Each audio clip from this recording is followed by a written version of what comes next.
Yep. And how you doing tonight? I'm doing well. How'd you like it tonight? I loved it. I thought it was great. There's 300 people here. We got the big screen. We got all these movies showing. We got, a lot going on.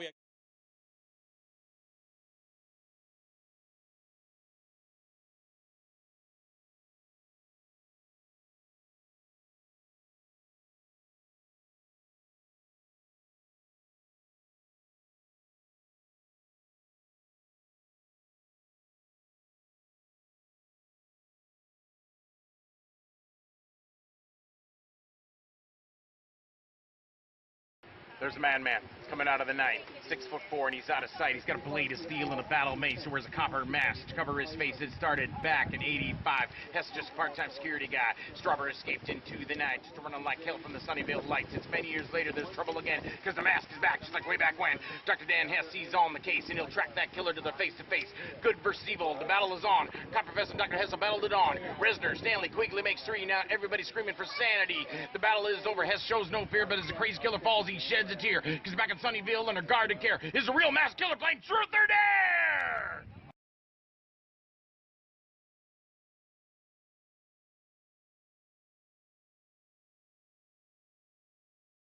He has the mind of an adolescent. He's very fragile. Stop! Yeah, all he talked about was slashing people's throats. What if I don't fit in out there in the real world? You don't even know about what's in my head!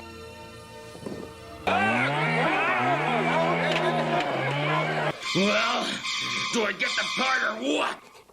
Well, that was great. This is gonna be great. I can't With my writing and your directing, we are on our way, bro. Time and again? Yeah. Time and again. That incredible nonstop laughter fest of Something for the TFR. And how'd you like this on the big screen? Oh, it was great. It's great to see that there's a film community here in Tampa that I didn't know a whole lot about, and that people are actually getting out there and doing things and supporting one another. This is what I like to see. I originally majored in theater, and I've been away from the arts for a long time, and I'm trying to get back into it. And this is what it's all about, like you said, the support. Absolutely. Coming out and supporting each other. You can't do it alone. You got to help out the other guy. I tell you what, we're out of T-shirts, but see my wife. Give her one of your cards, and I'll put you in a movie. All right. I got a web series coming up, and then I got Missing Pieces, and could probably use you in that. So if you want to get in, jump in, get your feet wet, do a movie. Definitely. I'm trying to get out there and do anything and everything right now. Just get involved. All right. And Gary. Now, Gary's helped us out on some television commercials we shot for the Tampa Toy and Comic Book Convention. Gary also was nice enough to let us use his abode today for Anthony Wayne, Chris DeGrati, and myself and my camera and producers, Wanda and Doug Vaders, to be at their house to do for John Martin, for Not of This World. We did the short called Rendezvous in Room 215. So we thank you very much for that, Gary. No problem. Thank you very much. Really like it. We got Ken Anthony here. Ken Anthony is with Artistic License Comics. Yes. Yep. And how you doing tonight? I'm doing well. How'd you like it tonight? I loved it. I thought it was great. There's 300 people here. We got the big screen. We got all these movies showing. We got, a lot going on. We got Gun Highway playing here again. Is that the first one I played? Gun Highway was first one was Something for the TFR Part 3, trickly into Something for the TFR Part 1. Then played Gun Highway. But a lot of good flicks here tonight, huh? Oh yeah, definitely. I missed half a Gun Highway. And then I caught after that, so I missed Something for the TFR Part 3. So now I have to watch it. When are you going to put it on the It'll go site? up on YouTube. He's going to get a couple more up on. You got to get Part 1 up. Part 2's up, I think, already on Vimeo. But eventually we're going to have everything on YouTube, right? Because it's just a bigger portal and a bigger access. So get to work, man. Yeah, get to work, man. It ain't nothing. You just throw it in your computer and it's there. You just look at the digital tape and go, get on YouTube, and there it is. That's not how it works. That is how it works. That is how it works. Do it. All right, Ken. Thanks, man. All right, man. I guess Good to see you, bro. You too. All right, hey, here with Corey Castellano. Yep. I pronounce it right? Yes, you did. I met you back in what year with Nolan? Nolan introduced me to you. Forever ago. It's been a while. Forever ago. That's kind of like Forever in a Day or Princess Bride. So what'd you think of the turnout tonight? It was amazing. It was a really fitting send-off for TFR. Yeah. It's had a long run. It has. It's been a good run, and you know, the boys do a lot of good stuff for the local film scene. Yep. And you know, Tampa to Ybor, the whole surrounding area, St. Absolutely. Pete, Brandon. Yeah. Yep.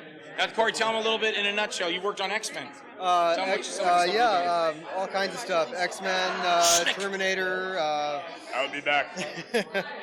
Tons of movies. Yeah, I do makeup and special makeup effects. Busy man in special makeup effects. Yeah, we try. So it keeps me out of the area, but whenever I'm in town and TFR was happening, I was always here. I've seen you several times. Yeah. At several different locations. This is the 4th different location. Absolutely. There's been Romeo's, International Bazaar, and the Cigar Factory.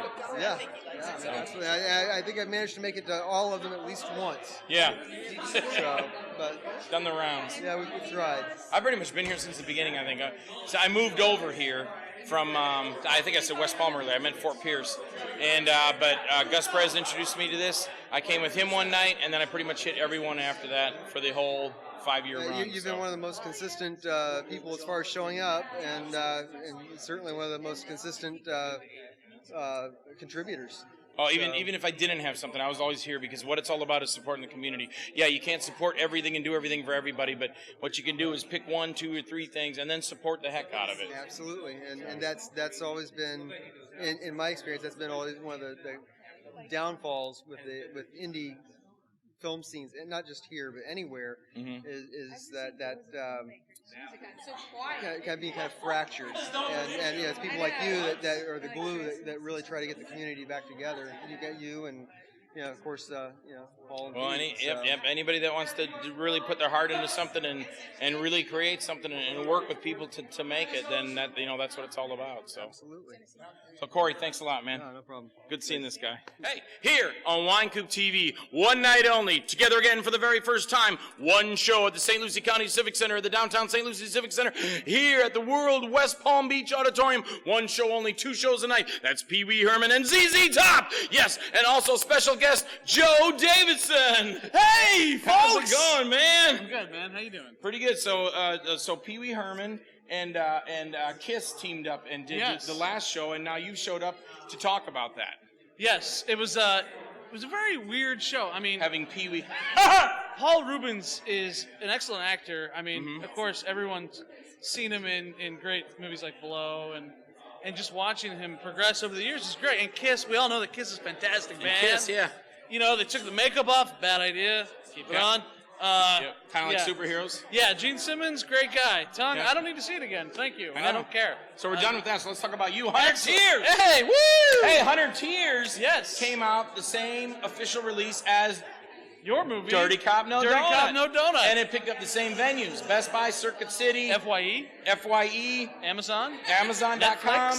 Netflix. Yeah. So, hey, we're there. Joe Davison, Wynkoop. Hey. We haven't done a movie together, but our dang movies are out there. We will do a movie But we one will day. someday. This is what I think. And no, I'm not shooting the audience or TV Say land. shooting. I'm not shooting the audience. He's not shooting the audience. Here, hold on. Here's what I'm predicting. Me too. Okay, this is what I think in truth. I think that Joel is me from the future. Look at it. It's a distinct possibility. He looks like he could be my brother or my father. Belly type, stomach type. And I'm not kidding. Nice shave, though. Yeah. Well, I'm young. I did a scene today. You're I had to me. be clean shaved, but I did have this the You're other me day. from the future. Yes, I know. So I'm the rebellion you. The rebellion you me at a younger age. Right. Because I'm older now. With the beard. With the beard. Right. When I reach to where you are, yes. where I am, to the plane of existence. Where you are. The Wynkoop existence. But it's me. Of the Davidson existence. Right. Back down underneath it. Is us. Is us. Yes. Together. So we are together again for the very first time. I see it. We've all worked works together out. before in the past. Somehow, yes. In the future. We have. In the future. You mean the past? Right, Marty. We're getting you back to the future. Libyans. Ladies and gentlemen, Mr. Joe Davison. Hey, we're here with Coy. Oh, that's an inside joke. Hey, who is this? Brian. Checking out stuff. Brian? Brian. How did you like? It's the last night of the Tampa Film Review. It's sad.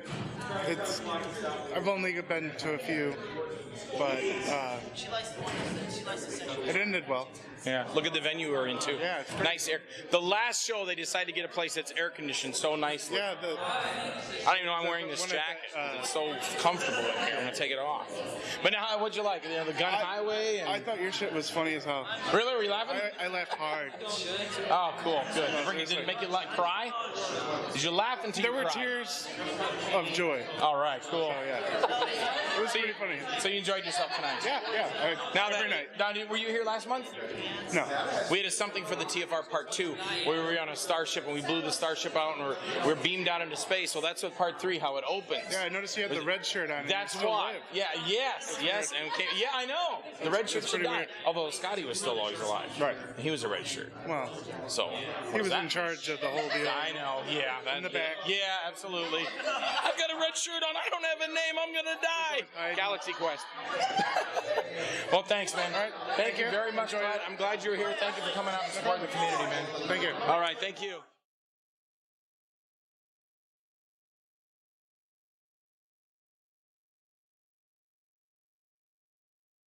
The following program is brought to you by the Internet Broadcasting Organization.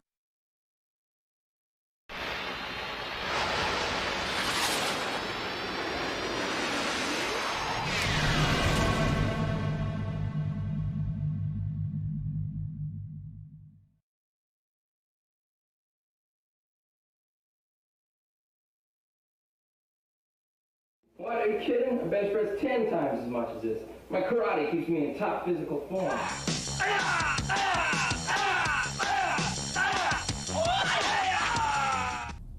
I was looking for Disney World. Must have missed my exit. Karen, I love you, and I want to spend the rest of my life with you. Will you marry me? I'm just practicing for the part. But my head told me I had to kill you because you're gonna mate with some man.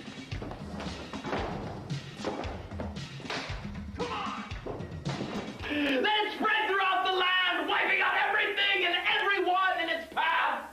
Okay, obviously you can tell the kid was hopped up on speed or PCP or something. Because I like to tell stories. One day in the future. Dr. Ocula?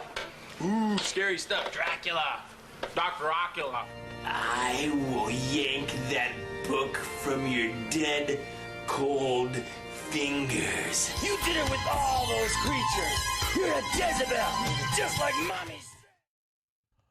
Hey, it's Joel Wynkoop Show. We're back again, man. It's been like I was on TV for the Joel Wynkoop Show for 2 years, and then we had Joel Wynkoop's The Other Side was next, and man, I shot the Joel Wynkoop Show originally with Doug Vaders of Vader Entertainment to begin with, because Doug said, man, you got to have your own show. It's going to be called the Joel Wynkoop Show, and I was like, yeah, that's funny. And Doug's like, no, really, do it. So we did it. We did it for like a year, and then I went to Main Street Studios with Christian Cousins. We shot there, and then I went to Cine Enigma Studios with Rich Keene and Mark Paris, and we shot the Joel Wynkoop Show there. We had like 8 shows from Cine Enigma Studios before the studio closed. What are you going to do? And then I was over in Clearwater with Alex Wadsworth at Talkwad Studios doing the Joel Wynkoop Show, and here we are back again. It's been about a year since I've done the Joel Wynkoop Show, and we're back again. We're back here at Talkwad with Alex Wadsworth. We're over here in Tampa this time, so we're doing it again. We're doing the Joel Wynkoop Show, so here we are. And we started late tonight. We were supposed to start at 9, but we had some technical difficulties. We're going to blame them all on Gary, because that's what we do here. We blame them on Gary, but really, it's my fault, because I was catching up on Cops, and I didn't want to leave the house without watching Cops. Cops is one of my favorite programs. Is it one of your favorite programs? The camera should be shaking up and down right now. Cops is great. It doesn't matter where you come in. If you come in at the end of it, it's like, what did I do? What did I do? I'm sorry. Please don't hurt me. Please don't. Ow, you're hurting my arm. You're hurting my arm. Please don't hurt me. What did I do? What did I do? And then if you rewind to see what he did, it's like, oh, you don't remember robbing the store, mugging the little girl, taking out the bank, running people off the road, crashing your car, flipping it over, chewing up the marijuana in your mouth, spitting it out, flipping me off, giving me the bird, calling me, you friggin' pig. Did you forget all that stuff? That's why you're being arrested. This is why I'm an actor and I am not a cop. Because here I would be like a cop. This is me as a cop. You're under arrest. Bam! Oh, did I hit the window with your head? I'm sorry. let me get the door for you. Bam! Oh, I hit your head again. I'm sorry. I keep running his head into the door. Give me a hit. Bam! Oh, I'm so sorry. Did I? Let me help you with that. Oh, look over there. Bam! Bam! Bam! Oh, there you go, buddy. Now, are you much better now? Let me get you in the car. Wham! Oh, you're sticking your head out? What? Bam! Oh, I'm sorry. I slammed the door on your head. That's why I'm not a cop, and that's why I'm an actor. Yes, because all these pansy boys that are going, you're hurting me, you're hurting me. They just raped, killed, stabbed, and beat people to death and shot them 9 times with a gun. And when a cop catches them, they're like, what'd I do? What'd I do? What did I do? Hey, it's the Joel Wynkoop Show. We're going to be right back. I have a guest tonight. My first guest as my return to the Joel Wynkoop Show. His name is Marcus Kempton. He is a movie maker. I say movie maker because nobody shoots on film anymore. So he's my first guest. Okay, that's not true. You know, but everything seems to be coming down to the video format. But my first guest, his name is Marcus Kempton. He's going to come back. We're going to talk about the Action Film Challenge that's coming up. We're going to talk about the Florida Film Network. We're going to talk about, if I'm correct, the Film Society, Sunscreen Film Society, I think. If I said that right, Marcus. Anyway, we'll be right back right after this. Watch these cool little things here we're going to show you. And we'll be right back on the Joel Wynkoop Show with my first guest, Marcus Kempton. And my only guest, by the way.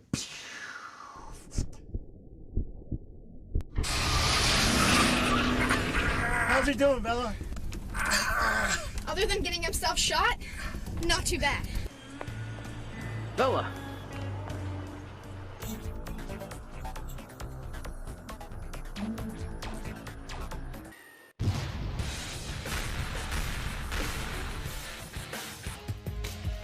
Can't tell you how many people I killed, but the sweetness of matrimony. Love is grand. I'm a happy man. In the mirror. The more time passes, the more I lose myself.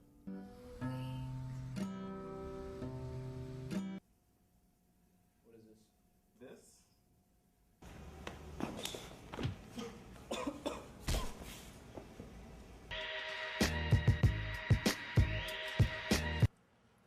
Hello? Hey Clay, it's Joey. We need you to get over here right away.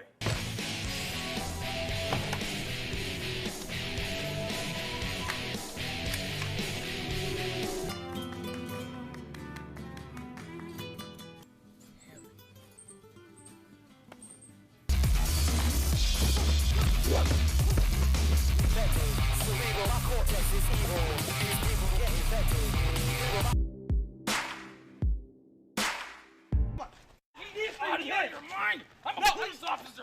You leave it to the law, kid! Do you understand? Or you'll be riding in the backseat with them! And you take your ass back home and let the law handle it! Do you understand? Woo! Hey, we're back. It's the Joel Wynkoop Show, and my guest tonight is Marcus Kempton. Marcus, how's it going, man? Good, Joel. How are you? Me and you have known each other for a long time. Not as long as like me and Tim, but we've known each other a long time. When did we meet? I first met you at a comic convention in Orlando, or I think it was the Screamfest. Oh, okay. Yeah. Very cool. When I was doing Screamfest, I was working with that clock is big. Let me shoot it. Woo! Oh, look at that. See? That's Star Wars stuff. I use like the Force. Did you see that? Yeah. That's an old Jedi trick. So go ahead. We met at Screamfest. Yeah. We did? I can't remember that. And you came up to me. I had my table. I had the King of the Bee movies and all my movies on the table. Yeah, because I've seen some of your stuff. I didn't even know that you were local at that point. Oh, cool. Yeah, and that's when. And you just came up and said, "Hey, I'm Marcus Kempton." Yeah. Cool. And then what's the first thing we well tell me first of all, tell me a little bit about Marcus Kempton. I'm a filmmaker. I live in Tampa. I went to film school. Tell us a little bit about film school. Well, I went to that's my close up right there. Okay. Yeah, that's it. Anyway, this is this is my shirt. I printed Cool. the shirt for the last film that you and I did. Okay. This is just kind of a stopgap before I do the poster, but anyway, maybe you can see the back. Well, I'll get to it, whatever. Yeah. But anyway, okay, so yeah, I went to film school in the 90s, and I worked on a 35mm feature by the name of All Shook Up. I worked with some guys that did Blair Witch like around that time. I mean, so. Oh, you worked with those guys? Yeah. Cool. At the Haxon 5, worked with those guys. cool. On various projects, But All Shook Up was my first feature we did with the class, and All then Shook Up, not that one. Yeah, not Elvis, right? Had nothing to do with Elvis. Yeah, it was. Oh, it was? Yeah, Okay. the comedy about All Elvis coming Shook back, Up. sort of, never having died. It was pretty bad, but anyway, you can still This see is it. a start. Yeah, it was a start. I mean, we shot it with the class. We shot a 35 millimeter movie cam, and then I just started making my own films. Well, speaking of that, we had that clip that you saw at the very beginning was from the Action Film Challenge, and that's something you've been doing for the past 4 years, and you're doing again on this 5th year. Yeah. Now, the clip we went out on was Way of the Vigilante. Was that your first one? Yes. Yeah, that's the one, and that's the one I work for you at. Yes. And I had that whole debacle with that one dude. I've been shot 16 times. I've been stabbed in the eyeball 42 times. And I'm like, why is this happening? But anyway, that was kind of. Yeah. It was fun and a mess all at the same time, wasn't it? Can Yes. you admit that? Ken Anthony and I got together on that. We Yep. both wanted to make a film, and we just threw it together, and that's the way it looks. That's what it is. So, But if the people saw that clip, it looked pretty cool. I think That- it had what was it? Joseph. I like him. that was Joe Scaglione. That one Joe, I clip like that's in that clip right there, that was probably the most dynamic scene in the whole film because you're in it. The rest part of- where I'm throwing him again now because you sent me a blooper reel and that was hilarious. I Yeah. keep throwing him against the wall. Yeah, I mean, you have some high intensity in that scene, and it's really, it's emotional, but most of the movie is not quite at that level, so it's unfortunate. But but that was the first one that we did. We've since Yeah. moved on. I've done 3 other films. Yeah. What was the next one? I did a film called The Trap. And tell us about that one because I know Kelly Helen Thompson, friend of mine, Assignment 1 and 2. I'm in her movie, and she was in that. She was in The Trap. Yeah, it was a thriller with an ironic twist ending.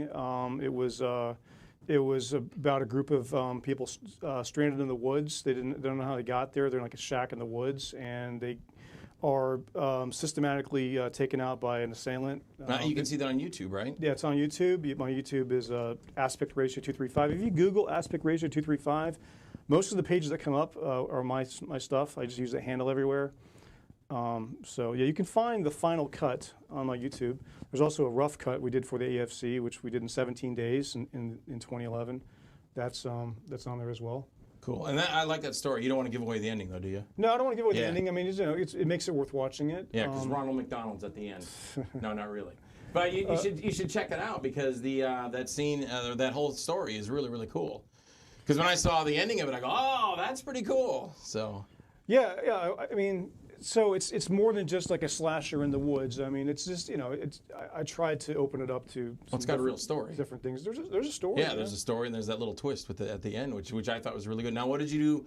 And that was the first year. What was that? 2000? What did you say? 2011? Yeah. 10? 11? Yeah. Okay, for the Action Film Challenge, which is hosted by Daniel Brienza Mm-hmm. every year. And then you did for the next year, 2012. In 2012, we did a film called 3 Laws, which is I was in that too. which is a reference to Isaac Asimov's 3 Laws of robotics. Robotics. And so that was like that was a sci-fi film with a love story about a man who walks into a dream therapy clinic in the near future, and dreams that he's an android. And you played the dude, a character. The boxer. Yeah, a character which we had to have in there. Actually, we had to have a name that name. Oh, that's right. Explain that. Explain Well, that. That's the in Action rules. Film Challenge is put on by Daniel Brienza. It's his like thing from the Florida Film Network, and so it's just like a film race to get a film made. Generally in 30 days. It's what it's been. 1 year, 17 days. We're doing it again this year. Joel and I are doing another production, and so. But yeah, it's put on. It's basically open to any team worldwide that wants to join and make a film in this amount of time that we have. You have actually 30 days. 30 days to make a movie, and I think this one starts. It's June.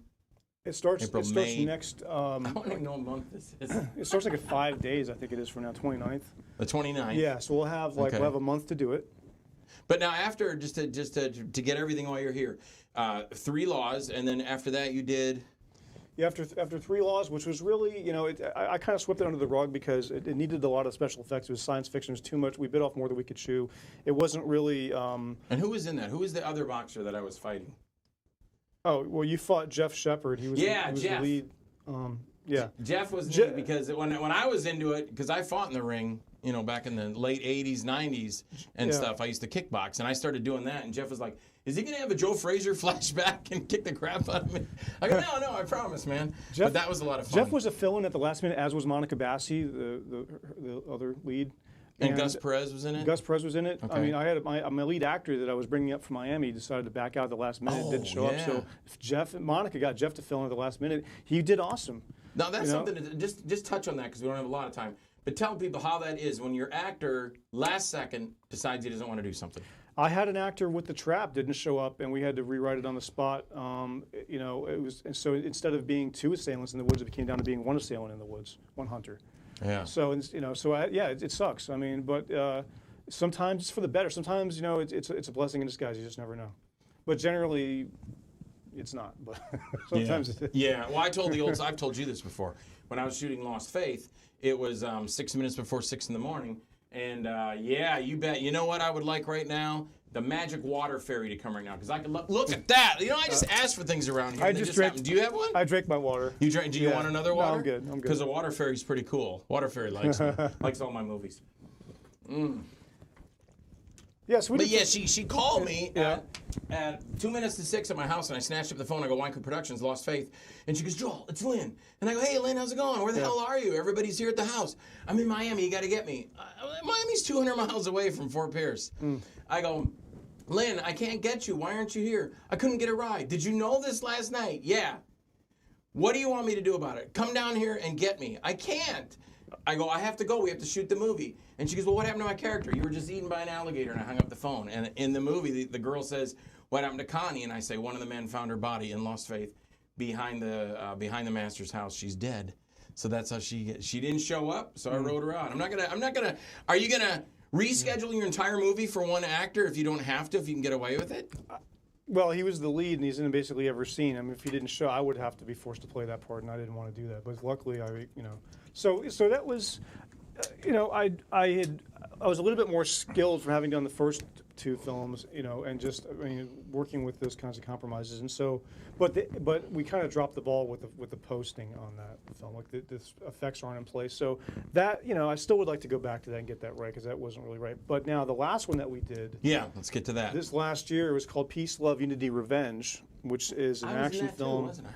You're in that, yeah. You're. I was in all the years. No, you were. No, I wasn't in the trap. You're in 3 of them. I was supposed to be in the trap.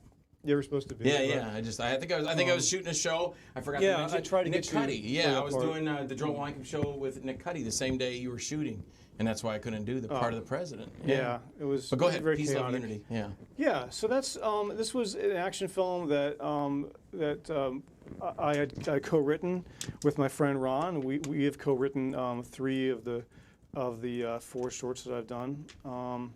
And is that Ron Borders? Yeah, Ron Borders. Okay. And we co-wrote that, so it's an action film. It's about a mercenary, a former mercenary who changes his life and opens up a nightclub in a different city and is on the run from the mob. Cool. And I played one of the Don. You play the mobster who's on his tail. Yeah, you become a Don. And that's right. Yeah. You weren't a Don, and there's like a flashback where your character was different. You become I'm like in a polo shirt. So both of you, the antagonist and the protagonist, both have changed. Your lives have changed in some ways. That was intentional. This is the suit I was wearing as a Don. I think I had a different tie, but I was the Don. Yeah, that might have been the suit. I think so. Not the tie though, but tie's different. This is my Galaxy Star Trek tie. So so that was Peace, Love, Unity, Revenge. Yeah. It played again with all the other ones at the Action Film Challenge. Yeah, the Tampa Picture Show. So you were nominated for Best Villain. Oh, that's right. Yeah, at the Action Film Challenge. So yeah, I mean that was cool to finally get a nomination after doing it for a few years. Mm-hmm. And you didn't win, unfortunately, but. Well, the cool thing is when they just had the Zombie Film Challenge, and Jules Sierra and we tied for Best Supporting Actor. And so we both went up on stage, and Jules is kind of looking at me like, I go, no, dude, you take that. That's for you, buddy. And so he took that, and he was happy about it. And so it was cool to get some kind of award for recognition, that you did something, and somebody said, hey, that guy was pretty good. Let's give him an award for it that we liked his acting or whatever. So it's kind of cool. So the Best Villain thing in that was cool, and That's awesome. And I got a best action hero award for Lost Faith over at the Melbourne Independent Film Festival. So that's just fun. It's fun to do. So Joe and I were talking about doing another side adventure with his Lost Faith character, Steve Nakota. Yeah. For the Action Film Challenge again this year, but we had a couple meetings and decided that maybe it wasn't the best route to take. We do want to say that Mr. Frank Wales wrote an awesome short story. It was like, 12 pages? It was called Nakota, and it was really cool. Well, this isn't for the AFC, though. This was just something we wanted to do for the DVD. We were going to, because I'm working on Lost Faith 2 now, Frank Wales is, and we were going to shoot something and put it on the DVD. But then you said, hey, the AFC is going to be coming up at the end of the month. So we kind of put the Lost Faith 2 short, Nakota, we put that on hold. And now we're looking to really start talking about doing the Action Film Challenge for this year. Right. So but it doesn't start till when? It starts in like 5 days. Yeah. Right. End of this month. So I wanted to do like another story, which was in the title Peace, Love, Unity, Revenge. It's a play on the acronym PLUR, which refers to peace, love, unity, respect, and we explain the title in the first couple minutes of the film. But it's a play on that acronym because it refers to the it's an ironic reference, which means that what am I trying to say? That there's always like the real world encroaching on that utopia. It's an ironic juxtaposition. Cool. So going forward with that, I wanted to do a follow-up calling it Peace, Love, Unity, Revolution, which I still would like to get around to doing. But that was a more ambitious tale about double crosses in the music industry, and I just felt that was a little bit too ambitious to do for the challenge. So because of all the locations it would require and things. So we're doing another story which is going to probably have 1 or maybe 2 locations. Probably going to stick with the Peace, Love, Unity, Retribution title, which is, sticking with that. So my idea with all of these stories is to do like several chapters with a framing story, and cut it all together as a feature film. Cool. Like Creepshow, or most of the time when you think of anthologies, they're horror anthologies or comedy. Just a few action ones out there, though. Yeah. But that's kind of what I want to do, because I really feel that I was approaching. You could take all the stories and blend them together. Yeah, I was approaching a level that I wanted to attain with the last one. I really think that if this will give me the reason to want to go back and recut it and get it right and get the edits in place and everything, and also it's really about the music. There's a lot of music I had in there. A lot of artists lent me their tracks to use in the film. I have like DJ Susie Solar, who's a local trance DJ. She's really amazing. She's done like 600 or 700 podcasts, and she's which is more than I can say from any artist producer. Cool. And so she lent me some tracks to use. I also have an artist by the name of Lucky Date in there. I also have Joe Dynamite Vittori, and just several other artists that lent me their music. And most of them are cut into the films. A few of the songs didn't make the cut. Now that was for Peace, Love, Unity, Revenge. Okay. Yeah. Yeah. So a lot of the songs are in the film, but I want to go back and recut it. I mean, just like I do all my films, but that one was the closest to being the way that I wanted it to be. Yeah. But now coming up, like you said, starting in 5 days, you can actually sit down and say, hey, this is what we want to do. Everybody kind of puts their head. I mean, everybody's got ideas. As soon as it says Action Film Challenge is going to be in 365 days, you're already in your head going, oh, what can I? So it's not like anybody can say, it doesn't officially start. It's not like anybody's brains are all going to stop and go, can't think about anything till the last second. So you may have a general idea, but it's physically, you don't start shooting until, whatever the rules are. 29th it starts. Yeah. So you can have ideas and stuff, but then you actually start shooting. You can actually start shooting the first day if you want, or you start writing a script. You start calling your people. Now you got a casting you want to do, right? At Talkwad, is that right? Yeah, we're holding a casting call here at Talkwad Studios. Tell them about that. That is June 1st, which is next Sunday. We're holding a casting call.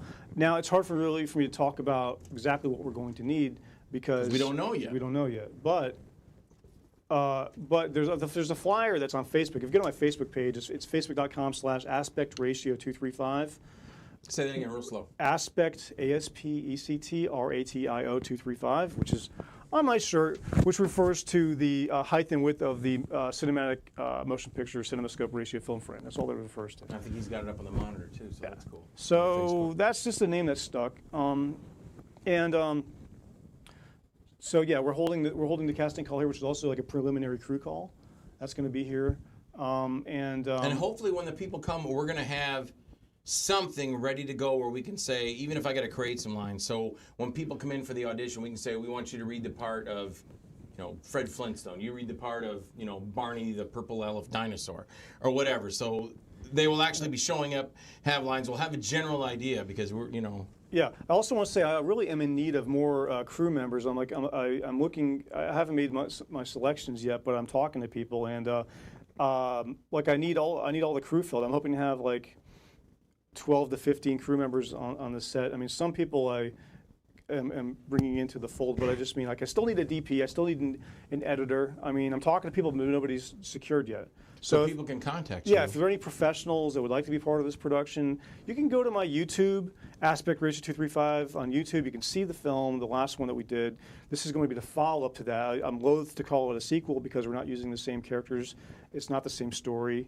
It's just kind of in the same general setting, and we're using the same play on the acronym for the title.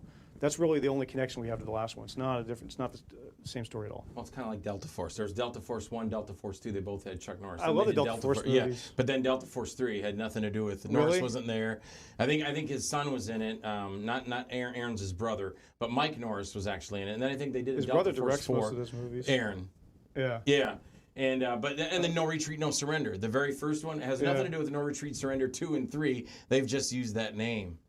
Right. To carry on okay. and stuff. Yeah, I've seen some of those too. Missing in Action. Those are all connected. Braddock. Yeah. Missing in Action. Those are all connected with the same. Awesome. Yeah. But that's not what we're doing.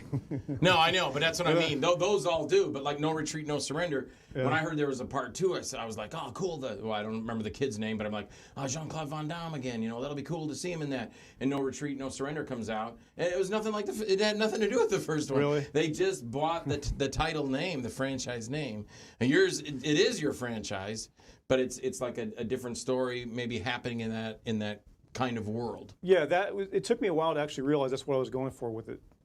So, I'm a huge movie buff. I've always loved films. I love B canon movies, and I love. Well, see, that's what I was going to say. A films. We're going to wrap that up. So, yeah, tell us about that because we got a couple minutes left. But tell us more about Marcus Kempton and what you like, and then we're gonna. I love movies and I love music, and so this is kind of like the best of both worlds, combining them into one kind of project. So, and I'm a big fan of electronic dance music, especially like trance, and that's why I've brought some of these artists, to be involved with this film.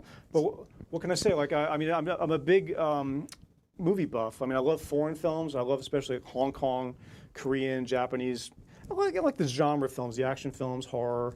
I have a lot of influences. So you say like the music. You like the music. Yeah, I like the current music. So you're you like to merge them together. Like Peace, Love, Unity, Revenge had the music going, and there was fighting, and there was shooting, and music, and everything. But I wanted to make an organic, cohesive whole. Like it's not just in there just to be shoehorned in. Like it's it's there because it needs to be there. Okay. Well, real quick, tell everybody again who you are, where they can contact you. Yeah, you can email me, aspectratio235@gmail.com. You can also go to my Twitter. My Twitter handle for the movie, if you can get a close-up on the back of my shirt. Plur Movie is the name of the Twitter account for the film. Can you see the back of the shirt? Yes, I can. Okay, yes, cool. I can. So the back of the shirt's got a graphic on it as well. Yes. Awesome. Yes. So I wanted you guys to see that because it's a two-sided shirt. So, but yeah, you can email me, just aspectratio235@gmail.com. Joel's awesome. I'm just glad to be here. Thanks, man. And I'm just trying to do what I do, get better at it, more professional at what I do. All right. And just tell my stories. All right, cool. Well, hey, everybody, that was Marcus me. Kempton. And thanks, man. Thanks for coming down. I really appreciate it. My first show got put off, and I had Daniel Brenza coming on. He couldn't make it tonight. I wanted to call you up and give you a shot at coming down here, talk about this. On the backup. The backup. But you got something. He's got something coming up with the Action Film Challenge. I wanted you to be able to talk about that. So, everybody, thank you so much. This is Marcus Kempton. We're going to be right back. Right after this, we're going to see some cool stuff, and then we'll be right back. All right? Back on the Joel Wynkoop Show. Right after this. Steve Nakoda is a good guy. having a bad day. Well, to tell you the truth, Walt, I've had more problems this week than the average guy has in a year. And it just got worse. Hey, don't tell me to calm down, all right? My wife has been kidnapped. Bring her to me, now! If I'm not gonna be your slave, That you are all my prisoners, and that there is no escape. He lost his wife.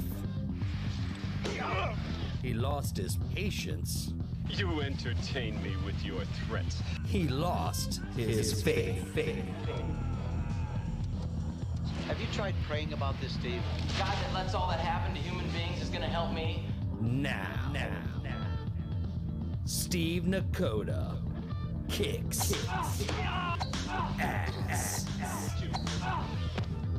The legendary karate cult classic returns to DVD and mighty VHS.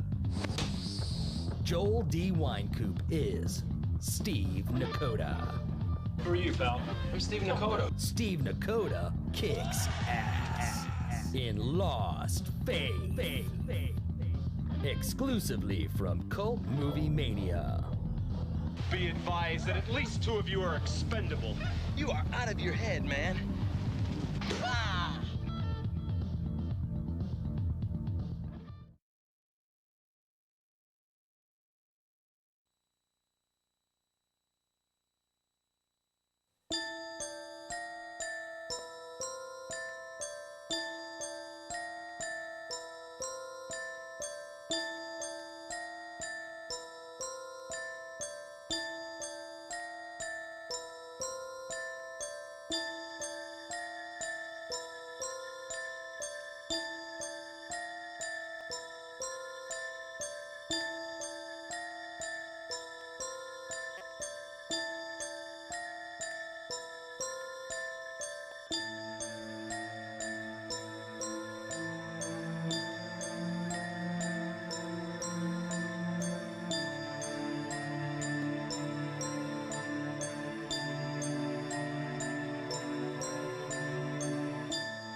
And hey, we're back with the Joel Wynkoop Show. Of course, those last 2 clips you had, there was Lost Faith. That was a movie I did back in 1989, kind of a stretch from 89 to 92, because I went through a kind of a wicked divorce and had the car up to 85 miles an hour and decided it wasn't time to end it yet. In fact, God reached down from the skies and said, back off the gas pedal. It's not worth it. Just go home and get some sleep and start over again. So 6 months of hell to get through that divorce.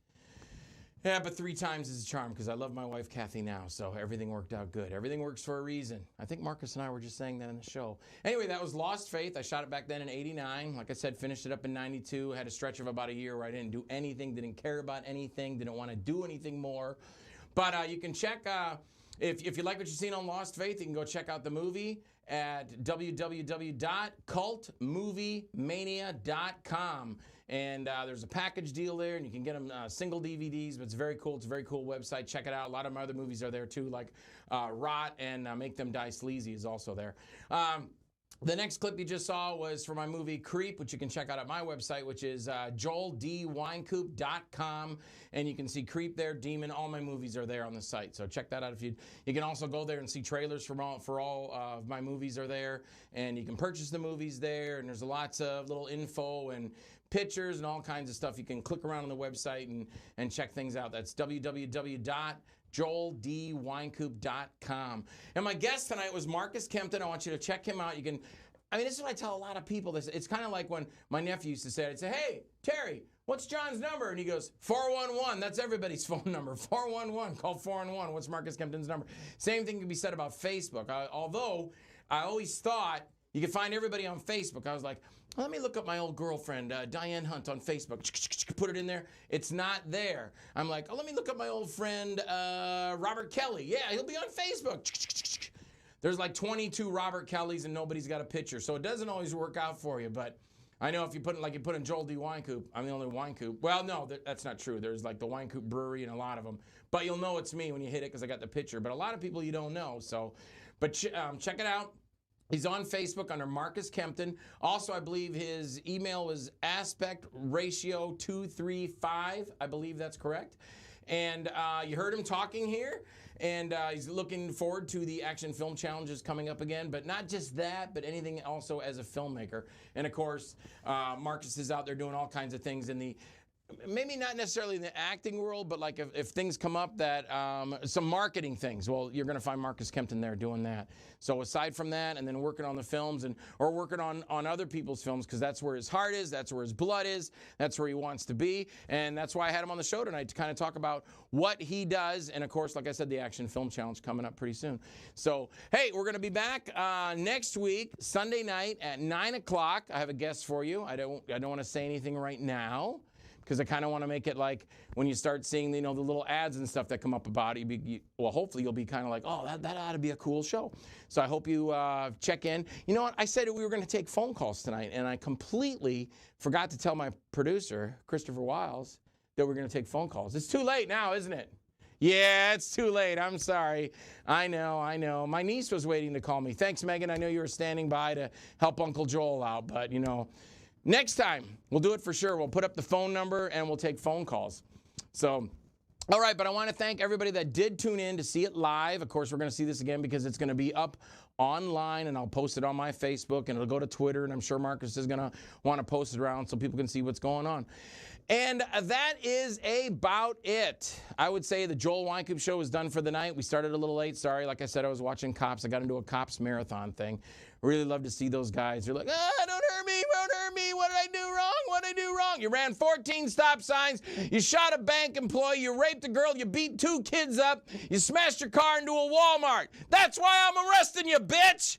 So anyway, all right, we're going to see you next time on the Joel Wynkoop Show next Sunday, 9 p.m., same channel, same bat time, same bat channel. We're out of here. Woo! What, are you kidding? I bench press 10 times as much as this. My karate keeps me in top physical form. I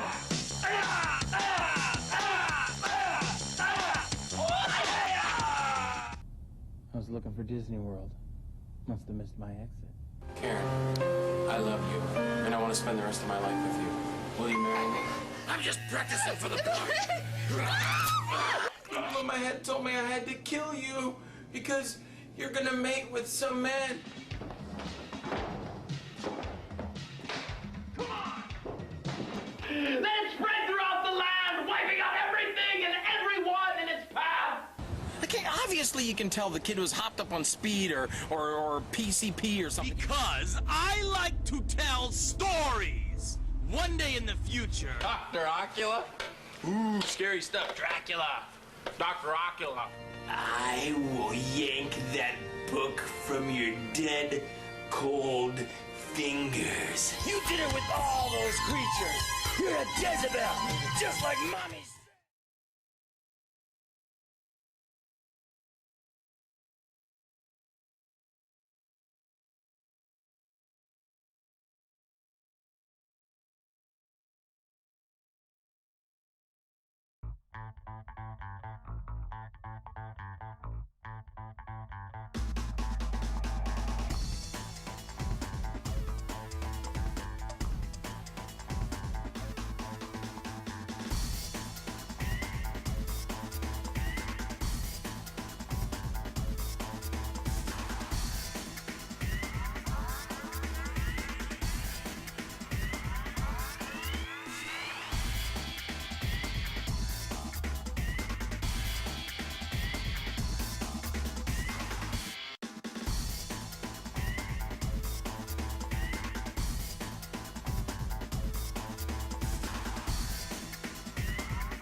This program was brought to you by the Internet Broadcasting Organization, setting the standard for new media broadcasting.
It is lucky period, fat boy.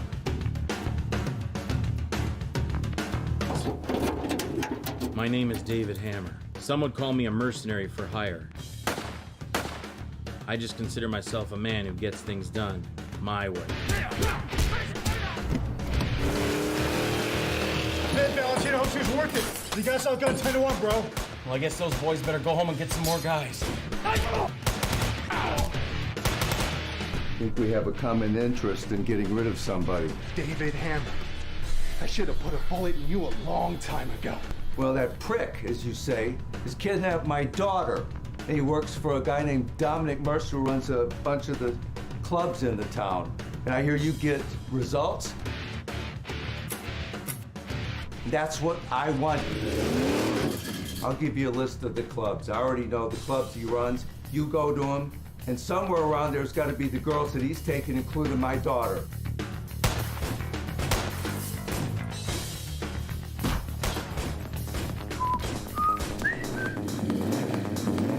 I have too much to lose than to worry about some loose cannon wrecking my operation.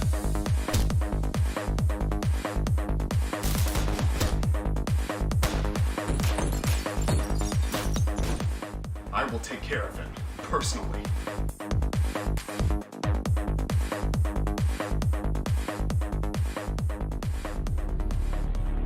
You take me, you leave my boys alone!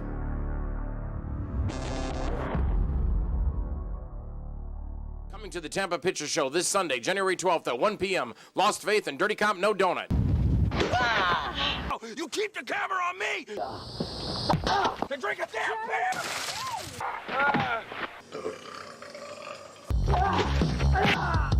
I called about a domestic dispute about 15 minutes ago. Somebody ought to be here any minute then. What? I did this county a favor. Coming to the Tampa Picture Show this Sunday, January 12th at 1 p.m. Lost Faith and Dirty Cop. Hey, it's Joel Wynkoop here to tell you about the Cult Movie Mania Screaming Cinema Series, and it's coming to the Tampa Picture Show Friday night, August 30th. Yeah, 10:30 p.m. Up first, we have 30 Years of Wynkoop, and then Sean DeGraw's Landmine Love, and then right after that, the world premiere of Marcus Cook's Rot. Yeah, so come on down to the Tampa Picture Show, August 30th. That's a Friday night at 10:30 p.m. We're gonna have a rotting good time.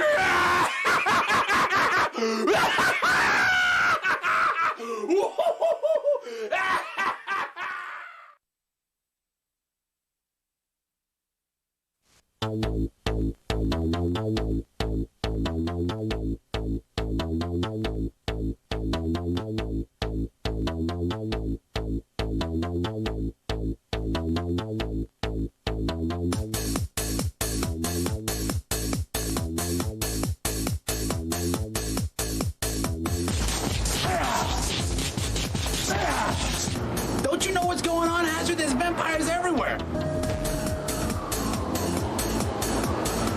The embodiment of pure evil.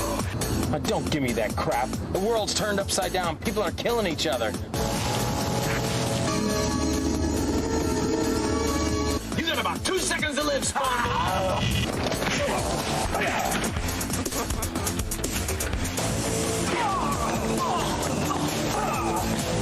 Rise. Rise, my servants. Rise before your Savior. You're next, Nicky boy.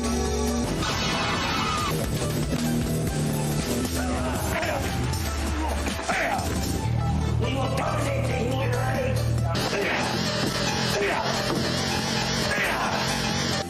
Don't you know why you are here? Why the things that have happened to you have happened?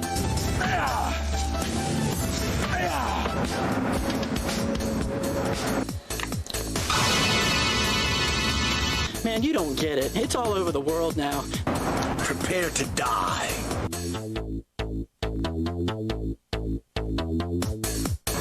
Nick Hazard, you have a job to do. You're finished, Hazard.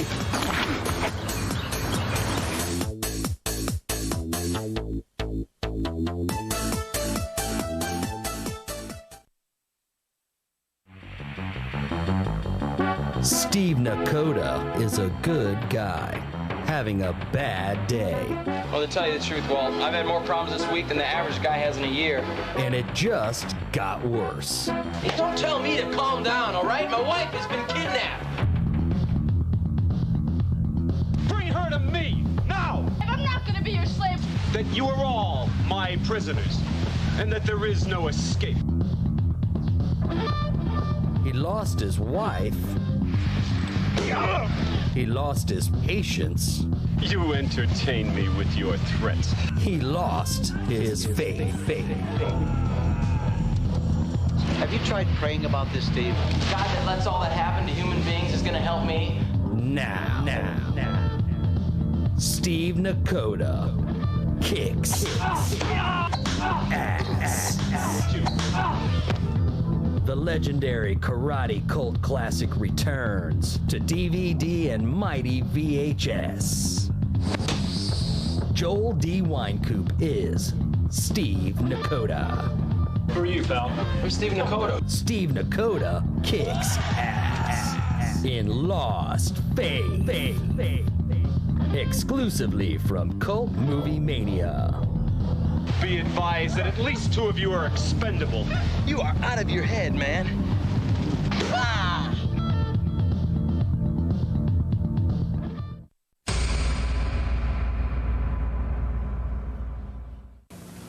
If he makes the wrong move in that metal shop, I'll knock him into tomorrow. And I'm sorry, all right? I get the money back, okay? Prowler, man, come on, man. Hey, I never said that, man. You didn't hear that from me. All I know is when you hear that some 14-year-old kid died of an overdose on cocaine. You can't just have the undead walking around willy-nilly. Get me up all hours of the night, you shit! Retard cows and fucking sheep.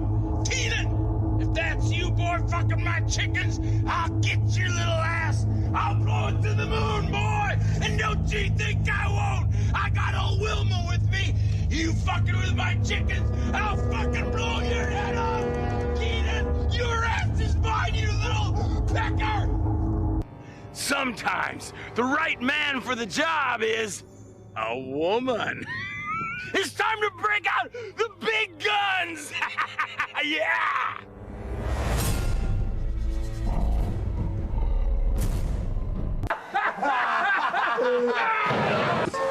Listen, I want you boys of forensics to go through this whole entire area with a fine-tooth comb.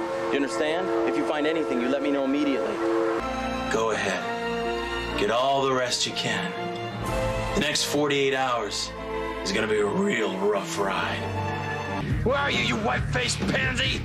Come on, ladies. I can take you both on. Come and get me.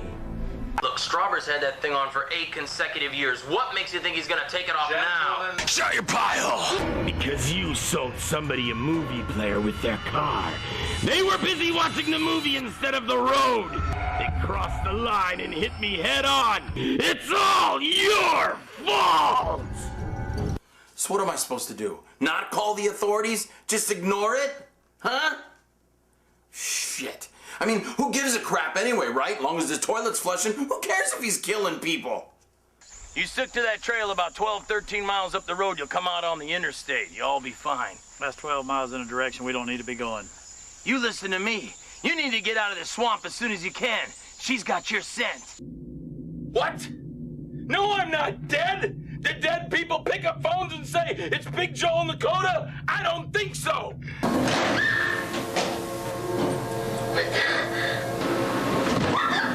Hey. Excuse me? Hi.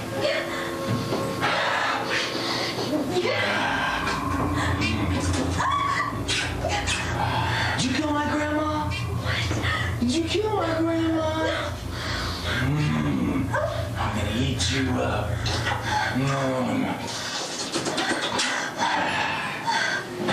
Oh.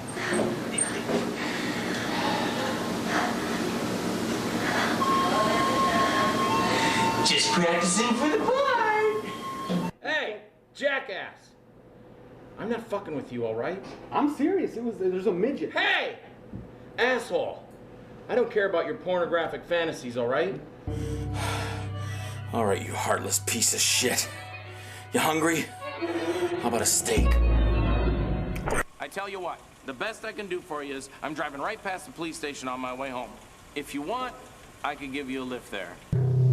Dante was fucking my wife. They had to die. Well, you sure got a whole lot of quit in you for something these Frenchies say is good food. So, what's cooking, good looking?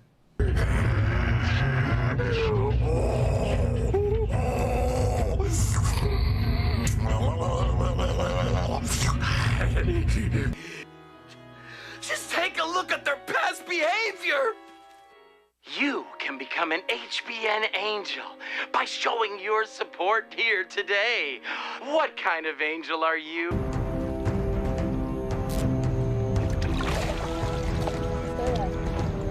Shh. I think the power went out. Somebody here? Oh, shit, I hope not. Damn lobbyists. Baby, pick it up for me. Honey, you won't need it, baby. Eliza will be here, and then you two take me to an ER. You think you got something on me, boy? Huh? You're wrong! You're dead wrong!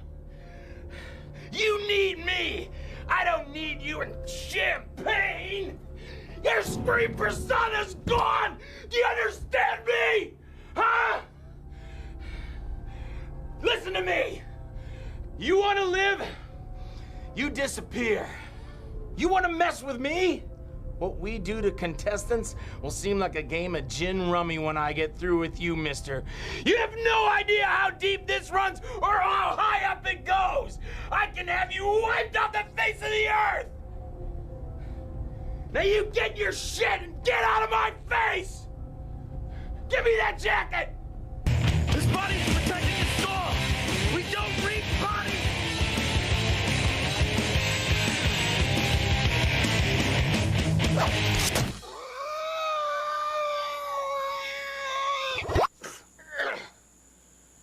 Pierce the body, destroy the soul. Shut your pie hole! Quit your sniveling! I don't want your money, and I ain't gonna hurt you! What? You dare me to kill my wife? No, I can't kill my wife! Just because she kicked me out! I still love her! She's a nice woman! I won't kill her! Ask me something else! Ask me something else! Ask me truth or dare again! Ask me! What? Truth or dare? Dare? Yeah, dare! You dare me to rip out my tongue? Okay! I'll do that! I'll rip out my tongue!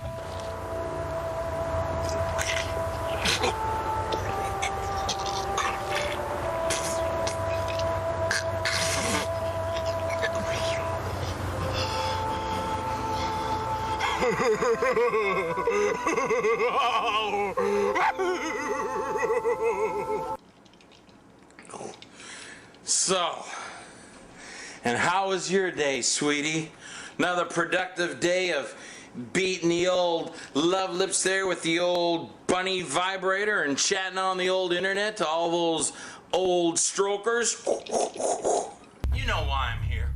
How come every month I gotta come down to this shithole and raise a ruckus? 'Cause some down in his luck piece of shit tenant, that'd be you, won't give me my rent when it's due. A very reasonable rent, if I might add myself. You need some help, don't you? Well, that's it then. Who are you? Chef Johnny Dago. Listen, I just want to go down to the station and ask a couple questions, all right? Look, Gary, I'm fully prepared to take you in. Now, we're going down one way or the other, all right? I didn't want to do this, but you don't leave me a choice. Oh, that's my favorite as well. It's just dripping with flavor. Yeah, a convenience store with something. If you wouldn't have had distracted me with that fucking pull-lock hat of yours, that guy wouldn't have had a chance to pull this gun on me. Still, it was dangerous. Would you shut up? Would you say one more word and I'm gonna kick the shit out of you?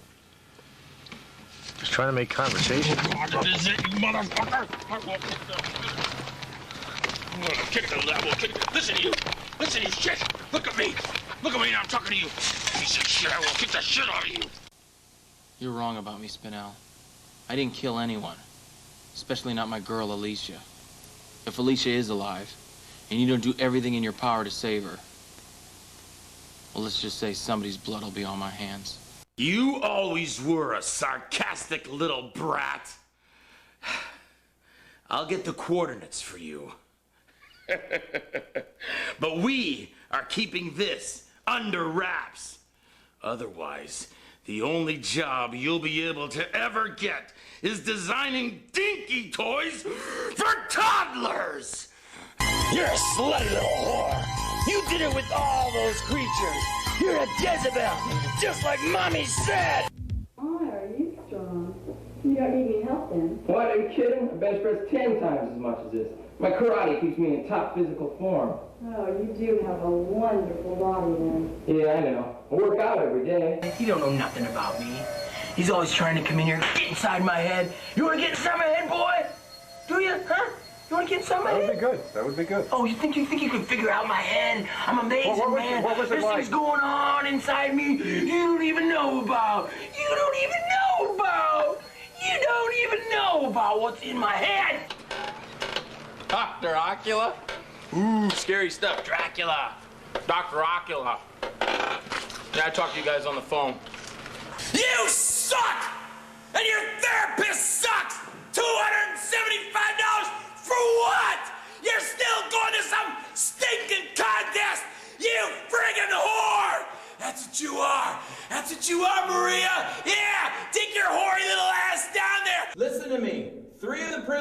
apprehended, but there are still 3 more loose in the building. I don't know how much longer it's going to be. Sir, I'm sorry. You're just going to have to wait. Now, Ed, we are working as fast as we can. Do you understand? But we don't want anybody to be hurt. We have to be careful. Now, look, I hope it won't be much longer now.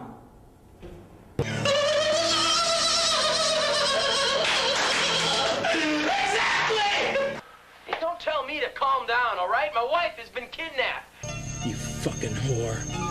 You got a lot of nerve dying on me while I was rotting away in prison. You see, Ma, I had it all worked out.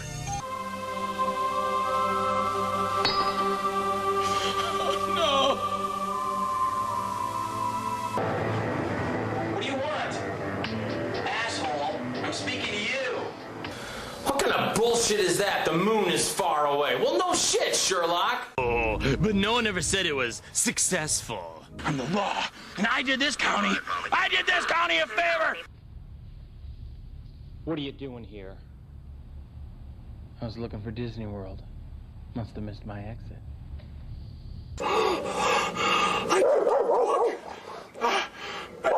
I took your book.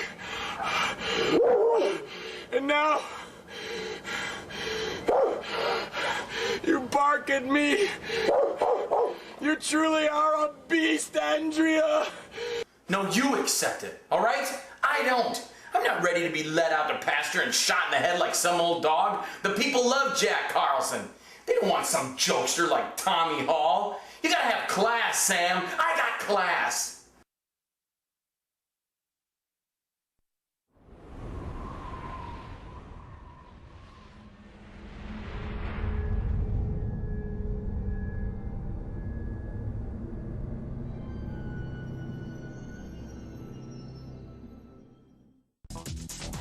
I'm afraid you'll have to come with me, sir. Just like Mommy said! You bark at me. Hey, camera boy. Yes, we come from Earth.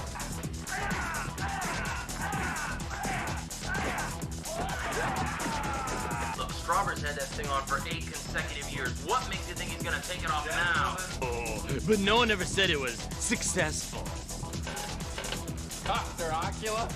Ooh, scary stuff. Dracula. Dr. Ocula. Shut your pile! All those slaughtered bodies, Sonny. Speaking of Coda, who are you? He makes the wrong move in that metal shop. I'll knock him in tomorrow. All right, hey, welcome to the Joel Wynkoop Show. We're back again for our whatever episode. I don't know, this is 564, whatever, it's something, who knows.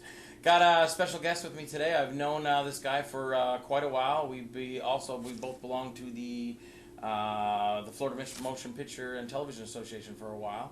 And his name is Jerry Allen, and he's a stunt coordinator, stuntman, worked on a lot of TV shows. Well, you know what? I'm giving you too much. I'm giving you too much information. We're going to let Jerry tell you all that. But first, I got to do what my producer calls Wynkoop's Rant.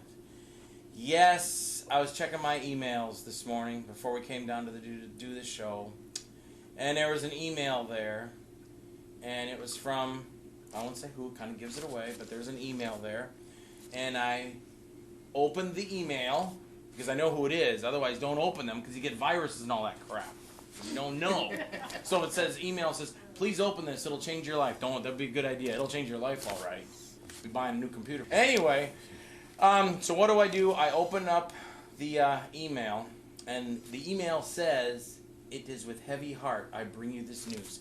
Now, you know what that is to me? That's a Dear John letter. That's like, I really like you, but I like this other guy better, so take a hike. And the meaning of the entire email was, due to Hurricane Ike, and we don't have the places to put people, and this and that, Hellstorm will not be done. Hellstorm is what I've been promoting since we started this show, so now I am not doing Hellstorm. Yeah, everybody, yeah. But you know what? That's okay, because I got my buddy Christian Day in Iowa, in Des Moines, Iowa. I'm still set to do Joy. So unless I get a Dear John letter from Christian, I'm okay. I'll be doing Joy and Stop Dead with Jason LaCorey. Okay, enough of me. So right after this, we're going to take a break and have a little commercial here. We're going to be back with Jerry Allen. Jerry Allen. Hey. How's it going, brother? Oh, it's better than average. Cool, man. Now, how do we meet? I kind of gave it away. Oh, God, I don't know. I have a great memory. It's just short as heck. Is it FMPTA, I think? Yeah, probably FMPTA. I've been on that board for about 22 years. Mm-hmm. And been a member. And it's been great. Even married in the FMPTA. Cool. Yeah, one of the conventions. Oh, wow. Yeah. White shotgun and all. Wow. Very cool. Well, I remember because when I came there, I think I showed some movies, and then everybody got to know me. I got to know everybody. Yeah. But you, probably one of the most impressive members there, because tell us about what you've done in the past. I've been in the business all day and I like it. But anyway, yeah. Started back when I was 10 years old, working up here at Silver Springs as an Indian boy, diving in the water for the tourists and all that crap. And then finished school, then went in the service and decided to get back into the business again. Now it's been 50 years. Wait, you were in the service? Yeah, I was in the Army and the Navy. What branch were you in? Army and the Navy. Army and the Navy. He just said Army and the Navy. Hey, doofus! He just said Army and the Navy. Man! Pay attention. I know it's the Noel Neal, and it's the curse of Mike Christopher. Mike Christopher, you've cursed me for all my other shows.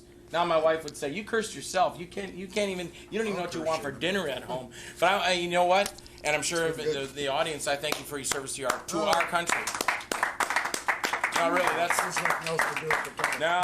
there's no BS to that. My dad was in too, and every time I see a man in uniform, I mean that's how I spot them. I always go up to them and say, "Thank you for your service to our country." I'm in the American Legion now, so it's awesome, man. But anyway, I had some great Let's continue. Yes. Yeah. I was on President Eisenhower's staff. What the heck? Wow. I was a photographer in those days. I thought I knew what I was doing. And so did the Armed Forces, but other than that. No, I think you knew what you were doing. But back to our business. Then I got a break. A buddy of mine was hired as a wrangler on this new TV pilot. They were going to do 13 episodes, and so he asked me if I'd work with him. And so I started as a wrangler, getting the horses ready and all that. And the first day on the set, we're goofing around, you know how you have a lot of time, and we're falling off the horses and just having fun. The director come over and asked me, he says, "Are you a stuntman?" And I said, "No." He said, "Well, you fall off that horse pretty good." And I said, "Well, I can't ride very well, that's why I fall good." He said, "Well, now you're a stuntman." I said, "Oh, okay." And I looked at the contract, and I was making more money that way, so I liked that. We were making $185 a day or something, which was big bucks. $185.50. Yeah. And so I ended up doing 39 episodes on Bonanza, and wow. the opening you see on Bonanza only took 13 weeks to shoot. Really? Yeah. No. Well, Lauren Green. Wait, stop. Can you stop a minute? Sure. I can't help myself. Yeah. And you join in with me, okay? Because I do this. I can't help it. Oh, I can't do that. Come on, please.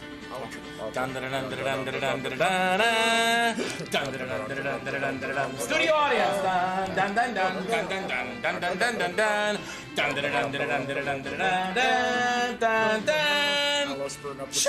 And then Wolverine's claws come out. I think I just lost your mind.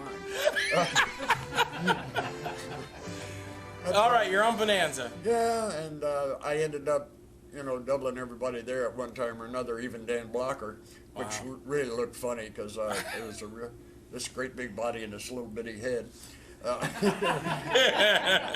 But we had a heck of a time finding a horse for him, but ended up getting a plow horse just about. But anyhow, after... during that I was doing some other stuff in between when I had days off, and then I went to Gunsmoke, and then Have Gun Will Travel, and with Richard Boone, the best guy I ever worked with in my life. He has a heart bigger than I am, or had a heart bigger than I am. It's stopped since then, but anyway. And then got into cars and stuff, and did Kojak and Policewoman, and then Dukes of Hazzard was a big one for me. I was Sonny Schroyer's double primarily. Wait. Just a good old boy. Yeah. And the movie Never sucks. doing no harm. Yeah. But love, they I'm a were stuntman born. because I can't sing. But anyway, in fact, Sonny, who played Enos on that, he gave the bride away at my wedding. Oh, very in cool. In his Enos outfit. Oh, that's cool. And I came to the altar on fire. Oh, man. And let's see what. Oh, we had a Joan Collins look-alike. Really, tell people that you did a stunt that day. Oh yeah. Well, I did a flyover on a car, and I did the fire. Wow. And I shot some weapons, and I had a couple of buddies of mine came in from L.A., and one of them did a jerk off, and the other one was kind of a safety guy for us. And so Now you got to explain that because that terminology is that's when what you're. stuntmen do in the hotel room late at night. You know. Oh man, there's my editor, Doug. Get to work, man. Fix that one, buddy. I know that's terminology. That's what it's called. That's what it's in the I know. in the book that has all the stunts listed. That's what it says. Yeah. But anyway, a jerk off is you're wearing a vest type deal, harness, with different clips in the back that you can put a cable to. And as you go forward, when you get to the end of the cable, of course your body stops, and whatever's under you, a motorcycle or ground or whatever, keeps going. And you're pulled off. And you're on your butt. Usually on your head. Yeah. But I've done it off of motorcycles, but this was a running one that Kenny did for me. But anyway, we had it was on. This was '92, so this was on all three networks and CNN. It was the most publicized wedding in Florida. Wow, cool. Yeah, we had a good time. I got 3 jobs out of it, so what the heck? Wow. It was worth it, just for that. I love you, honey. Yes. Tell her you love her. I love you, baby. Are you in trouble? You won't get no dinner tonight, man. Yeah. I'm cooking anyway. But anyhow, then there was all the movies, about 235 movies over the years, and I was coordinating. I've done some producing, and now I've done some directing. I want to go that way. I'm a little too old to do the stunts, although I want to still do a couple a year, just to keep my hand in it. I'm still a pretty good shoe behind the wheel, so. Oh, yeah. No, we can tell them some of your recent stuff, like from the FMPTA. Well, I directed a couple of shorts for the FMPTA. One was Survivors Club. The other one was the Rodman Dam Murders. And then got a gig and directed a documentary, which I've never done, for the Suncoast Seabird Sanctuary called Flying Free. And it's a 52-minute documentary, educational documentary. It is going to be released on Amazon, Netflix. Or Netflix, okay. Netflix, and then it's going to libraries all over the country. Oh, so cool. That's 27th, I think, of this month. Cool. I saw that too. That was awesome. I'm pretty proud of that. That was cool. a pretty good gig. And that's a real life thing too. That's really an environmental thing. That was cool. I learned more than I wanted to know about birds doing that. I had to wash my car every night. Anyway. Goes with the job, right? We had a lot of fun doing that. But, cool. I've been on a couple of, actually 3 of the Bond movies, and let's see, what was some of the others? Did you do Moonraker? No, I was No, on, I think I asked you that before. No, it was because Diamonds Are Forever, Okay. Man with a Golden Gun, and the original Casino Royale, which was a spoof by Peter Sellers, which was, he was a bear to try to double, because that guy, he's weird. More so than you. I'm not weird. Why? What are you saying I'm weird for? There's nothing weird here at all. Just a little screw.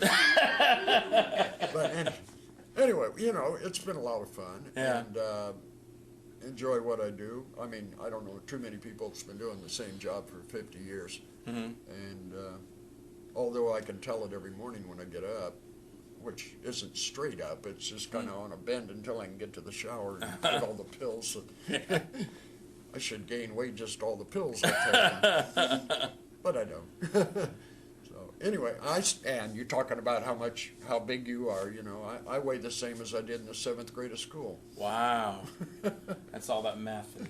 No. I just had to throw something in there, well, I'll let the cat out of the bag. Back in the days.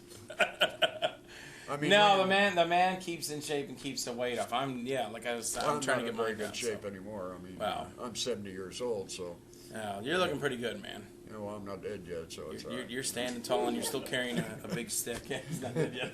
I'll still dick some idiot on a set if he screws up on the safety end. Well, I talked about the on one of the shows with Melanie Robelhead, and we talk about safety. Yes. In fact, we're going to get back to that. I want to talk to Jerry Allen about safety right after this, and we also got still coming up. We have the Wynkoop's 30-second. Hi, Mike. Are you okay? I'm sorry.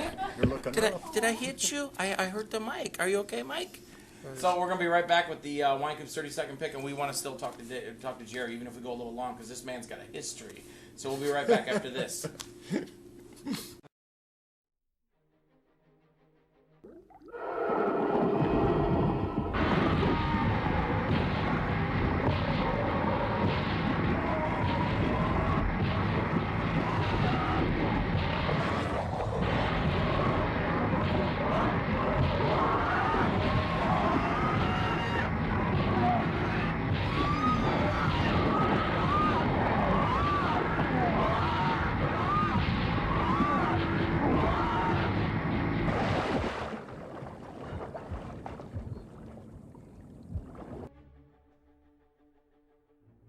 All right.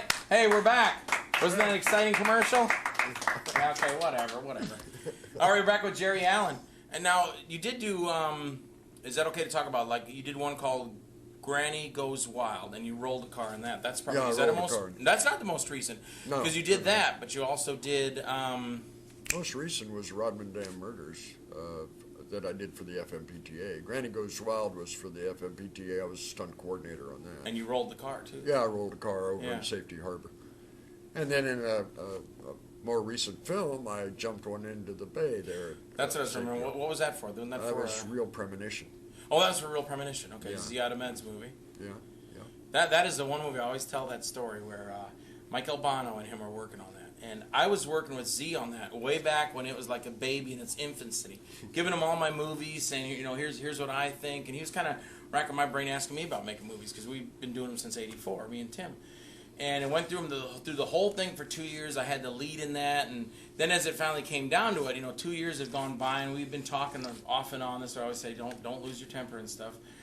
They called me up, and they were getting down to actually shoot the whole movie.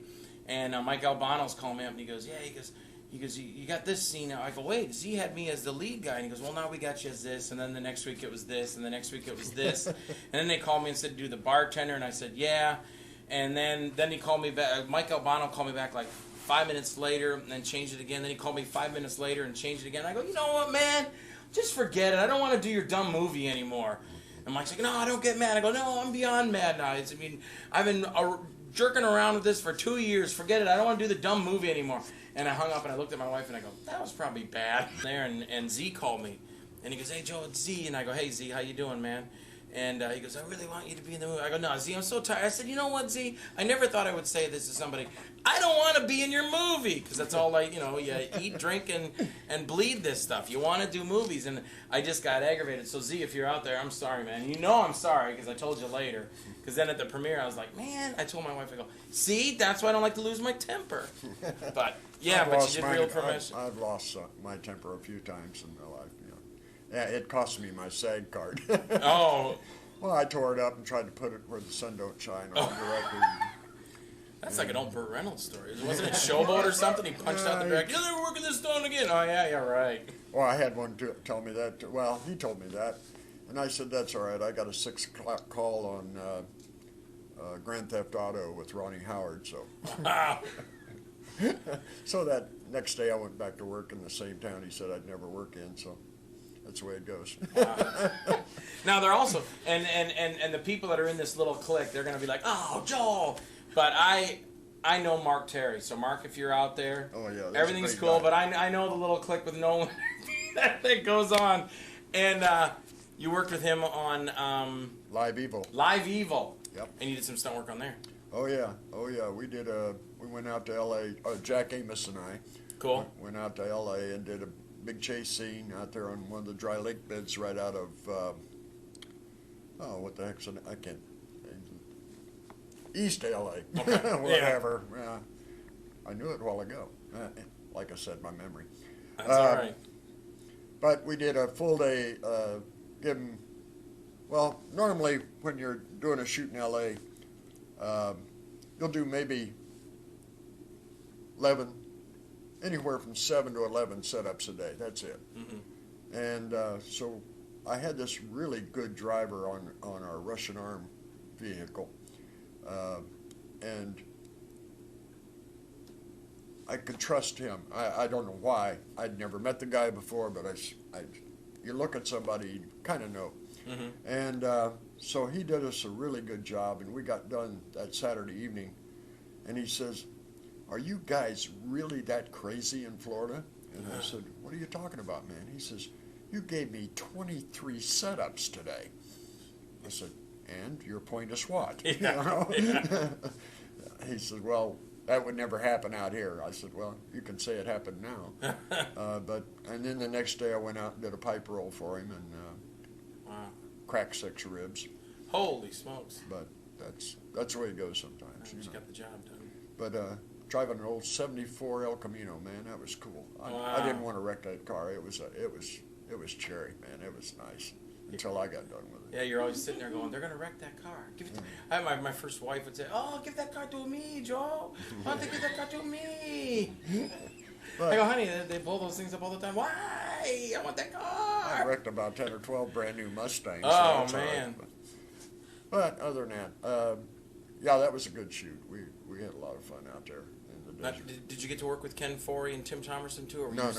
I doubled Tim. I was Tim's double. Oh, very awesome. Yeah, so I had the duster on with the red scarf and that whole 9 yards and the big old cowboy hat. After I crashed the car, I of course had to crawl out of it and carry this bag and limp. And the guy, I asked the director, I said, "Which leg am I supposed to be limping on?" He said, "The right." I said, "Great, that's the one I hurt, so that'll work." Yeah, that'll work. But I couldn't get out of the car. It was on its top. I couldn't get out of the car with the cowboy hat on, so I had to stick my head out and then put my hat on. Like the old Indy when he reaches into the door to pull it out. But it worked out really well. We had a lot of fun. Now I gotta ask you this because you saw Tim Thomerson. As far as I'm concerned, Tim Thomerson's greatest movie was Trancers. Okay. Did you see Trancers? I've seen parts of it. You go watch that, mister. Trancers was awesome. Trancers is the one. Talk about the low budget realm. I do a lot of low budget movies. You've been in that realm or working in the industry of other low budget movies. And Trancers to me was just too cool. His character of Jack Death. Last time I talked about Butterfly. He's a heck of an actor. Jack Death. Yes, Tim Thomerson from Trancers. Live Evil now. Trying to think. I worked with him one other time in L.A., but it's been a long time ago. I can't even think what the project was now. The way back in the day, you didn't know what you were working on. You got a call from the service and said, "Are you available at 6 a.m. or 11 or whatever?" And yeah, well, here's where I want you to go. Go over to Universal or Paramount or whatever. Yeah. You went over and did whatever they wanted you to do, and you went home, got your money, and that was it, you know. But it was kind of weird doing it like that. That's why I've done so many movies. Heck, you only work on them a day or 2 or 3, you know. And that's cool, though, because you're getting all spread out rather than being held up. Made a lot of money in those days, you know. I mean, that it was good money. I remember the first really good paycheck I got on Bonanza. It was like $1,500 for the week. I hadn't seen that much money in my life, you know. Wow. It seemed like. And so I went out and bought this brand new pair of boots, alligator boots. I mean, they were gorgeous. I paid $85 for them back then. That's 1959, man. Those boots would cost you $600 now. Yeah. So I wear them in the next day. I'm real proud. I go into the wardrobe, and I had my locker there. And I changed into my clothes, and I put my boots outside my locker. And I got into wardrobe, went to makeup, went out on the set, and Dan Blocker and I were always playing jokes on each other, playing cards in between and all that. We were drinking buddies. And I come back that evening and I reached down to grab my boots and they were full of water. I said, Dan Blocker, you SOB, if I catch you, I'm going to kill you. Oh, here I go chasing Dan. You got a picture. Me chasing Dan Blocker. That's like a mouse chasing an elephant. And we're going down this darkened set street. He gets about halfway down. He stopped and turned around. He says, what the hell am I running away from you? Yeah. Boom. I wish I... Now what are you going to do about it? I said, I wish you hadn't thought of that. I said, let's go get a drink. Okay. Buy me a drink and then you can buy me some new boots while you're at it. Oh, it didn't hurt him, though. But, dried him out. But he was one heck of a guy. He was really good. I remember there was one episode. I remember this because I still like those. My mom loves those. Any westerns, especially Bonanza. But there was one where I think he was like on his deathbed, and I don't know if he said Pa or somebody was there, and he goes, I wouldn't die with my boots on. Yeah. He had his, I think him in the episode, one of the episodes, he had bought new boots or something. Yeah, he was shot, and they thought he was going to die, and he goes, I wouldn't die with my that new shot, boots on. that was a real long angle from the back where he got shot off the horse, and that was me on the horse taking the fall. And that's where it looked like, if you look at it close, it's this little bitty head and this great big old stuffed body. Doesn't make it look like Blocker. But, yeah, I remember that. But, yeah, it was a lot of fun, Cool. Back in the day. I wouldn't work with horses again. I know I'm going to tee off a bunch of people, but I hate livestock, man. I hate horses. Well, who said don't work with animals and kids? W.C. Fields? Horses are just plain mean, and you fell the best you could. Yeah. That was now you can't look at a dog cross-eyed these days. No, you can't do any of that. Well, now you have to pay for a falling horse, and there's only about 8 or 10 of them in the country now. They get $1,500 a day. So. These were stunt horses back in the days. They went to an actual stunt school, so they learned under the best stunt horseman of all, and that would be who's the guy? Who's the guy with the El Kabong? Was he a horse or a giraffe? I don't know. Come on, you got me. Come on, studio audience. El Kabong. El Kabong. I don't know. He was a horse. Yeah, quick draw McDraw. Squits up, quick straw. He taught them all to do the fall. Yeah, we'll clear that up right now. We don't want any animal issues. Well, yeah, and he was animated, so it worked. Yeah, there we go. Now it's for the future stuff. You're just same thing, like me, looking for new work. Always stuff that looking comes for up. work. Yeah. Cool. I've been working on a project for several years that hopefully we'll have some word on it by the end of this year. Cool. It's a 3-picture deal, and good. I'll be producing and directing on that. So good. Yeah. Keep my Producing hand and directing. Yeah, Cameron, get your butt over here. This man better get me a job. Jerry, it's been good having you here. Thank you, Joel. I'm going to come back from the break in a minute. I got to do a Wynkoop DVD review. You want to hang around? And then absolutely. We'll close the show out, and then me and you will wrap a little bit for all right. We can do that. Our infamous credit roll. Both credits? Both 2 credits. We have 2 credits. Good. We have 2 stunt security. Well, we have security enough. people here. Yeah. There's Mr. Nakota. Yeah. You can call him Steve. Hi, Steve. And that's Cope Ransom over there. Say hi to Cope. Yeah. Oh, you got to have somebody. Yeah, someone's got to do the work around here. All right, hey, we'll be right back on the Joel Wynkoop Show.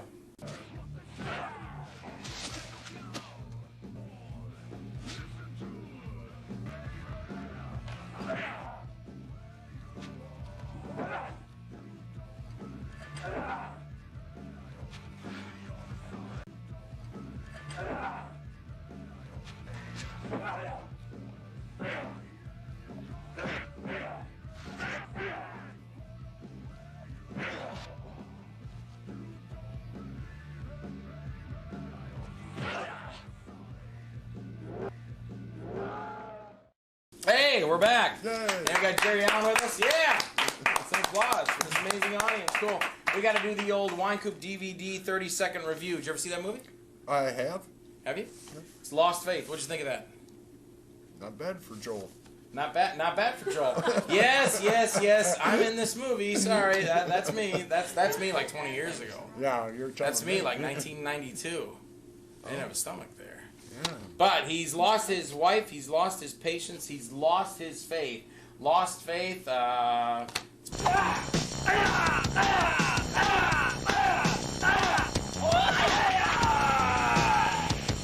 Jerry, that's about it, man. But I'll tell you, it's been great having you here. I know how long it takes to do these because, just for instance, on Diamonds Are Forever, we started shooting that in '68. It was released in '71. Wow. So, yeah, that's even the big guys. Yeah, it takes time. Can drag it out. Yeah. Yeah. Wow. We're done with the show here. We'll see y'all next time on Wynkoop TV. Me and Jerry are gonna wrap here for a while, but thank you very much. You're welcome. Thank you, audience. Yes. A live audience. Yeah. Very cool. So you have a good trip over here?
My karate keeps me in top physical form.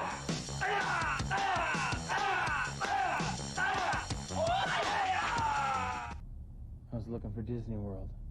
Must have missed my exit. Karen, I love you, and I want to spend the rest of my life with you. Will you marry me? I'm just practicing for the part. People in my head told me I had to kill you because you're gonna mate with some man.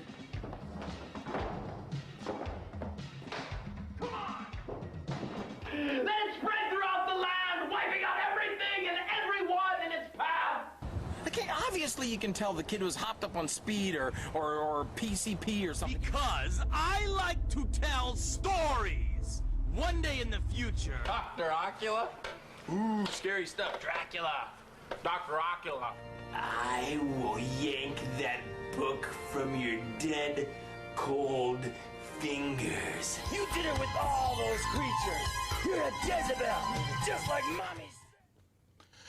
Hey, it's Joel Wynkoop Show. We're back again. It's Sunday night. It's a little after 9. Sorry, got caught up in my my old cops routine. If you lost or watched the last episode of the Joel Wynkoop Show, I got to the studio late because I get all hooked into cops. Remember I was telling you how they beat the guy. If I was a cop, I wouldn't be able to do it because I'd be like, let me help you get that door. Bam! Oh, so sorry. So, you know, I'm a little late. But I did want to make an announcement. Coming up on June 7th at the Tampa Picture Show is going to be Zed. That's the Zombie Eradication, and I can't remember what the D stands for, but my friend Mike Maron's going to be doing that. It's called Zed. It's a zombie short. It's 20 minutes long. It was actually made for the Zombie Film Challenge, but it didn't get done in time. So what they did was add a little more time into the Zed movie itself, but it's about zombies, and I play a character named Dr. John Croft. And that's going to be playing at the Tampa Picture Show coming up on June 7th.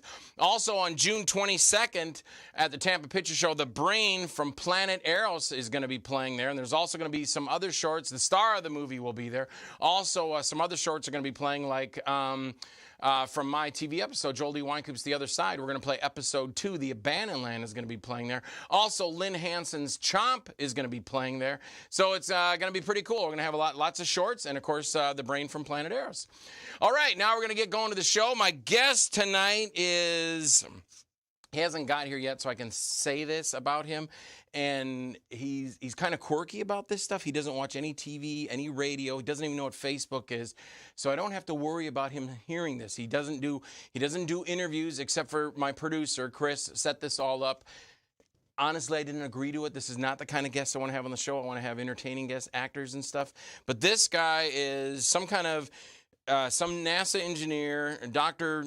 Verhoeven, somebody or other. I don't think he's going to see this, so I really don't care. But it was a NASA engineer. It says he's got a bunch of PhDs. He's got a SMC, a bunch of stuff I don't even know. But I'm contracted to do this, so I have to do this. What? I'm getting to that. Okay, he's already telling me I'm not supposed to be saying this stuff. All right, I'm sorry. So anyway, we're going to be here with Dr.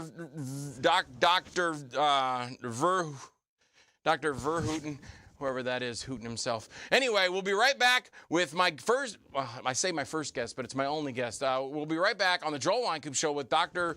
Verhoeven Fries or Kaiser or something like that. I don't know. Anyway, let's see how this is going to happen, all right? We'll be right back right after this.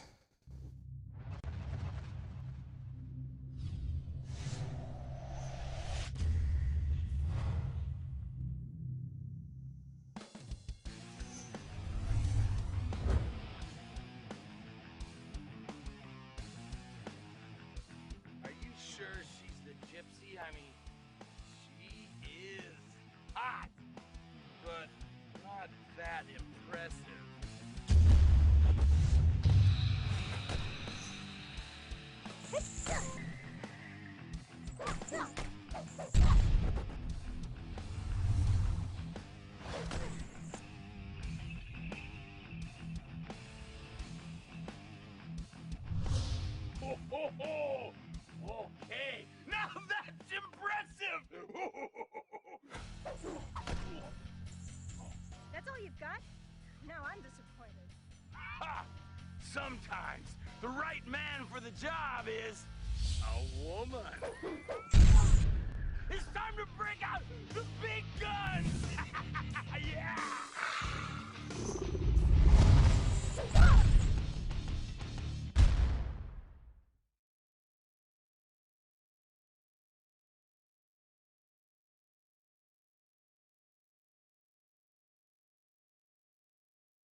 Where am I? Who are you? Prisoner, your powers have been drained. Now move for sentencing.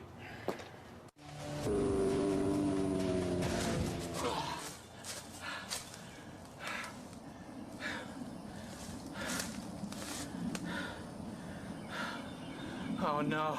I heard you've been looking for me. Looks like I found you first. Davis, watch out! We got it all on surveillance. I got the tape, and I got the file right here. Hold it, Dom Singh! One more move, and I'm sending you back! Damn! Let me tell you something about the Punisher. The Punisher, Francis Castle, we call him Frank Castle, his family was killed, so he went on a big vigilante killing thing, and it was just great to see him just destroy the people that killed his family. And then he was living underground because, you know, he became so bad. And they were like, you cannot kill people like that because that is illegal. You're not supposed to do stuff like that. And that is just wrong. The man should go out and have his revenge, but it's not revenge, it's punishment.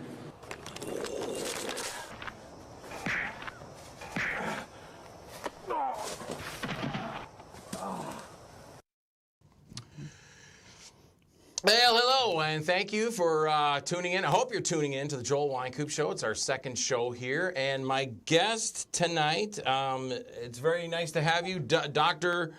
Verhoeven. Dr. Verhoeven Kaiser?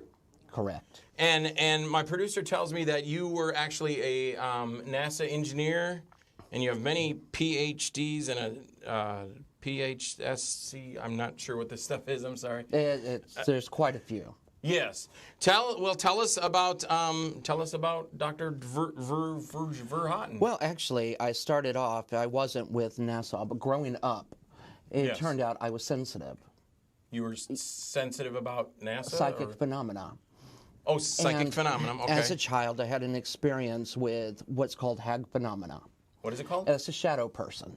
Shadow person. Mm-hmm. Oh, like shadow person. Like I did a movie called Dark Dimensions, and there's shadow people in that in Dark Dimensions. They like move. It's like shadows. They come alive. And from that point, I became fascinated with an afterlife and spirits. And my family went ahead and took me to metaphysical churches, and they fine-tuned it. In my teen years, I started to get away from that. I became very interested in NASA because a lot of people don't know this. This is a very rarely told story. Mm-hmm. My father was actually on the first flight to the moon. Oh, your father was on one of the Apollo flights? It was done before the one that was televised.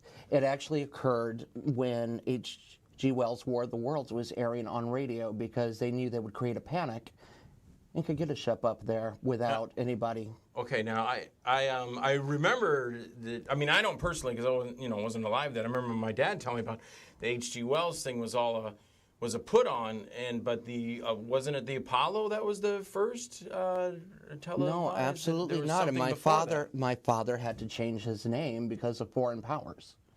Oh, well, what was your father's name? Was his? Because I don't remember a Verhoeven. Even to this day, it's like I'm not able to say. That's for my family's protection.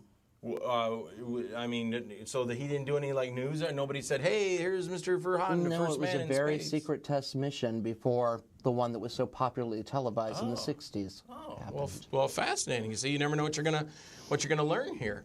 Boy, I got to get some space up there. I got to get more posters or something. Look at that. So second card here says the places that you studied under. Wow. A cryptozoologist, all these PhDs and all these things. Something in the range of I guess that's galaxy, space exploration. Not you yourself, but is this something you trained in or studied in or went to school in? Well, with the cryptids. It says you have a degree in several things here. Well, we'll start with the cryptids, which of course would be like Bigfoot. Yes, okay. While I've been in Florida this week, I have gone ahead and tried to make contact with skunk ape, but no such luck on the hunt this time. Uh-huh. Now, so you have some background in NASA, but you're also a cryptozoologist and you're trying to hunt Bigfoot. I always thirst for knowledge. I never know enough. That's interesting. You know, a lot of people don't believe in Bigfoot. They think that's a bunch of hogwash, and there is no Bigfoot. I've seen them. You've seen Bigfoot? I've seen Bigfoot. Wow. Tell us about that experience. That sounds exciting. It was on a trip up in the mountains, and I was camping by myself. Which mountains was that? It was in Colorado. Oh, in Colorado. Okay. Rocky Mountain High, like John Denver. Beautiful Rocky up Mountain there. Absolutely beautiful, just before the fall rolled around. Yeah, sorry. And I was out camping by myself. Sometimes I just start singing, especially, Colorado, John Denver. That's it. I'm sorry. You like that? Should shave that. Yeah, I did the wife, I got to shoot tomorrow. That's why I'm in casual dress. Yeah. But anyway, so Colorado, Bigfoot. Wow, you're eating those things like candy. Yes, they were blessed by the Pope. They keep the demons out. Oh, that's odd. Anyway, so Bigfoot. I was out camping by myself, and apparently the food I got drew the attention of the Bigfoot. It started out with just noise in the bushes, a few rocks thrown at me. Bigfoot was throwing rocks at you? Yes. They are known to do that on occasion when people invade their space. Oh, I didn't know this. It's their way of telling you, but he ended up coming into the camp in the middle of the night, and we came face to face. Oh, really? How was that now? And at first, I was horrified. Uh-huh. But then through body language, we actually communicated. Wait a minute. You got to tell me something. What? You met Bigfoot in the woods because you're a Bigfoot scout, and the Bigfoot threw rocks at you, and then you had some kind of body language? He came closer to investigate later in the night. And when I poked my head out of the tent, he was there, and I moved slowly towards him, he moved slowly towards me, and we were able to communicate. They don't talk. It's a series of grunts and growls. Grunts and growls. Mm-hmm. Now, are you going to tell me that you understood these grunts and growls? Like if the Bigfoot was going, "Arr, arr, arr," you would understand that? To the point, what we did was we shared food. Uh-huh. And it probably like hot stayed dogs with or me. Something? Actually, hamburger. Hamburgers? Hamburgers. And he probably stayed about an hour. Uh-huh. And then went off. Now, and, wait a minute. Wait a minute. Are you telling me like a Bigfoot came out of the woods and sat down with you? Yes. And communicated, and you guys and had like him. hamburgers? I fed him. You fed the Bigfoot? Well, I look at it with like animals. They take food, and with the cryptids, it's like it's partially animal. Okay. We got to move. This is really interesting, but we got to move on here. That's very interesting, but you have a lot of stuff to cover, and I want to make sure that we get to all of it. What about your all this space exploration? Something about worlds, living in other worlds. Now I know a lot of the. That's not lit. Did you know that? Oh, I know. If I light it, I might get cancer. Oh yeah. Good. Okay. Good. I know now? I know a lot from DC Comics. How worlds merge upon other worlds. There's Earth 1, Earth 2, Prime Earth, where this Superman meets this Superman, and the worlds converge. Now you really have a philosophy. It says like a actual degree about world phasing. Tell us about that. Well, there's so many galaxies. We're not the only things alive. Well, I've always said without that. saying. I think people would be stupid to think that we were the only, things in the. My great uncle Gene Roddenberry, had a Wait a minute. Come on, Dr. Verhoeven. Houghton, I'm sorry. Now you're telling me that Gene Roddenberry is your dad? No, he's my great uncle. Gene Roddenberry's your great Gene Roddenberry, who created Star Trek? Yes. He's your great uncle? Yes. And you talk to Bigfoots? Yes. And I got like 6 more pages of all kinds of stuff you do. I almost said bullshit. I'm sorry. I've lived a very exciting life. You have? Okay. Well, tell me about your uncle Roddenberry. How does this, He is actually the one who developed space flight, believe it or not. And well, he did with Star Trek, the TV show. He created the Enterprise. And it was a lot closer to reality than people realize. But when I heard that he went to NASA and would ask, hey, if you had money, could you do this? When he was in talks with the government, they decided what he was thinking was far too advanced at the time and should just become a TV show. Really? But he's the one that helped discover and build the core engines for the Apollo missions. Wow. And they really do run off dilithium crystals. Well, no. And I know a little bit about, and there's no such thing as dilithium crystals. That was just made for Star Trek. I beg to differ with you. I just told you he had his thumb on the pulse. Yeah. Okay, now you have a book about this, right? You have all this in your book? I do. I have a wonderful book right here that I've... Let's, This says Gracie, a love story. This is George Burns. I left the dust jacket on it. And here you go. Okay, and this tells all about your life. It's a really good read. This is Gracie, a love story. This has got nothing to do with what you're telling me about. I said I have a book. I didn't say I had written a book. I didn't want to leave it. I didn't want to come empty-handed. Yeah, you didn't want to come. Well, you better get to some of this other stuff. I mean, this metaphysical stuff, because so far I don't think I'm believing you, And I got to be quite honest with you. I did not have time to research, and I couldn't find any research on you. I'm not telling that story right now. Excuse me? Go ahead. What was that all about? Oh, it's nothing. Okay, yeah. Well, let's move along. No, not now. Do you see something there? Mm-hmm.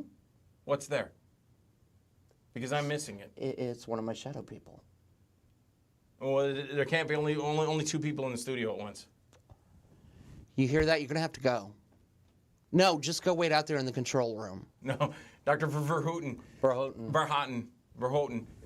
Are you putting me on? Is this a gag? Because my producer's probably set me up. I'm definitely serious. Okay. Now, it does say here that you were, and we have a picture of this. I think, Gary, if you can bring up this picture, it's you in drag. Can you explain this? For my producers, what is this all about? Whenever I go to Europe and I'm checking out what the Russian mafia and the KGB and Soviets are doing, I need a disguise. Wait a minute. The Russians and the KGB? Now, come on. This is... Yes, I work internationally as a spy. Now, how does that work? Because isn't spies supposed to be secret? Like James Bond wouldn't come on my show and start telling people things. James Bond is fiction. Yeah, well, so if he was real and he came on the show, do you think he'd be telling me, like, you know, secrets about what you just said? It's okay. I change my look. It doesn't always look the same. So tell me about an adventure you had in drag to what? To trick the Russian mafia? I'm just trying to make sure that they're not ready to attack us. You need to watch it. The foreign powers are watching you in your films. Are they? Well, I don't think anybody's watching any of my films that are in Speaking of which, I don't watch anything, but I did go ahead and get some of your movies. Oh, really? And watch them. Good. They're disgusting. Well, that's what they're supposed. I mean, that's kind of rude, but that's fine. That everybody has an opinion, and some of them are like that because that's what a lot of viewers like. They want to see some stuff that, like, for instance, Herschel Gordon Lewis's The Auto Show, which is right behind you, is that kind of a gory movie, but Lost Faith is a martial arts movie, and The Other Side's a television show, and depending what you've seen, I've done a lot of movies. I found Creep particularly disturbing. Oh yeah, well, it's supposed to be. That's in a good way. But hey, we're not here to talk about me. Let's talk about you. Now, what is some of the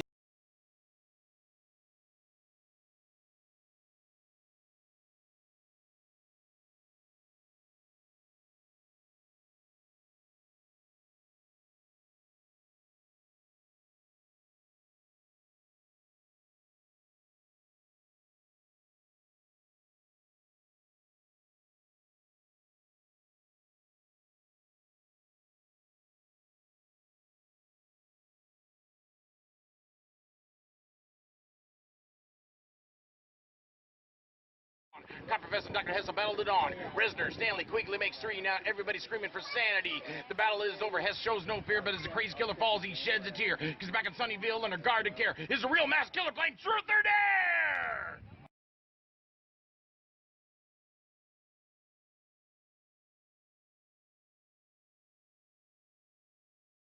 He has the mind of an adolescent. He's very fragile. Stop! Yeah, all he talked about was slashing people's throats.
It'll show you you're alive.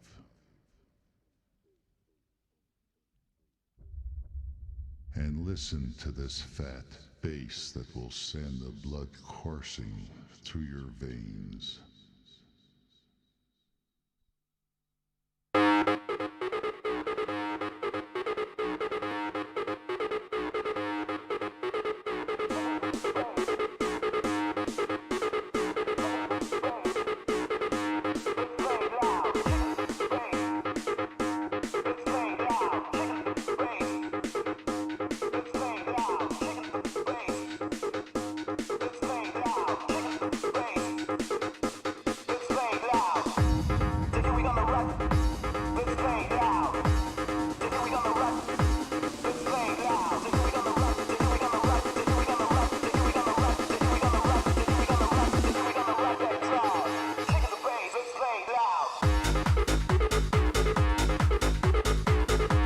Bulls Radio Lounge, the Bullshitter Show, only on YouTube.com. Welcome to this sort of special edition Sunday live show. Live. We had proper things in place. We had all this stuff going, and then we sort of got into a production meeting, which I think went quite well. Yeah? It went real well. Like Yeah. I yelled at. I'm just kidding. I mean, it wasn't too bad, was it? It's great. It's never bad. It's productive. That's why it's called a productive. It's always just testosterone if it gets out of hand. Productivtion. Hey, what'd you say, productive or? Productivtion. Oh, production? That's a combination. Productive, production. That's a new compound word. Gotcha. Well, welcome to the show, July 28th on this Sunday. How you guys' weekend going? Good. Mine was Yeah. pretty good. I didn't.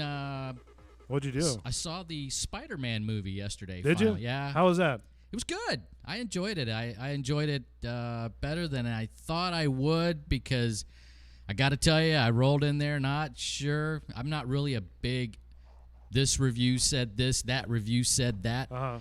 And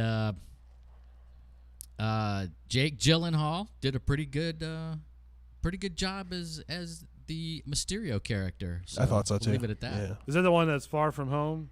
Yeah. Yes. How long are we out now? We're out over 4 weeks, right? That is 4 weeks. So let's we can talk about it, I guess, right? Oh, yeah, you can give your review. Yeah, on it. if anybody If hasn't you've seen a movie, seen it by now. Listen Well, to- I'd like to wait 2 weeks because, some people like to wait for the Right. crowds to go away. I also worried about that. I didn't hear anything for 4 weeks. When we were heading out the door, I said, man, this has been out 4 weeks. I haven't heard one spoiler. Over 1 billion. So, great. So- wow, I kept out Have of that that have one seen pretty the good. movie? Made over $1 billion. Made Really, over so I believe. far? Yeah. So, So yeah. over $1 billion for a Spider-Man. guy to walk on walls. It's the MCU now, bro. It's the continuation of the 20. It's the 23rd movie now, or the 24th movie, something like that. I don't know. It's in the 20s now. How many movies is there officially? Like 20, 23? 23. Said? 25. Hold on 1 second. Yeah, check that out. But All right, since so we can't give it Spider-Man. away, Jake Gyllenhaal does flip the script, and he goes from a good guy to a heel, and it worked. It worked. It worked? It worked for him. All right. Because the last good thing I saw him, well, Did you like Tobey Maguire in the first one? You talking the very, very first one? Yeah. Okay. The very first one. I did. Okay. I did. I thought it worked. He was a good Peter Parker. That's a tough role. That's a tough role to play. I thought he did pretty good. Garfield, I think one played one character good and the other one did the other one good, and then this kid now does it all good. Yeah. Was he did he play in Garfield, Tobey Maguire? No, That's what he said. He said no, play Garfield. Garfield was the second Spider-Man because they redid it. Andrew- Oh. Yeah, this is See, like I'm the going- third rendition. I'm going by titles. No, You yeah. guys are Garfield. I'm thinking Garfield the cat. No, give me some lasagna. eh? I hate Mondays. Hey, Odie. Good Lord. Sorry about that. Chewy Rock says hi. What's going on, Chewy Rocks? Hey, Chewy Rocks.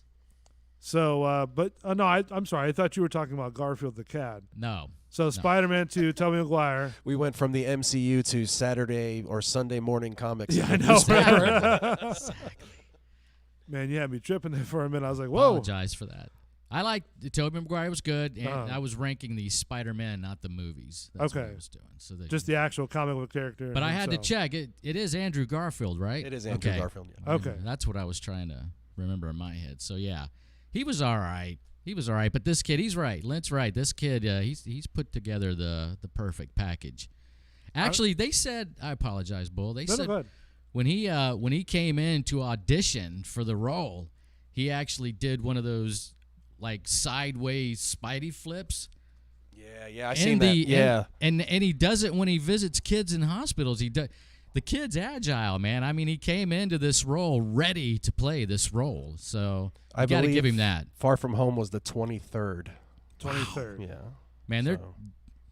Now, speaking of this, are you going to actually, or would you actually watch all the Marvel movies at one time? Lent, I'll let you. I mean, I don't. You know what I'm talking about? I'll let you front that one, I don't man. think I'd last, dude. From That's too start many to finish? hours. I mean, I could do it over. If I wanted to watch one a day. Where? I could do that? What do you mean where? What location? Would I have to do it in a theater, or can I do it in my home theater? I would say home theater, unless you want to do it in a theater. I mean, So does that'd sleep? be kind of. Is sleep allowed to happen in this occurrence? I don't know. You guys are the comic No. book guys. I want to say No, no. so you got to go straight through. I'm not Straight lasting, through. bro. I'm going to sleep. No? I'm passing out. I'm You at can- home. You can pee, crap, and eat. Pee, crap, and eat, but I'm still passing out because once I eat, Wow. done. I couldn't do it. Now, what happens if they made you sort of wake back up and watch what you've already missed? Or you couldn't go home till you watch all of it? So I'm not No. home at this point. Wow. So I'm trapped until I watch Yeah. them all. I guess like in the what is it? What movie was that? The Clockwork Orange when they held that guy's Oh, eyes open yeah. and put the shit in there. I That guess you got was- to do that till I get through it. Have you seen that one? Not recently. never seen A Clockwork I have Orange? seen it, but I was in a different That's some state of psycho mind shit before in you that guys movie, start dude. jumping That on movie me. was off the Don't chain ever on watch that, that man. movie drunk. I don't remember anything about it. Okay. Ever. So you So didn't you watch any watched of the it. movie drunk? I Is did. that what we're saying? Yeah, I came in How late much one did you night. have? We're talking about an all night's worth. Oh, okay. An all night's worth. And it was on, so I said, "Hey, let me check this out." And I couldn't keep up with it or catch what was going on, and just haven't had a chance to catch it again. And I hear, it's really a great, cult classic, know, and yeah, I want to check that out for Yeah, sure. shout out to YouTube. It's available for $3.99 for your viewing pleasure. Is it really? Wow. Yeah. Mm-hmm. What's it gonna do for me? Netflix subscription though. You can watch it on Netflix. You. Uh, What it'll do? It's a cult classic, man. Oh, sorry. I was wandering off on something else. 1971 drama mystery.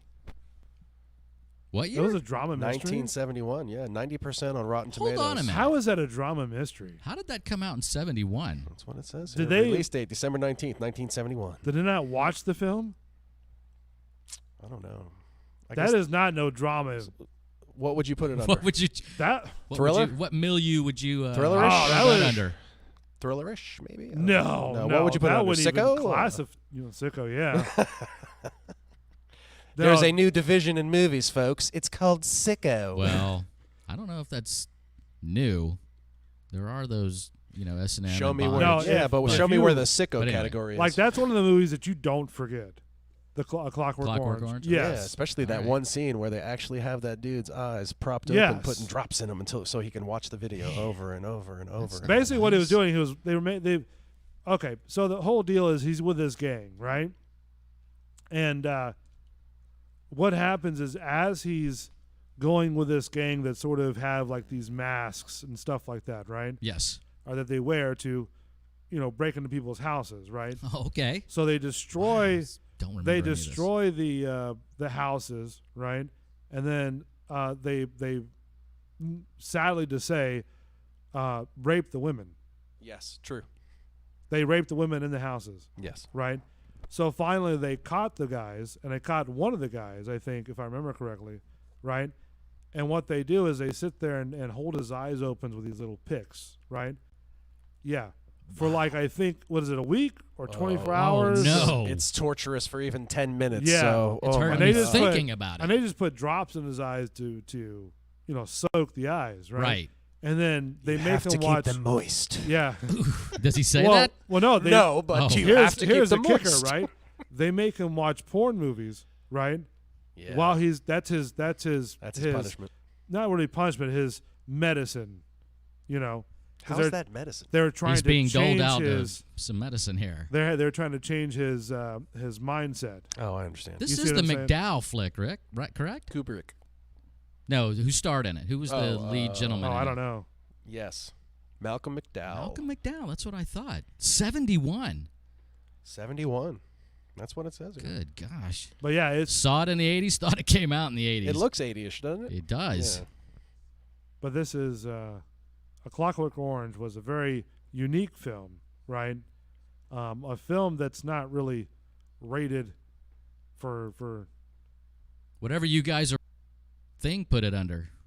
Your Well, article. I've got it up here on Netflix. No, my article Okay. here put it under drama mystery. That's why Bull's like, what the I don't. That's a fuck? drama. That's not a drama mystery. Screw that app. It's like Yeah. crazy shit movie. That's crazy, like insane. Yeah, psychotic. Psychotic. Good one. Psychotic. You know, Under the psychotic section. Like along the lines of Rosemary's Baby? no, not really. No. Okay. This is kind of one of those movies that's like. Would you so classify it as stupid. like Carrie or no? Loved Carrie. Nah, Carrie was more of a horror. Horror. Very so this horror. Can't be real horror. Horror was Extremely horror. horror was psychotic / horror. Or Carrie. Carrie, the first one or the All original of, or well, all of them, I guess, because they're all remade in some kind of form of the Yeah, but original. the first right? one Remake sucked. Remake. Remake sucked. All right, so what was a horror movie that you found that was just like all time freaked you the fuck out? Freaked me the fuck out. Yeah. Freaked me the fuck out. All right, I got two stories for course. two horror movies. Two but stories. the one that has freaked me out that I have not. By the way, do you think we should take the Cards Against Humanity thing off the live camera? No, leave it there. Leave it No, there? in It's a case you were monthly wondering, thing. that's Cards Against Humanity, All folks. right. Yeah, Hey, go if make you guys sure. want us to play around, chime in. Yeah. So Halloween. Yeah. To answer that question directly, Halloween. Which one? The original. The original? Yeah. Okay. I mean, really freaked me out. Yeah. Now Halloween 2, because when I went to see Halloween 2, I came out of the midnight movie, so it was close to like 1:30. Okay. Got home, or actually I was hanging out with a buddy. We got back to his house, and Halloween 1 was on TV. So we were like, just a couple of freaked out kids. But the most freaked out I've been was when I went to see Dawn of the Dead. Oof. When it Really? when it first came out, and my mom took me to see it. Nice. And we were sitting there in the midnight viewing at Varsity 6 Theater. And That's a blast from the past. yeah, exactly. And the movie started, and there's this scene, really great for its time. I'm talking about the 70s Dawn of the Dead, the original. And, the guy comes out, and he takes a bite out of that chick's neck, and as soon as that happened, the film melted in half. So Really? Yeah. The so actual everybody, film? Yeah. Wow. So everybody that was sitting there in the dark, and getting ready. You could just feel the going off of screaming, but the lights went up quick. The guy came in and he said, "We apologize. We had a little problem with the film. Everybody here can go out and pick one item from the concession stand, any item, big, small, popcorn, soda, on the house." So, so we all did that. About 5 minutes later, they had it fixed and rolled it from the beginning. Wow. Yeah, so you were there for what, like 3 hours almost? Yeah. Wow. Yeah. That's crazy that the film would burn. I know. Spontaneously. Yeah. Spontaneous Creep. combustion. It was creepy at that time. I'm like, what? However old, I'm 10, like 11, 12, whatever it 700 was. years old at the time. Yeah. So. Lynn, what about you? I'd say all time. Well, All time. Roxana's chiming in saying, "What about The Shining?" That's a freaky. Shining fucking was movie. good. That's freaky too. The red rum. Red rum, red rum. Red rum, red rum. The two twins on the bikes rolling down the hallway. Here's Johnny. That is probably the most played scene in that entire, like any commercial. Yeah. Yeah. But nobody could have done it like Jack. Oh no. I love Jack. Crazy. Jack's got that still Joker face. Oh man. Yeah. He's still good in the shit he does. Red rum. That is. But for me, I would agree. I think it's Halloween that sticks Halloween will be an anthology, actually. out. There it is. Red rum. Dude, if you hear this shit in a bar or something and you're by yourself, what are you going to do? Nothing, man. Just sit there and go, Okay, I guess it's my time. Just keep I on guess drinking. I'm dark, man. I'd want to know. Would you say come out to play? Red rum, red rum. I like haunted houses. I'm cool with haunted houses too. I like haunted But real shit's kind of red rum. Yeah. All by yourself in a bar. I mean, you're closing it down. Nobody else in there. You know that there's nobody else in there. Red rum, come in. Would you investigate or come in the cooler? Absolutely. Yeah. Yeah. What did I do? I don't know. What do you mean? What did you do? I didn't to do anything deserve to that. the experience. I actually No, that ghost has no business going after me because I know I did nothing wrong to it or to anyone in its family. What if it was just reading a label in the cooler? Red rum, red rum. I would go investigate.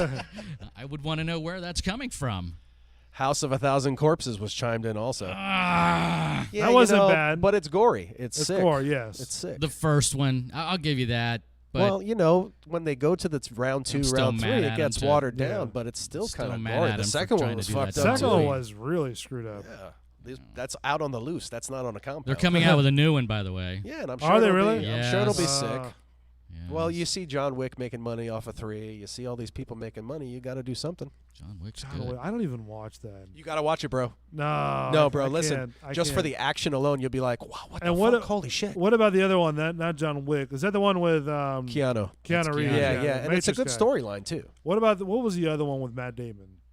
Oh, Jason Bourne. Yeah, did you watch that? I watched them all like that except one? for the one they brought in, the dude who played Hawkeye. I watched every one with Damon. Jeremy Renner? Yeah, I didn't watch that one. All right, 'Cause I've it's never against seen the any grain. of them. It's So against the grain. You can't Jason Bourne somebody if you're not Jason Bourne. I don't even know what is Jason Bourne. What is Jason Bourne? What is his character? He was like a military experiment. I think they were experimenting on a bunch of people, and he's one of the ones that got the hell out, but doesn't know anything. So he's trying to figure out who he is, what he is, where he came from, kind of. Is it like Soldier? Remember the movie Soldier, where they turned like With Mario Peebles? Is that I can't remember the actor's Mario name. Van Peebles? Back in the 90s, I think. Oh, that was Solo. Not Solo. Soldier. Yeah, Solo. That was Solo. You know, have you Not seen Han that one? The only Solo. Solo I realize is Han Solo. Yeah, I don't even know what the hell that movie No, is. it was like a universal I knew that was coming. type soldier. You know that the military made into like this, now. kind of like Terminator, right? But not Terminator. He was just a soldier guy that would always follow orders and super strong. And does that make sense? Does make It sense. does make sense, yes. The movie just doesn't sound familiar. Yeah, Solo. That was not a bad movie. It So really what was your all time? That movie freaked me out. I'm gonna go Halloween because I Halloween? remember it distinctly at my grandmother's house being on TV. Me watching it, going, "What the fuck is that?" So and you're then the dark was like pretty the bad music. for a while. Uh-huh. The Yeah, music made the that music and the movie. way they put him in shadows. That was great on purpose. Film work. Yes, great film work. Yeah, because it scared the shit out Yeah. of people. And then you go trick or treating on Halloween. That next Halloween, good luck. Oh, and that's another thing. Remind me. What? Let's get into that right now. What? There's a petition For about putting Halloween on the last Saturday. I've of the already month. put a kibosh on that. Don't worry about But it. what the fuck, people? Halloween has been the 31st Okay, forever. first of all, you can start a petition Now, hold on, and hold say, on. I started a petition, and that in itself will create this kind. This is going to be This because kind of the this kind younger of people, I'm telling you. Well, The younger it's not people gonna- who are inconvenienced that they have to go out during the week It won't after happen. their hard day of work. It won't happen. Wah. It won't happen. So what you're It saying won't happen is that, because you've said, make it so? Basically. So what are you saying? Like people want I to agree. change it to a Poltergeist was weekend, They or want to put it on the last Saturday of the month, so it's always on a Saturday. What's the And- fun in that? and Halloween is when? The 31st. 31st. No, I know that, but when? Like on Monday, Tuesday, Wednesday? Wherever it lands. Usually, Okay. it follows the guides of My question is, who cares? this guy. No, I'm saying who cares if it's whatever day it falls on? Who cares? The people who are inconvenienced that their lives have to change during the week. Oh, get over it. And their kids have to go out late at night trick-or-treating. Listen, if you want How to, could That's this part happen? of it. First Yes, of all, you and I it never realize goes that. past. Yeah, but even back then, it never went past 9 o'clock. Right, So 9:30, I shut don't- shut down and the then you operation. shut your lights Right. off, and you're done. Or if they knock on the door, I'm done. 31st is on a Thursday This year. of this year. Yeah. 9:30, you're done. You get up, you go to school the next Right, who day. cares? And then guess what?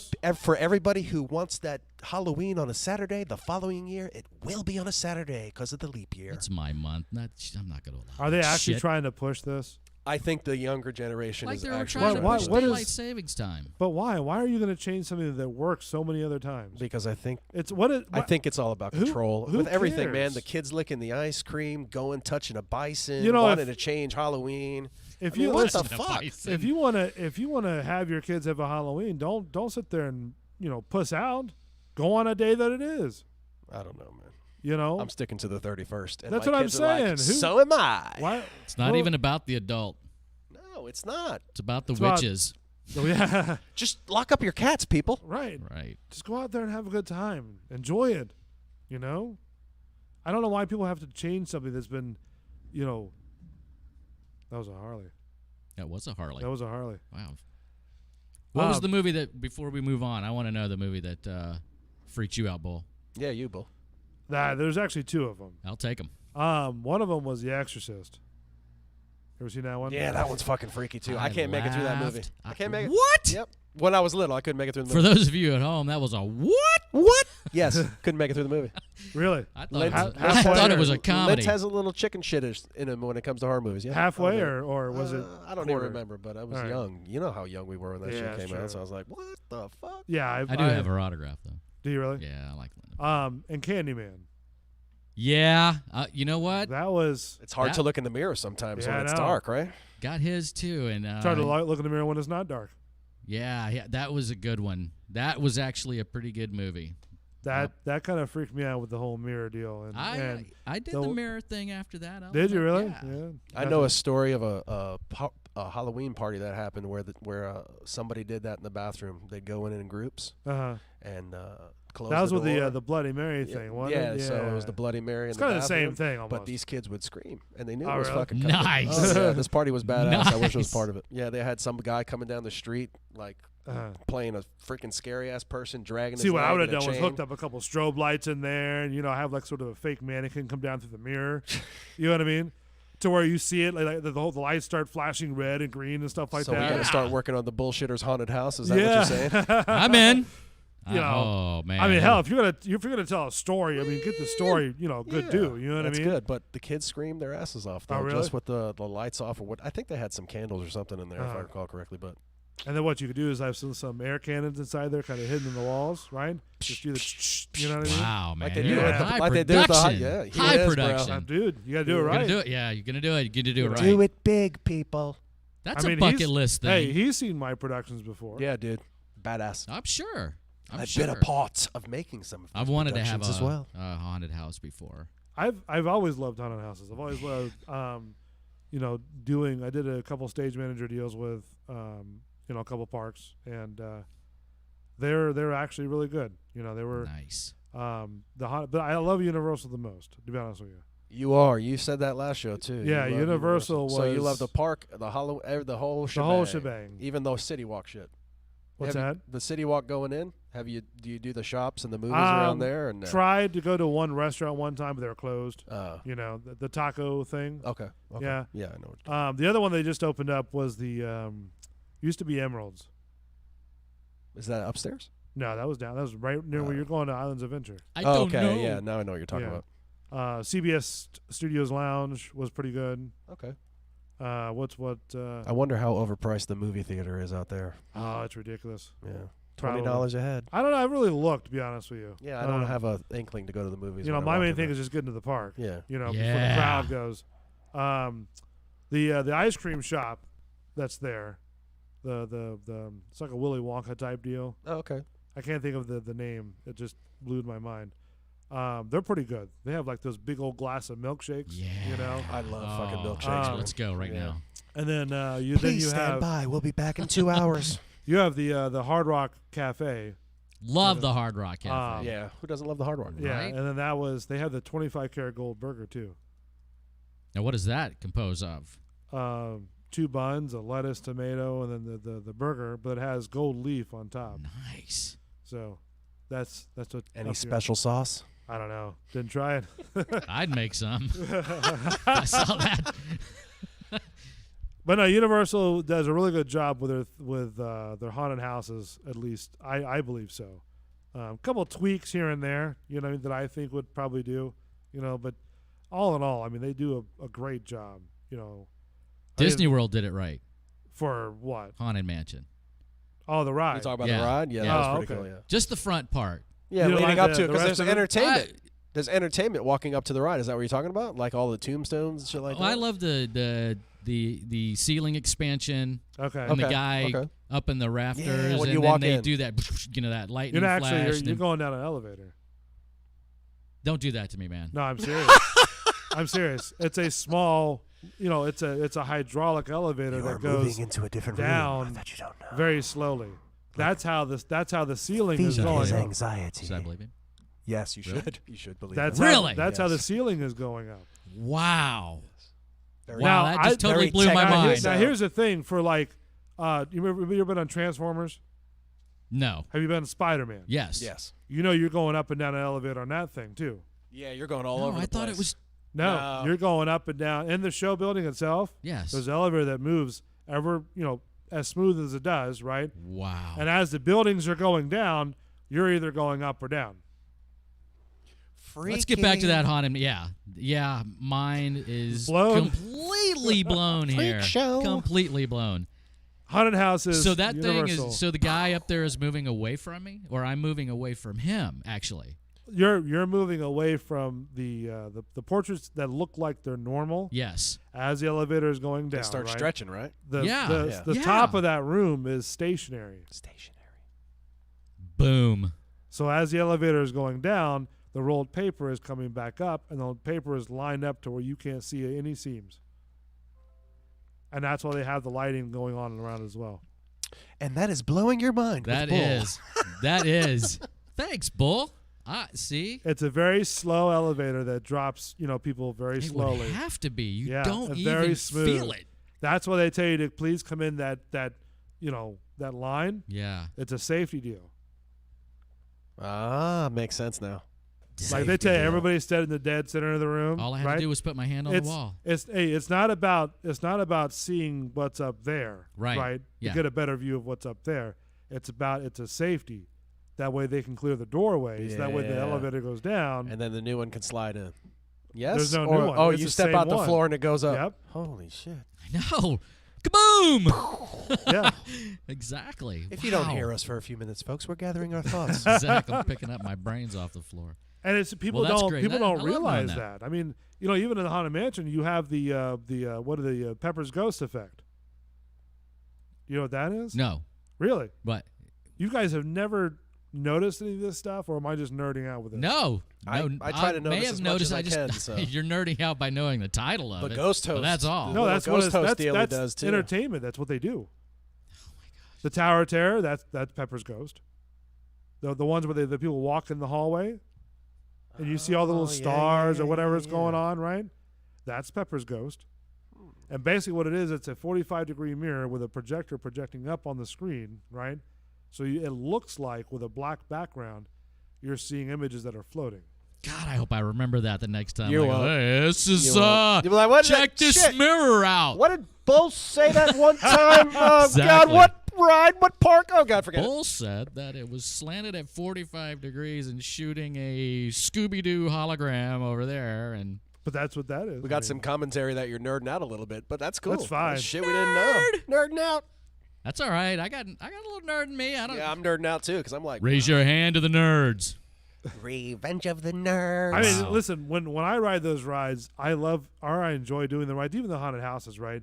But I'm looking at how they're rigging it. I'm looking at what they're doing with it, how they're shooting the lighting, Yeah. It's what I see, like, through a camera's eye, basically, of how this shot would be done. Like, So you're like the dude coming down the stairs in The Hangover where all the numbers are coming through and you're looking at all the intricacies of what's going on in the background. You don't give a Counting shit what's cards going on in before front of they you. You're even like, get to the holy table. shit, look at all this oh, stuff no, around me. I'm still paying attention to all that stuff. So you're Right. taking it all in Yeah. one shot. You have Good to. Lord, you're a sponge. Dude, you have to. Sponge.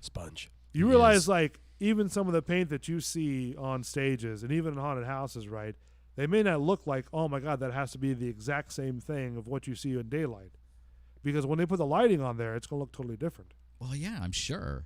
That's I'm why sure. they're built the way they are. For me, it just stops at, ooh, this is pretty. Very pretty. Did I lose you guys? Or? No. dude.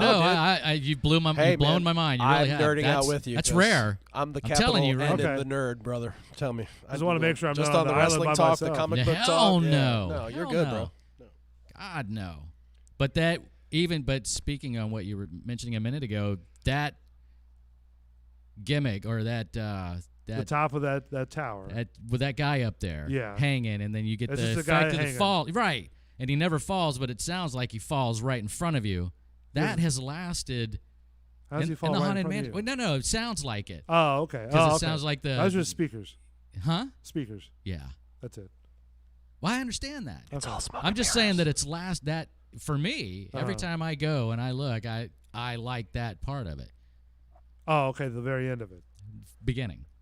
No, that's the end of that portion of it. Yes. Before you get on the car. Right. So you see the people stretch, and then It's the the end. transition. That's I'm just saying that it's sustained over time. That's Oh, all I'm okay. saying. That's what you reminds you of the Haunted Mansion. Right. Not anything else. Nothing else. Not the hanging ball with a little witch inside there. See, once you get on the car, What about Eddie Murray? It goes Disney. Or Eddie Murphy? Goes They Disney threw him in there on too you. after he did the show. What? They did the. You didn't see the Haunted House movie? No. Oh, with Eddie Yeah, Murphy? Yeah. Yeah. Didn't they throw him in after that movie at some point for a little while? For what? In the Haunted House. At Disney? Yeah. I think so. Yeah. I'm not for sure. Yeah. I didn't hear about that. I did not know that. Is that for just for? I think it was just for that period of time because he's not. If you go now, he's not there. He's not even a thought. What you talking about? His likeness? Yeah, something of his likeness was added in there somehow. Where? I don't remember that. It's one. like when you're on the ride. One of the shits you're seeing in the mirror. One of of the your shits many you're seeing? shits you're seeing. Yeah, I'd lay I'm dollars pretty to sure. donuts. It's the crystal ball. If they did it, I don't know. I mean, can you find it for us? What am I finding? What Did Eddie Murphy's likeness be on the Haunted okay, I'm Mansion? finding it right now. Well, But let me that's ask where you I'd this: say if we were gonna lay bets on it, that's Did where you I'd- do you remember and the your do you remember the bets. mannequin I got a heads? bet for you. Remind me. What's that? I got a bet for Christian. Okay. Do you remember the mannequin heads that you look at on the Haunted Mansion? Yes. Literally, they're looking at you. Yes. All right. You know what positive, negative molds are? No. I believe so, but please refresh. Okay. So, for example, this bottle, right? When you press the bottle up against some sort of molded silicone or gel or whatever, Mhm. right? The thing you take off of here, this is a negative mold. This is a positive mold. Gotcha. Right? So the heads are a negative mold. Okay. So when you look at it, because you're looking inside of the mold, Yes. it looks like they're staring at you as you're moving. I did realize that. I Because didn't a lot know of what it was years, called. a lot of years, they thought that for people that went there, thought that they had multiple heads on one spindle. Oh And no so no then- no no no! Well, that effect is too smooth for That's that. but that's what I'm saying. Oh, They okay. thought it was that, but actually it's a negative mold. So as you move across this image like this, it still looks like the image is looking at you. Right. And that's what freaks cool. people out. Huh. Simple stuff like that. Find it, Lent? I'm looking, man. Don't rush me. You can't rush perfection. Well, kind of have to. You can't. I can have an answer for you at the next break. Who knows? Maybe it's the end of the show, but I'm going to keep looking until I'm right. Until he's right. That's Even what if he I did. have to go to that, what is it? I don't know. What is it? Wikipedia, and I'll type it in myself. don't but go I'll to fucking be right. Wikipedia. I'm telling you right now, I'm going to show you the proof. Don't be Wikipedia. All right, when we get back, we're going to get a couple of different stories for tonight for the special edition on Sunday. Because Friday we won't be here. Friday they're doing stuff, some work here at the Palatial Studios. So that's what we're doing on tonight. All right, when we get back, more of the Bullshitter Show, only on Bulls Radio Lounge. Stay by.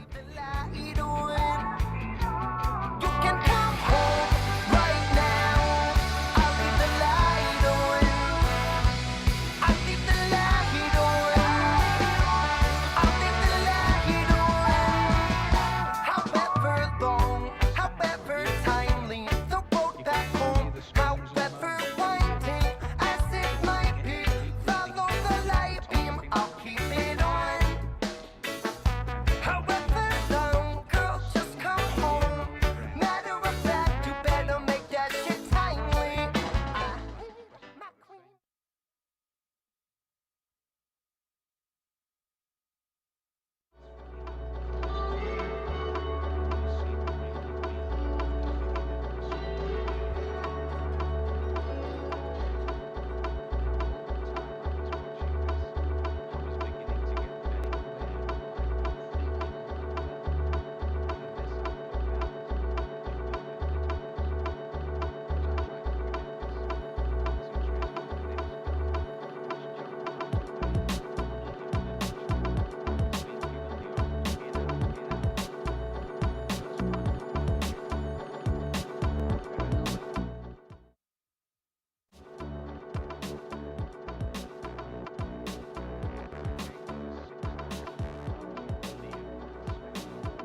crazy. Bullshitters Show only on Bulls Radio Lounge.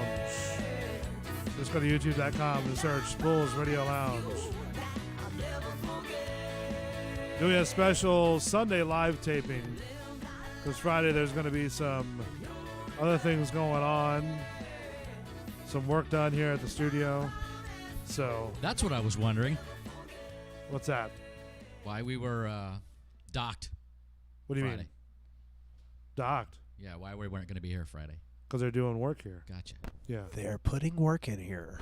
They're putting work in here? Putting work. Putting work in here. Putting work. It's against the law. So we did that's why we're doing a live taping now. Gotcha. You know, because I was thinking about doing either the recording or doing a live taping, and probably try to see how Sunday works. I think the live taping's better than recording it, so people can chime in. You know. That's true. No, I know. I like that. So that's why I figured, hey, Yeah, it was a good let's idea. do It was a good live broadcast. See. How do you like doing on Sundays? Compared to maybe Fridays. Too close to football season. Yeah, that's going to be hard Oh, for really? us. Too Yeah. close to football Yeah, season. Fantasy football, red zone. Right. Can't do Sundays, probably not. Normally Sundays are pretty hectic for me too. So, Okay. Yeah. So Fridays are still good. Fridays are still good. Yeah, but Fridays are sometimes hectic for you, so. Well, I mean, it is what it is. You know what I mean? So we're at least Way to be flexible. Yeah, I mean, in order to get stuff to do, get on the channel, you have to get stuff done. True. So that's why. So I cannot find any evidence to back up my claim as to Eddie Murphy being. Were you falsifying added, news? So I guess I'm gonna have to take the heat for that. False one. news. Fake false news. news. That's what fake news is. Fake news. Okay, just so if anybody was wondering, This fake just news is in. when news is wrong. It's Eddie fake. Murphy was not. Eddie Murphy was not on the ride. Exactly. Was it like But he was a in the rumor movie. that you Sucker. heard? Or? Sokol. He wasn't a movie sucker. I could have sworn that around that movie time, I was at that damn park, and whoever I was with was like, "Look, it's Eddie Murphy and the kids." Were you imagining Eddie Murphy? Maybe I was. You were in Fantasyland. True. So. What about the Small World After All? Does that sort of get you? Worst too much. ride It's just too ever. much. I mean, it's Song get in your never head? going to go anywhere. The song get in your head? In a different language, maybe. Hearing those things run all the way through the ride? All the way. The different culture that you see. Toads. Toads was a wild I'm almost ride, certain that one of the young people are going to complain about that ride next. What, Toads? Toads, Toad's is already gone. Yeah, Toad's gone, dude. Sucks. But I mean, like, why do you think they're Small going to World? complain about a ride? Well, they complain about everything else, so Oh, I'm sure they'll complain about that one. I thought you meant specifically It's that too ride. for some- redundant.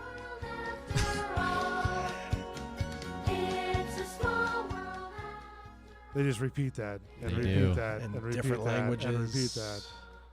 It's To me, it's one of those songs that sort of like you hear it once, it's just sort of stuck in your head. And that's all you see. And We have a listener that thinks Blasphemy. otherwise. Blasphemy. Small World is a classic. We're being picketed as we speak. That's all right. I mean, some people like the ride. I went on it once, my first trip, and did not like it even then. I've been on it every time I go. Really? It's a nice ride to chill. You know, that it's is all true. hot outside. You're in that the is AC true. for a little while. You get no, to chill. I will give you that. But Small But, I mean, it's World, cool when I you see mean, it for the first time, you know. Yeah, I mean, but see it You the wanna second time. chill. The Delta ride was the ride. Delta. Chilling. And The then Delta ride. What is the Delta ride? Aging myself. There used to be a ride. It was There used to called be a Delta. And you sat down in this chair, and it went around, and it told you about the. Actually, it might have even been Eastern, but they just showed you every place they went, like you're on a 3D ride almost, but it's just the films. Is next, that in the main on park, or is that in Yeah, a it different- was. Oh, really? It was, and then right next to the Carousel of Progress, which was the GE ride. Yeah, I'm talking way. Yeah, but you I'm talking might be way mixing back, Epcot in there a little bit, because isn't the No. the GE I've ride's only been not to in Epcot once. It's not the GE ride's not in Epcot. No. What was a GE ride? I'm not familiar with a GE ride. It's the one where they showed you electricity in the 30s and. Oh, okay. and then- yeah. Okay, all right. That one. So yeah, I know what you're talking about. I love that ride. Those were chilling rides. But, what about the new ones like Mission to it was Mars? only there till 1973, my friend. I told you I would age myself, but I've been a few times since then, but I think I don't know. Bull, what was your question? What do you think about the new one? The was it Mission to Mars?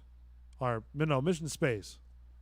Have you heard of that one? I have heard of it. What do you want? I know I've been on Mission to Mars. I don't know if I've been on. That's the one at Disney World, correct? No, that's the one at Epcot. Yeah, I've only been to Epcot once. So Mission to Mars is pretty cool. That was like the grand opening of Epcot. Oh, really? Yeah. Wow. Yeah. I'm not going to look up that date. You can. Okay, I will. Really? They broke ground on Disney World the day I was born. Really? Yeah. Nice. There's a placard right out there that says it. It says Mark was born, and we decided to build him a playground. I don't know, man. It's getting worse though, because there's an article that says a woman punches a Disney cast member. Yeah. What in the about face that? At Hollywood Studios Tower of Terror. What about It the says, family also that got into a fight too? Yeah, I have that one, too. That's like 3 weeks old. This one's recent. A Chicago woman. I want to know why that happened. With ride rage, got herself banned from the happiest place on earth after she punched a Disney cast member during a Fast Pass dispute. I didn't know she'd been banned. The whole thing happened earlier this month after the 23-year-old woman and a group of riders with her became angry because their Fast Pass for Hollywood Studios' Tower of Terror ride wasn't valid. Wasn't valid, so they didn't go in time. No, they did not. They didn't do what in time? Police arrived at the park in response to reports of Wow. a battery on the evening of July 13th. Was it the Disney police? Has It to doesn't be. say this is police. No, they have their Actually, own. no, Has Orange to County be. Sheriff's Office. Really? Oh, really? Yeah. So they This brought was in the serious. outside. Yeah, the cast The member. Mickey Mouse cops couldn't do it. Don't do Oh it. boy! Oh boy! You Oh, really boy. messed up this time, boy. Oh boy, their bitches are fighting. The cast member initially tried to help the group, but as they became more verbally aggressive, she called a coordinator to request security. That's when the Chicago woman started pushing buttons on the ride's podium. Whoa. She was pushing buttons. And Yeah. punching Did anything people. take off? Did She they was punch pissed. anybody? She was pissed because her Fast Pass wouldn't go. Wow. So she said, "I'm going to push these buttons." All right. Despite the employees' warnings not to, because they could affect the ride, according to the report. I've got Well, questions. no shit, they could affect the ride. Yeah. Have either one of you ever done the Fast Pass? Yeah, absolutely. What did she not renew? You don't renew. You get It's a certain time where you got to come back. Yeah. So if you don't come back in that window, get another Fast Pass, my friend. It's like an e-ticket. Yeah. You come back at a certain time. So you have to buy it every No, time? no. They Oh, give it to okay, you. you had to buy it. E-ticket. Like, for example, Jimmy Fallon, when it first opened at Universal. Okay. Horrible ride. Don't ride it. Anyways, there's a bunch of rides I can say about that. Awesome. Fast and Furious. You know, they tore down Earthquake and Jaws. No, Jaws is for Harry Potter. Sad. Earthquake and the Beetlejuice graveyard refused to build this monstrosity for just air conditioning. Oh, So they took out Beetlejuice. yes, the show. Ugh, thanks a lot, man. So basically, what you do, like for Jimmy Fallon, you go in there, you get a ticket, right, to come back at a certain time, Okay. right? All right. And then you come back at that certain time, usually about an hour, you know. Yeah. Then you get back and you get your ticket, you wait in line, and you know, so on and so forth. So this person's Fast Pass, ticket that you get, Yes. because lines have Fast Pass lines now. I've right? seen those. Yeah. Where it's like an upcharge. I've right? wondered. So when you get in there with a Fast Pass, you show them your Fast Pass, and it's either it's a Fast Pass that you have to come back for, or it wasn't renewed. Right. You see what I'm saying? Okay. So it didn't work. Okay. So now my question is, why was she so close to the console, anyways? Yeah, that's a good question. That's close to scan a Fast Pass. Hey, come up here to the council. No. Those things aren't Okay. that close. Yeah, so how did Not to the- what not did she, to the- Not the what did she board. run up there to the board then? Yeah, she had to because they're always off or up. Well, all it says when the cast member pushed her hand away, the woman punched her in the face. The report stated the rest of the group kept cursing out the cast member and recording her with their phones. Wow. Wow. So they They- recorded her while they're cursing her out. Yeah, because so who's going to get in trouble there? Because of her Fast Pass wasn't working properly. Oh, and then we're going to get in trouble because we're going Right. to record all the stupid shit that we're going to do afterwards. They left while the cast member was giving a description to security, but officials later got a hold of them as they left the ride area. The injured employee declined to press charges, although she had minor swelling near her eye. Did it say what ride it was? No, it does not. What is the average? It says she's in Toy Story Disney Land has right now. She's in since Toy Story banned Land. the Please get her. woman from the property. No shit. What is the average time you save on this express screw you line? No, it did just say it was the Tower of Terror. Okay. That's why I said in the beginning, Tower of Terror. Well, the problem is that, you have that certain amount of time, and you know what it is. Okay. Now, another scenario that she could have done was that she found this like on the floor. Yeah. And then picked it up and said, "Oh man, I could do this and Sure. get away with it." Right. And not a big deal. Like a Disney food stamp. Yeah. But the thing is that when your tickets are going to be done, and you know what time they're going to be done. I mean, you can't be that naive. Right. To go, It's got a time on it. Am I correct? Right. And just because Disney says that, we put the customers first, which parks should do, right? Right. That it still doesn't give you the right to sit there and assault the person, start pushing buttons on the console to say, "Hey, look, I want to show my little tantrum." So what's the average time of do you stand in line with a express pass Maybe than about- you would the normal line? Now, I haven't done it very often, right? Okay. But let's just say for Halloween Horror Nights, Yeah. right? Yeah. For a fast pass, you had to buy extra for at the time, right? Right. It's about maybe 30 minutes to an hour. I thought it cut the time in half at least. At least it's supposed to. Right. At least So if supposed you're to. waiting, So for a 3 hour, if wait. the main line is at a 3 hour wait, you have to wait at least an hour and a half. Yeah, depending Possibly, on- but they're going to move you through faster than Exactly, the people yes. waiting. So maybe Yeah. not even that long. Okay. Yeah. So Alright. you're going to get through faster because you're paying Because extra cash. I used to go to Halloween Horror Nights every year. I mean, I've been doing it since like 2012, right? Okay. And then so what happens is that when you start, like I used to start doing the passes at $40, right? The Okay. regular Halloween Horror Nights passes. Yeah. Right? And then I would get the $40 extra for the groups that were going with us, and they just paid me back, right? Yes. But that I learned like the first 2 years I started going, right? The fast passes were actually easier to do. Oh, yeah. Okay. That way Oh, yeah. you can get through the haunted houses a lot quicker. You see them all that way. Yeah. Yeah. And then I would wait till like the end of the season, like almost the last day of the last week of the season, right? Because things are on sale, Yeah. right? Like Yep. merchandise. Like Parking shopping. And there's not a whole lot of people there. See. You know what I mean? Yep. Yeah. Empty. Like I had a whole strategy going. Sometimes you know? it goes past Halloween. It does, Yeah, yeah. so that's, yeah. And then once you go towards the end of the season, right? Then you start getting like discounts on merchandise, Yeah, they and then gotta the get rid people of it. there's not as many people there, But if you hit like this year's gonna be Stranger Things, right? Yeah. The second Nice. version, right? Yeah. Oh, okay. That's so that cool. would be the house that you With a want to big hit spider. first. Like Absolutely. you get there, like I would get there before the park opened, get something to eat, right? So you're pre-gaming. Oh, I'm pre-gaming. Pre-gaming right. like Hold a on, I'm writing motherfucker. this down. Now He's listen, there's got a plan, man. You have to understand, there's a lot of people that go to this stuff. I'm there at Oh, 6 I in the know. morning. This I got my last time I barbecue went out was there in 09. the parking like, lot. Like this stuff is like packed. You know what I mean? Yeah, I know. Which is kind of Which is why I don't insane. go. It's insane to be honest with Insane in the memory. you. So and then also too when you're waiting in line for like 3 hours, And it's hot as balls in Yes. Florida. Or if it rains, Your sweat has sweat. Well, it is that's a crapshoot because it What do you is September, October, November. So you No. can't catch it on a cool night. No. Being that our winter is Bo like said February 1st no. to February 2nd, I think we're still hot and sweaty. Still hot? Yeah. Listen, before I even started getting fast pass for these things, right? One time it rained like a monsoon. Wow. Yes, and you couldn't go anywhere. This is Bull If live. you left the line, you had to wait in the end of the line. That's true. So you're Or- getting soaking wet outside. Space, huh? Yeah, and then Oh, if it's hot as shit, right, in the summertime at night, right? Yep. There's no water out there. There's no nothing. Like one time I actually seen them bring out water to people in line. Wow. But That's that's true. on a rare That's occasion. smart though. Wow. That's nice. But no, when Okay. like an hour and a half maybe, right? But usually it's 30 minutes, wait line. What's the upcharge on this thing?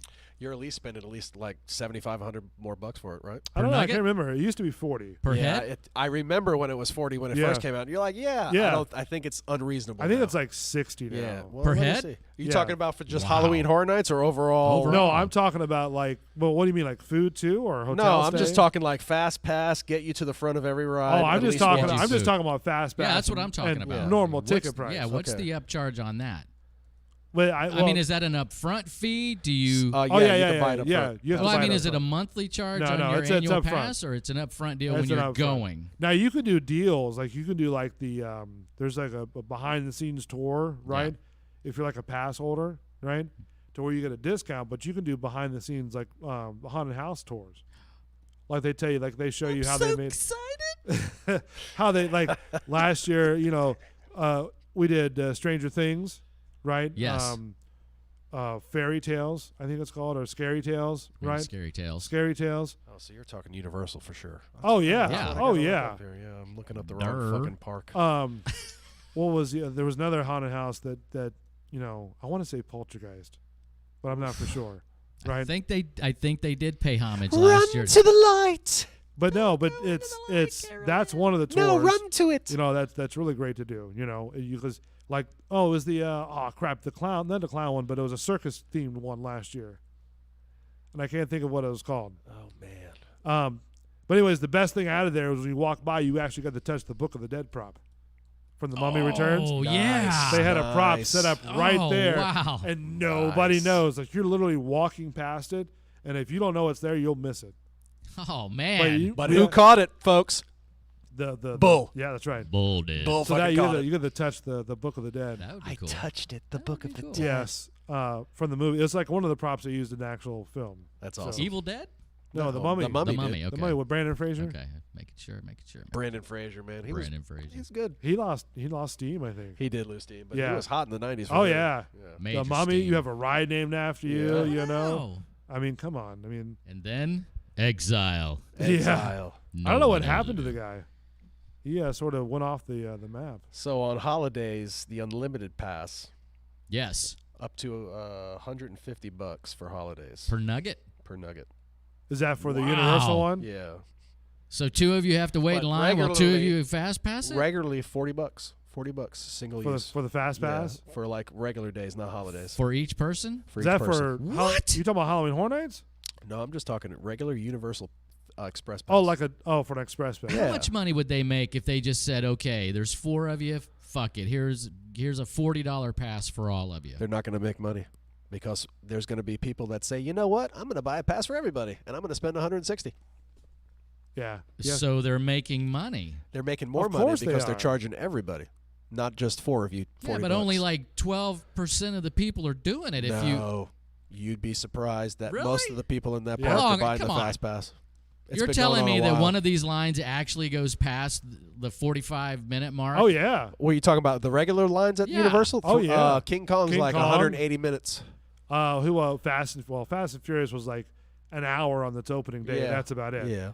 And Like then the Hulk rest- is like an hour, 2 but hours. nowadays, Fast and Furious is like On a 10 fast minutes. pass? No, on No. a fast Oh. pass, you cut that time down to like at least half. An hour? Yeah. At least, but sometimes I more. don't know, man. Even an hour waiting for that ride, I think I'd have been pissed. Sure. That's what I'm saying. I love About the I have- Hulk too, man. That I have made me about mad. 30. I have about 30 minutes. Wait line for a regular line. You know what I Yeah. mean? That's about it. Now I did wait an hour and a half for Stranger Things, Okay. which was That's worth it. worth it, yeah. It was worth it. Yeah. How long was the ride? The walkthrough was like no longer like 2.5, Oh, a 3, 4, walkthrough, 5 okay. minutes. You Yeah, know. it's Okay. the haunted Yeah. house. That's but good. It's That's good. They built all this. You've never been to Halloween Horror Nights, have you? The last time I went was, please don't judge me for this, but the last time I went was on a press pass. Oh, No, I went. wow. I went in 2009. Buddy of mine was writing for a guy who had a horror magazine. So he gave my buddy 2 press passes to go to Halloween Horror Nights. So which means we got to attend the dinner Nice. before they Nice. opened the gates and stuff, and that was really cool. Did you get like Dee Snider was there. carte That was blanche awesome. going in yeah, the house? so it was like what? Did you get up? What do you do? Did I get what? Do you guys hear me now? Yeah. Yes. Were you able to like get into all the houses quickly? Oh yeah, I mean quicker than Fast Pass, buddy. Well, yeah, because you were escorted. Yeah, we you're were not a we were jabroni. escorted. No, well, it wasn't mine, but You weren't a jabroni at but the yeah, time.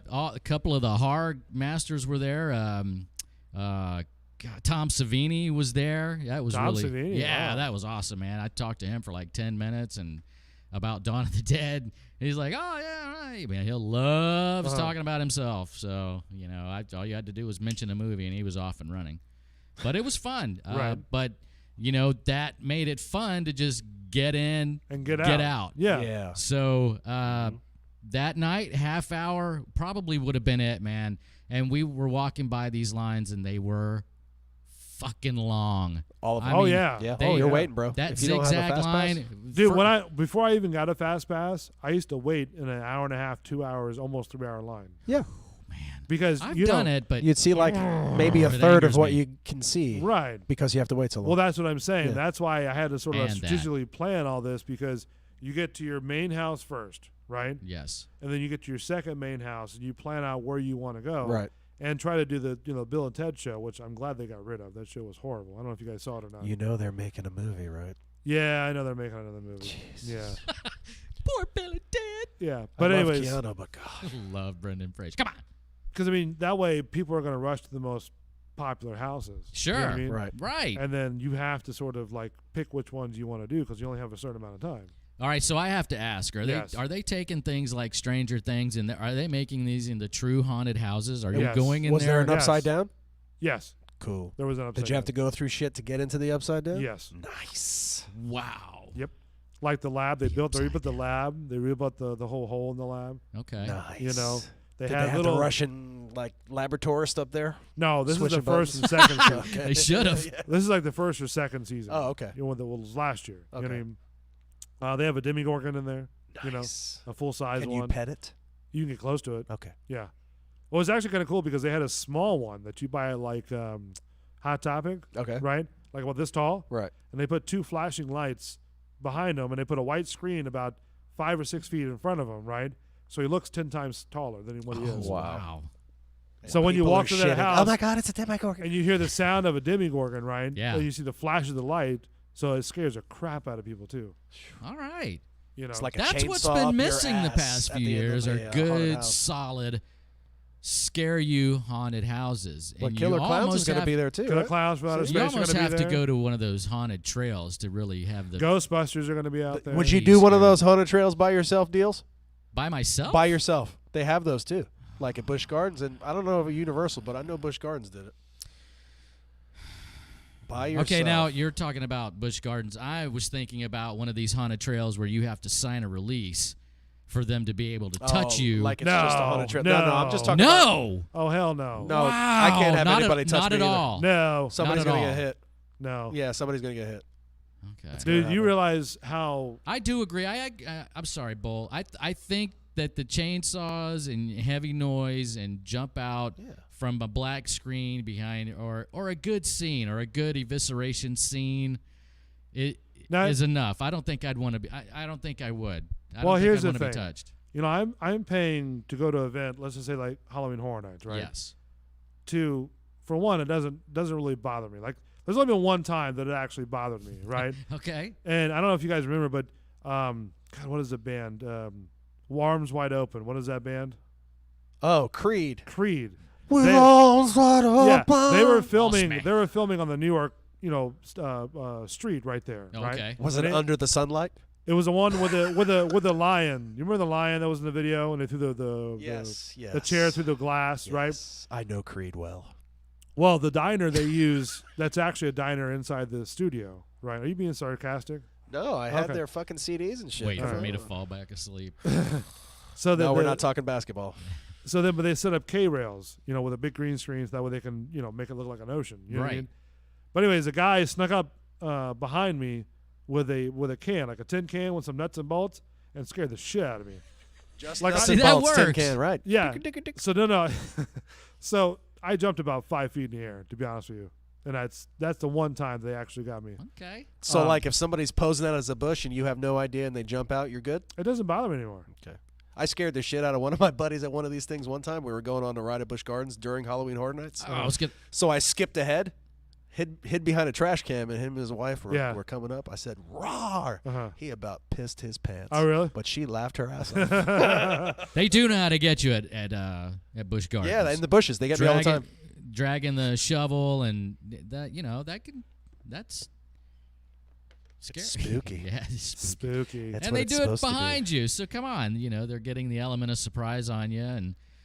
But talking about walkthroughs, you don't just go through picking them apart though. I mean, you like to go in there and be entertained. Am I correct? I do. I'm always entertained because I'm always looking. Like for example, I look for quite a few different things. I look for how they're doing it, what they're using with, right, that I may be able to like repurpose for what I do, right? Yes. But I also look for the entertainment value as well. Okay. You know what I mean? Like how the scare, is it a good scare? Is it not a good scare? And I also enjoy myself. So you're not just looking past the scene. Oh, no, Okay. no. I'm doing multiple things while I'm looking at everything at one time. Thumbs up, thumbs down deal when you walk out? Yeah, I will talk to the SMs over there, and I'll give them my opinion if I like it or not. Right. You'd spank who? Huh? The who? He does You'd speak S&M to who? over at the Universal show. Oh, the stage manager. Stage manager. Yeah. I'd do S&M with that guy. I do That's S&M with hard. that guy. He Sorry. ties me up, spanks me. It's weird. SM stands for stage manager. Okay. Excuse me. So, All right. but yeah, I will talk with them, or I'll talk to the techs and go, hey, look, did a great job on lighting and Where stuff. the hell like do you that. find them? Usually they're, depending on what part of the house they're in, they're usually wearing orange shirts, right? Or they're wearing completely black. So that's Gotcha. it. All I'm looking for from now on is the orange. Hey, you! I need to talk to you for a minute. Actually, those guys are the ones that keep the line moving. Right. Oh, in the front. No, throughout the So there's house. a number. So is there a maid stage manager and then other like? Typically, depending on the size of the house, it's 1 or 2 SMs. All the Easter egg. Yeah. What? 1 and 2 S&Ms. What? Chewy Rock said, "Got to look for all the Easter eggs." Yes, Easter eggs. Thank you, Chewy Rocks. Easter eggs are the main key because they leave them throughout the entire house. And nobody notices them. Like and nobody you or me are like, notices. oh, we didn't see that. They were saying how they had some sort of palm frond or whatever in the house because something spooky happened within the house, right? And they left it there. Nice. That I like. And there was another one with a golden egg, but I couldn't remember what the golden egg was about. But it was something to do with Stranger Things or something like that. Huh. Nice. Like they even said with they've been to Exorcist's house, which was great. But they had things falling off, and come on. power was coming on and off. Nice. Yeah, no, I'm Okay. serious. That's good. But getting back to what you were talking about, typically depending on the house, right? Because you have to understand that some of these houses they may employ 50 to 60 people at any given night. That makes sense. Yeah. You know what I mean? Yeah. There's a lot. Plus, of shit if there's going on. people who are not there, Right. or they don't come into work, right? Then they have to have in usually like fill-ins, Stand-ins. stand-ins Right. or whatever to get in there. But then you have, depending on what event it's at, whether it's Busch Gardens or Universal, you have probably like 2 to 3, maybe 4 techs. Okay. Wow. And then you have your security for Right. every house. The fire marshal walks every house. Fire Marshal Bill. That's right. Let's say. Or what you have is a number of different normal park employees that handle all the lines.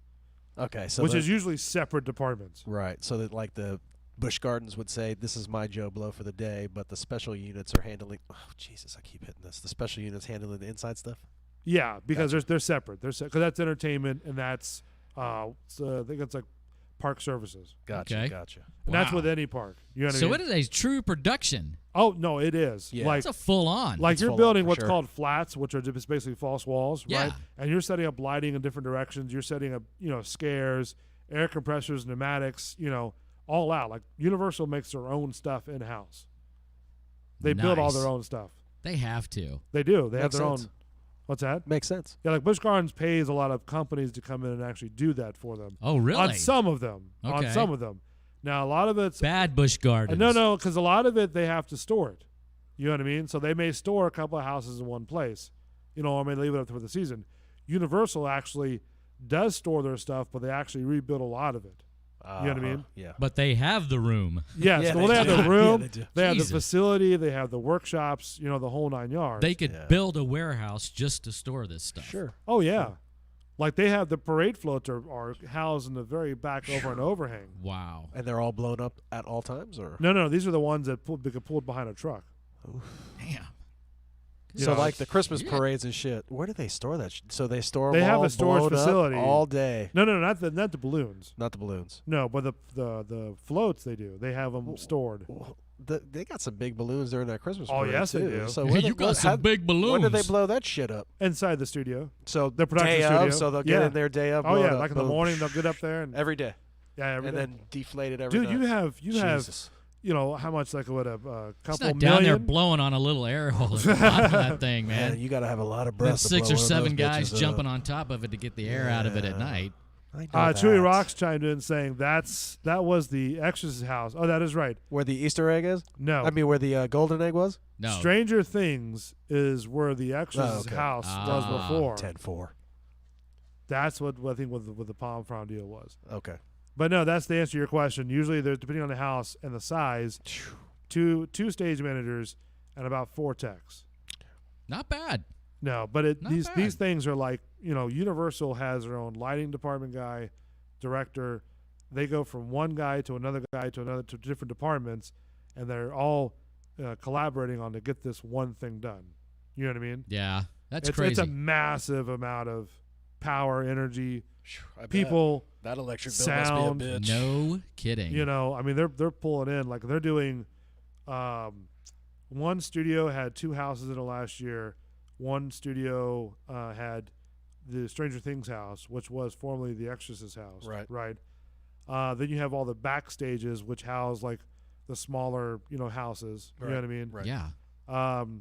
All that doing on from like 6 o'clock in the afternoon to almost 2 o'clock in the morning, right? Man. Yeah. You see what I'm saying? Ugh. Nonstop. Yeah. All kinds of lights going off, all kinds of sounds, Yeah. pneumatics. Doing the same thing. Same thing every time. Yeah. Hitting that mark every single time. every time. Yeah. Yeah. A lot of power consumption. I bet. couldn't see their power bill. I want to see the power bill.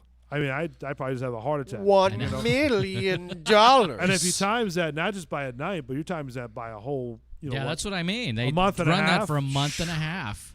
every single night. Oh my God. And then No wonder they're going solar. And then the techs have to go Hell. back in the next day and repair everything that's happened throughout the night. God. Number 1 report. Yeah. So Stranger Things, Killer Clowns from Outer Space, and then what else? Well, there was something else. Wow. I can't remember all the houses. Usually I'm pretty much on my game. I'm actually excited about the Killer Clowns one. That's going to be cool. I would actually go Killer Clowns, Stranger Things, Ghostbusters. Ghostbusters. And there was one where it's sort of you're riding on a ship. I think it was no, that's the one is enter in an arena of gore and nightingales. See, I wish they used to give a list out of the Halloween Horror Nights houses. Nightingale's Blood Pit, that's what it was. That's another new house. Where is the damn Halloween haunted house? Interesting. Let's see. Oh, they have a Yeti one as Didn't well. they do one of those, though? They've done the haven't, Halloween. man. Yeah, they've done quite a Yeah. few Halloweens. Yeah. Oh, yes. From, well, wow, boy, the chat is blowing up over here. Yeah. I'm getting squirreled by the chat. Chewy Rocks chimes in saying Ghostbusters, Universal's Monsters, and the Yeti. Bad Papa. Ghostbusters, That's okay. for Chewy Rocks' pick. Okay, Ghostbusters, okay. Universal Monsters, Yeti. and the Yeti. Which Oof. I have that one up here. It's the the brutal beast of the Yeti.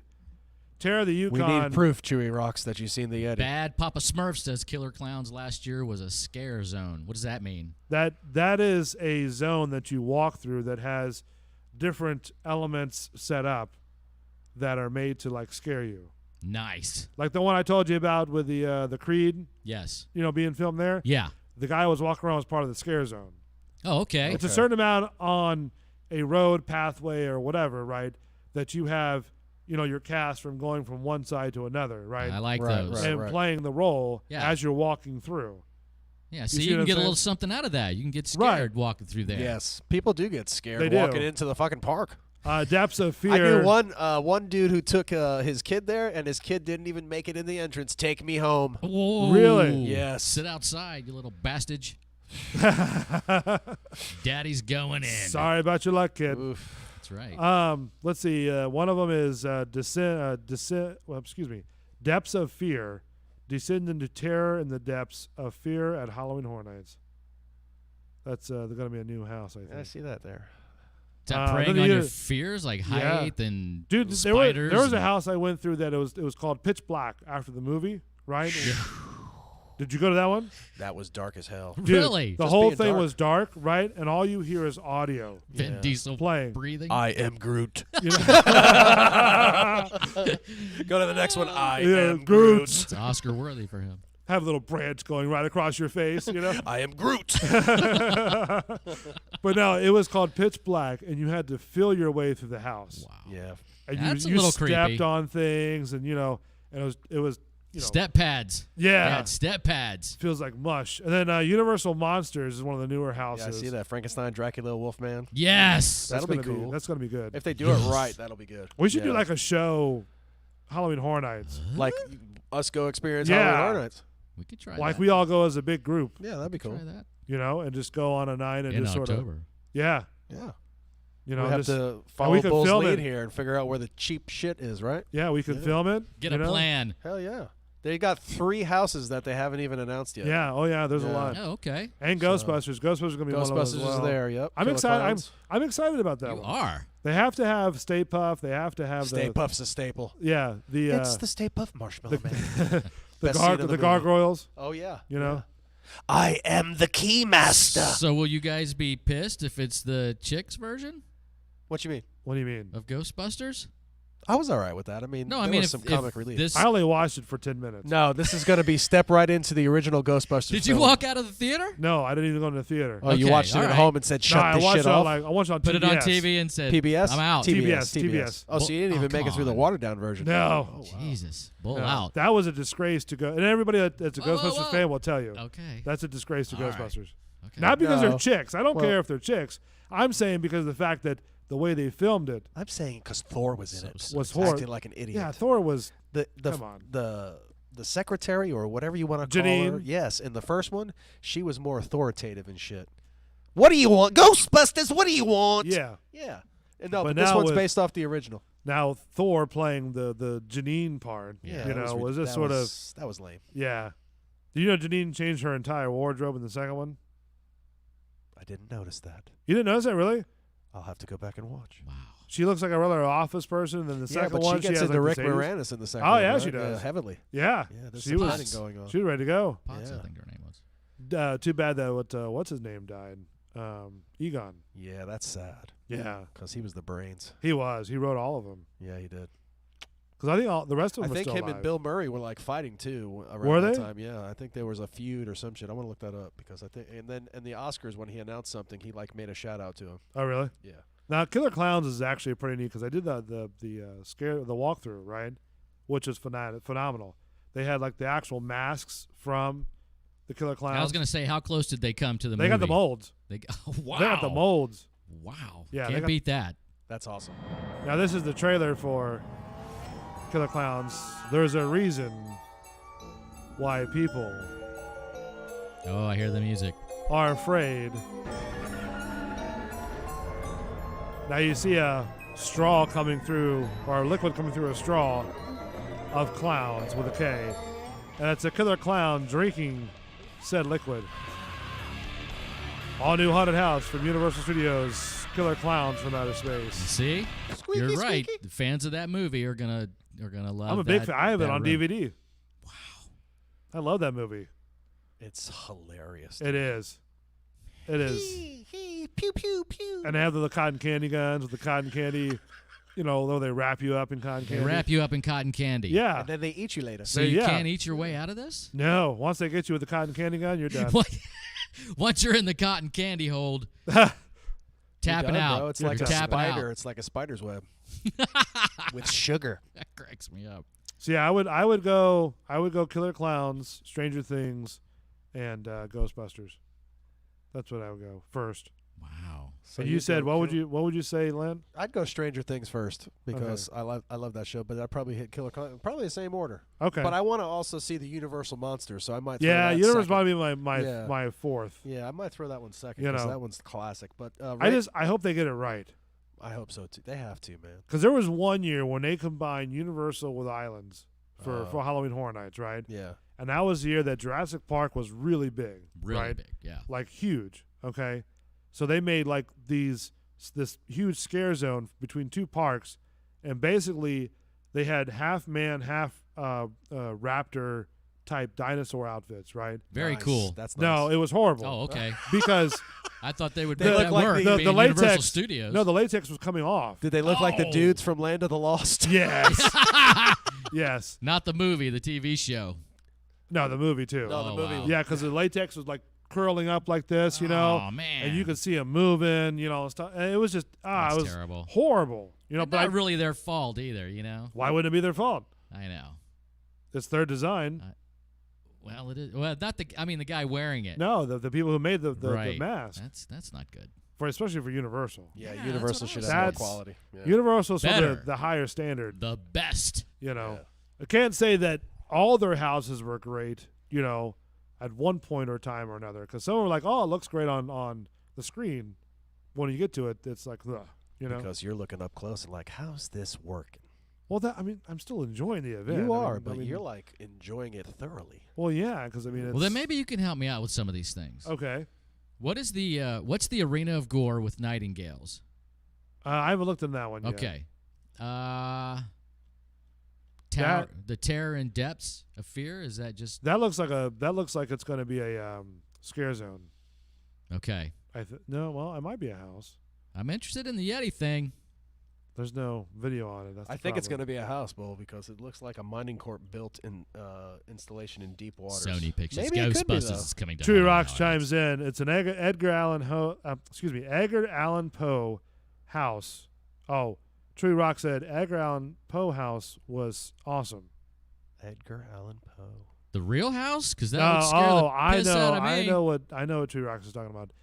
They did 1 year in Edgar Allan Poe house. Nice. And what they did was they actually had his writings in the audio as well, and you were walking through different scenes of the book. Very cool. Like you'd walk through one a floor, and it was the tall tale heart, right? Yep. Where you hear the beating of the heart underneath the Nice. boards. That would be cool. You know.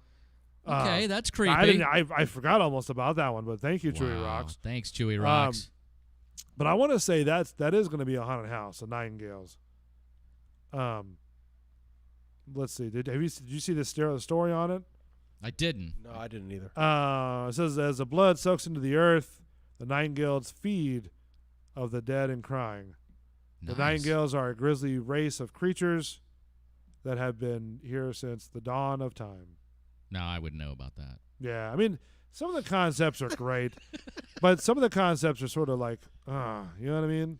I've been here since the dawn of time, and I can tell you I've never heard of the little bitches. So the Depths of Fear will be a haunted house. Will it be a haunted house? Of what? Of what? That's what I want to know. Okay, so a haunted house of what? Mixes of all the elements of the unknown, the underwater elements, monstrous creatures, and see? countdown to the disastrous fate. Oh, wow. Okay. That's going to be interesting. I wonder if they're going to be like scenes of underwater or some sort of water type gimmick. Man, They did a house 1 year. I don't want to be. It in the was ground. from what's the movie that the biker movie, Dawn of the Dead? Is it Dawn of the Dead? You talking about Now, Quentin there was a Tarantino biker gang. and Yeah, George Quentin- Clooney? yeah, Dawn yeah. of the No, that was what is that one? Dusk Till from Dawn. Dusk to Dawn. Yeah, Yes. with Selma Hayek in it. Yeah, But yeah, they yeah. did a house after that movie, right? Yeah. And they had a great prop of a guy holding over a 55-gallon barrel, right? And he was vomiting, right? Oh. But what they did was they took a valve, right, hooked up to the water hose, Yeah. right, or a pump, and every time the guy would go like this, that valve would open and make him look like he was vomiting right outside the entrance of the house, Nice. into the bucket. It was a great prop. I mean, it was fantastic. And, Yikes.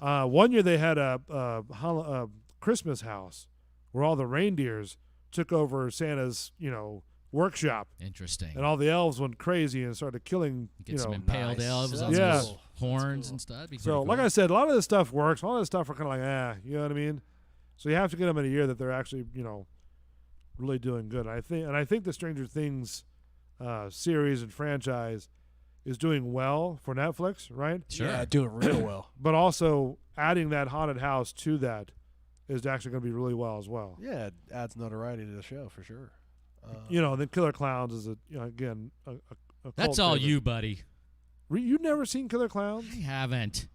Really? I haven't. Now you have to go home and watch it. No, I don't. That's your Why? homework. What's wrong with Killer Clowns?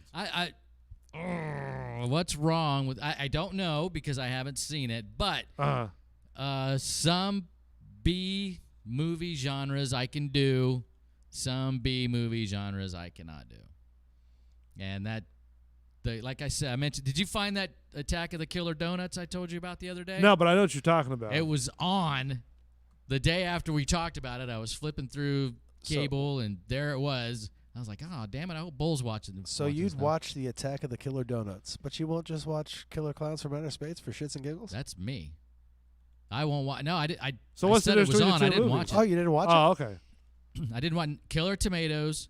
Okay, I'll tell you one that did. I got sucked in, and you guys are going to just rear back, and it was called Rubber. Did you guys ever? Rubber? It was called Rubber. Hey, Rubberhead. And it was a...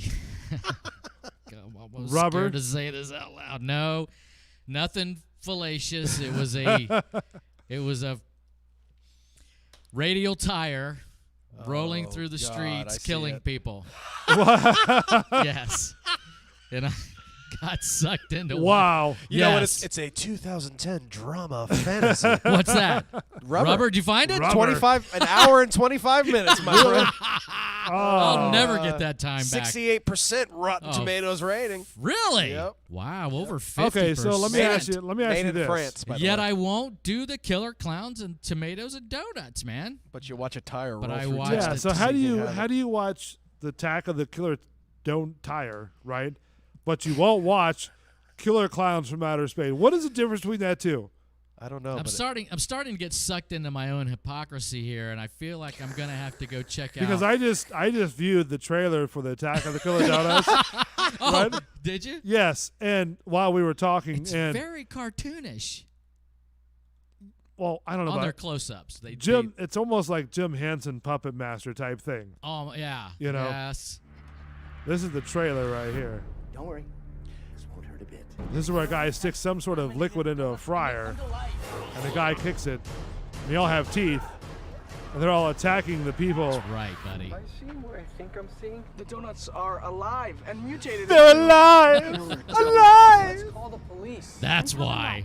Yes, the donuts are. I just want 12 munchkins. All right, so let me ask you a question. The tire didn't grow teeth or anything. It just rolled and rolled. You said that you used to be a paramedic, right? Yes. Now, if you got a call about donuts, I know it's sort of juvenile. Yeah. What would be your first reaction? Get the cameras ready, No, folks. my first reaction would be, okay, are they all gone? Are they, are they not here? Are there donuts in the anymore? house?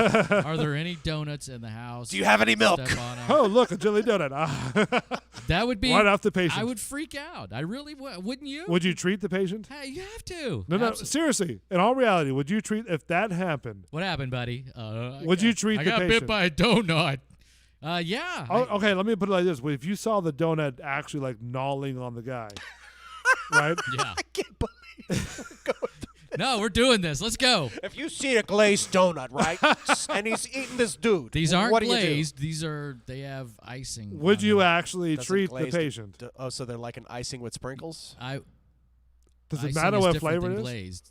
Yeah, I know. Glazing is Sprinkles, just sugar. So there's just icing donuts No. roaming Yeah. through town? Just icing. Just icing donuts. No, there's I don't different think donuts. Oh, There's there jelly different donuts. donuts? Yeah, yeah. Thank you. Told you I didn't see it. Thank God. But you know about it. I know about it because I'm But up you're gonna at argue with me that 2:30 there's in no the glazed morning. donuts? Well, I saw like 2 minutes of them all in a crowd. God damn I it, don't know I what didn't you call see a gaggle glazed of donut, so there wasn't a glazed donuts.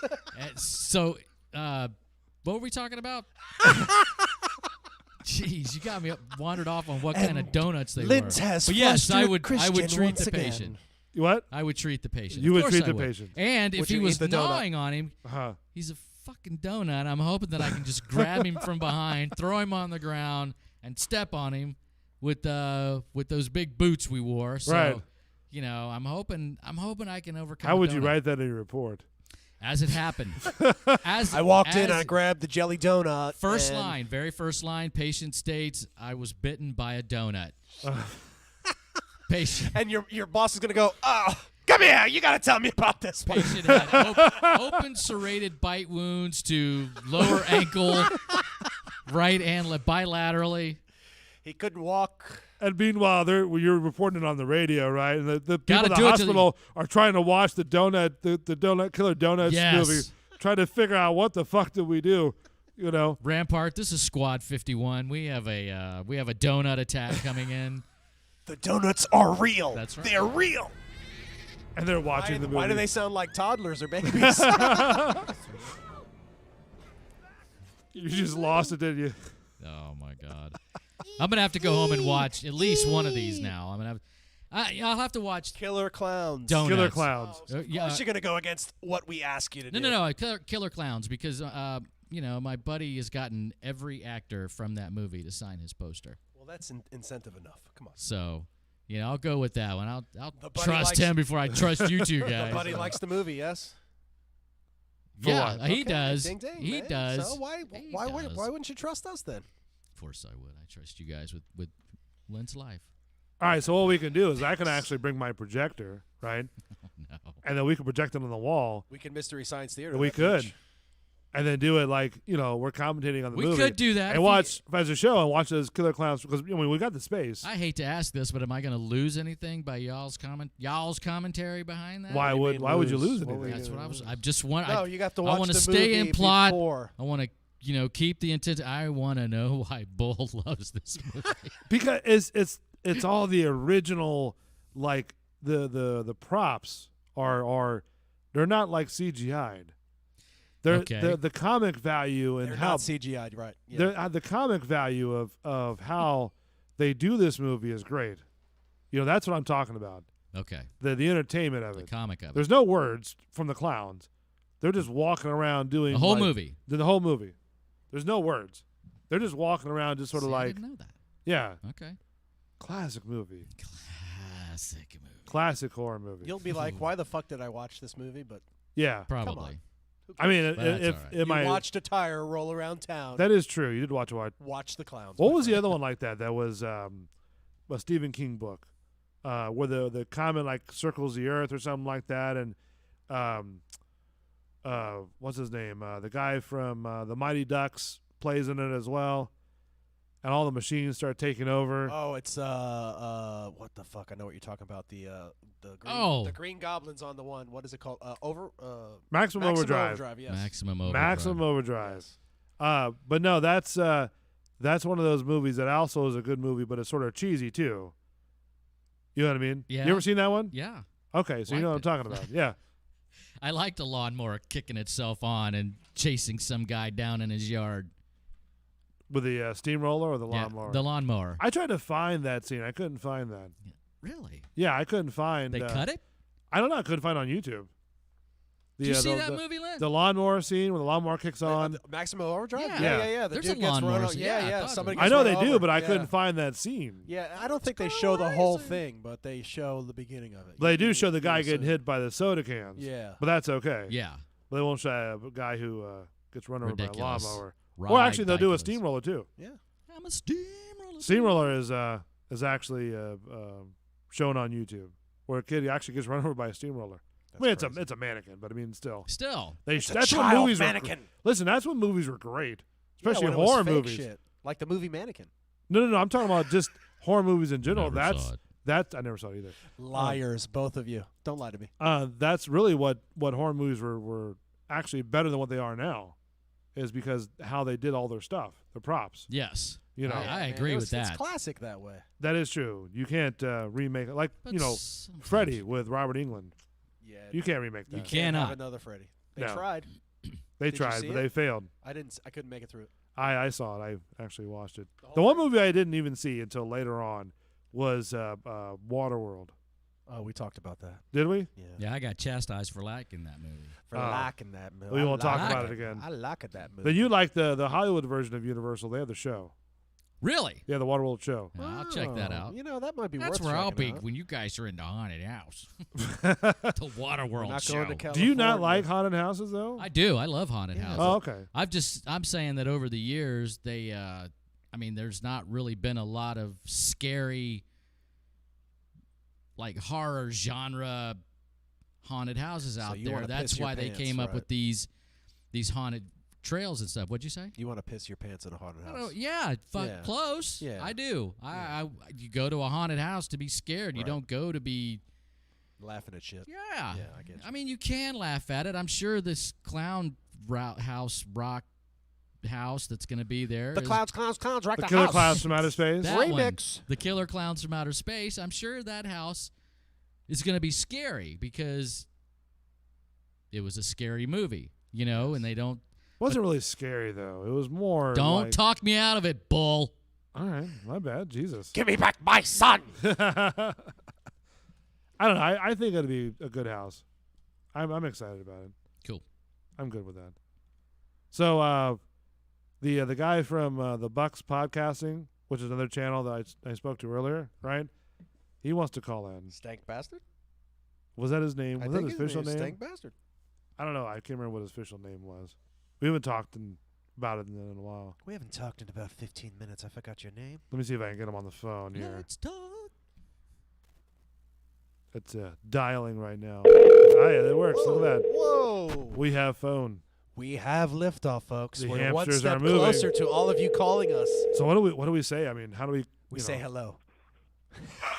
Hello? Hello. This is Pizza Hut. How are you? Thank you for calling. Okay. What? Can I order a large pepperoni? Is this intern Betty? Yeah. Did you call for intern Betty? No, we call for Stank Bastard. Well, what's up, intern Betty? Oh, yeah, hold on. Let me go get Stank. Get him. This wasn't the guy I thought it was. No, that's Stank Bastard's intern Betty. Oh, wait, hold on. Stank Bastard has an intern? Yes, I'm pretty sure he has an We intern. don't have an Betty. intern. I know. Hey, hello? Hello? What Yes, up, hello. Stank Bastard? Hey, what's up? How are Sorry, you? my intern answered the phone. That's Oh, quite all cool. right. That's cool. We were How just much talking. do you pay your intern? How much? I pay her in cigarettes. Prison life. How you doing? Welcome to the show. Oh, I'm doing great. How are you guys He doing? didn't get that, did he? No, he didn't do it. No. He didn't get your tautness. God. Oh, you were talking with your accent? I'm sorry, I didn't catch it.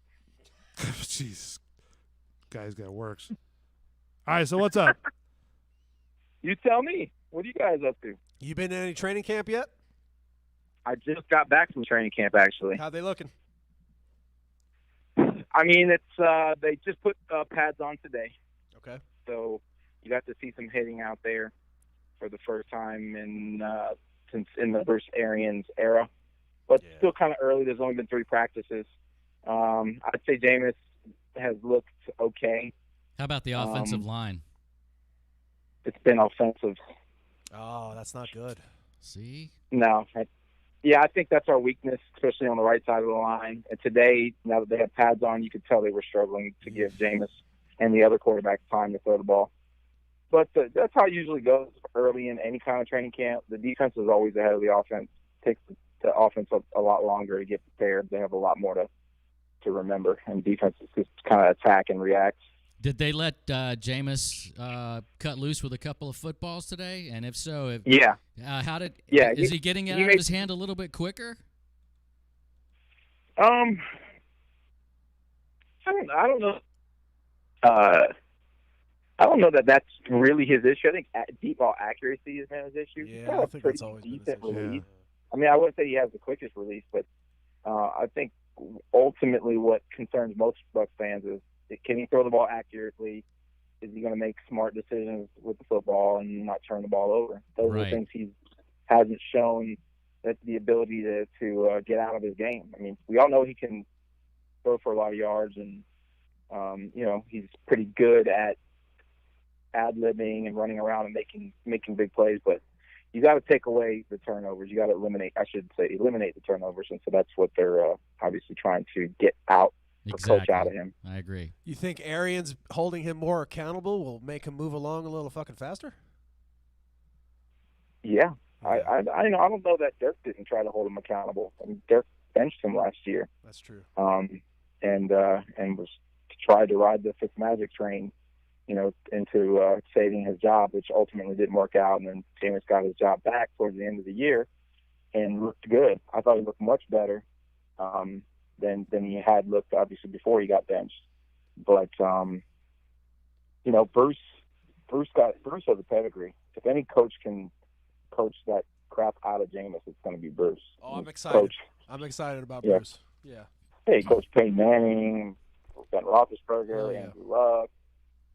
So it's the list of quarterbacks that the guy's worked with. He knows what it looks like, and he likes what he sees in Jameis, but he knows that Jameis is not a finished product. Jameis is only 25 years old. Yeah, he's young. He's still a young quarterback with 5 years experience, and so it's going to take him some time to learn this offense.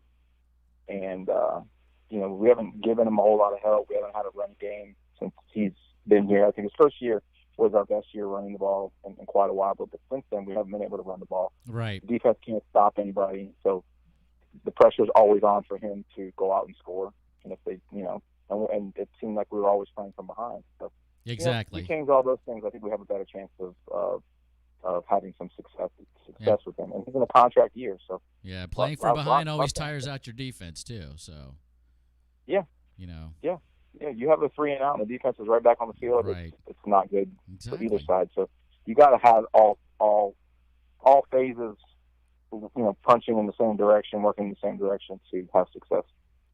Did they have a particular running back they were leaning on more today than the other, or they're Well, spreading? Peyton Barber was our starter last year, Right. and so we didn't draft a quarterback. We didn't draft a running back. We didn't bring any free agent backs in. We essentially have the same group, other than a guy named Andre Ellington who From played Arizona. for Bruce in Arizona.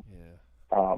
But he's kind of more of like a third down back. He's not an every down back. He's not going to get the tough yards. So I think Barber's going to end up being our feature back, and then you'll have a combination of Ronald Jones, who we did draft last year, and Ellington as our combination third down back.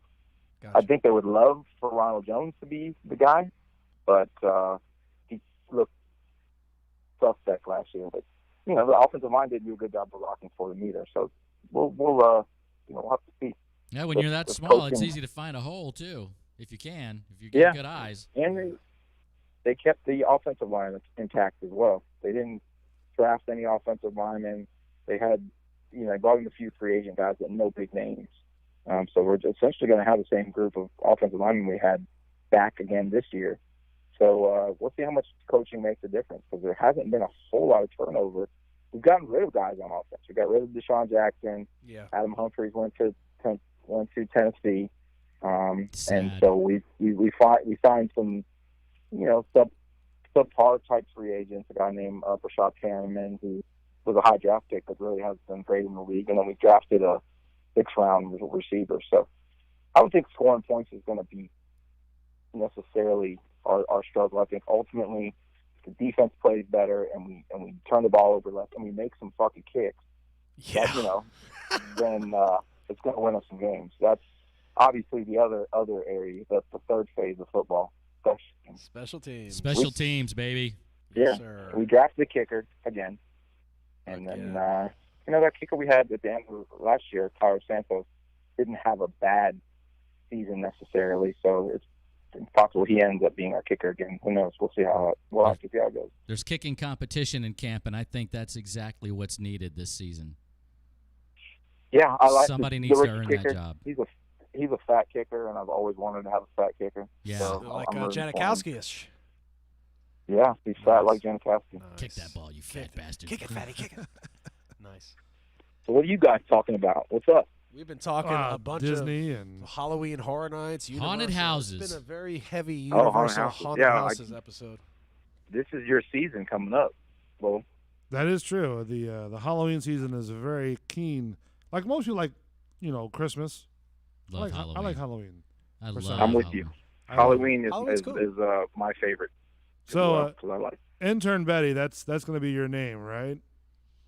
Intern Betty is my intern. Is your Yeah. name? All right. We just kind of found you. Intern Betty's my employee.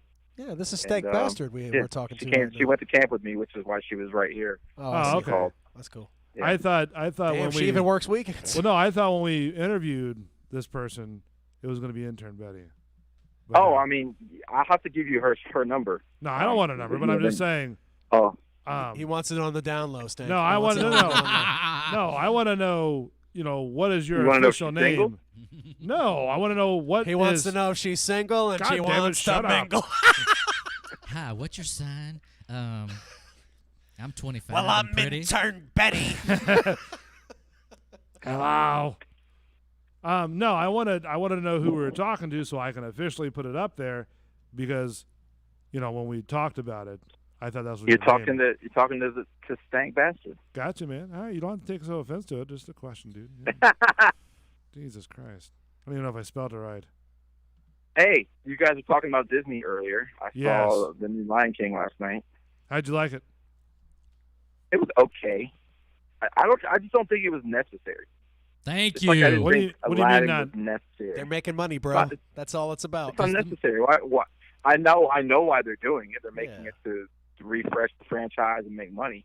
But it wasn't a new story. It was basically exactly the same story. But the old one holds its own. Am I right? The old one holds its own. I'll tell you, my biggest dislike was they didn't bring Jeremy Irons back for Scar's voice. Huge which didn't mistake. make any fucking sense to me. Yeah, huge mistake. Why change Scar? The guy they brought in. I don't know. I didn't like the change. He's got the perfect voice for it. He did. Well, he did a good Scar voice as well. That's what we're just talking about. Jeremy Irons. Yeah. Who did? I don't know who did Scar's voice for this one, for the live action one. Okay. But it wasn't Jeremy Irons. I know that. He was on what was that movie that he played in where there was a dragon movie with the Lord of the Rings. Not Lord of the Rings. He was like the dragon The Hobbit. trainer. The dragon trainer guy. The Jeremy Dragon the one that played Scar in the original cartoon, right? Mm-hmm. Right. He also Yeah. played in a movie where he was sort of a dragon rider.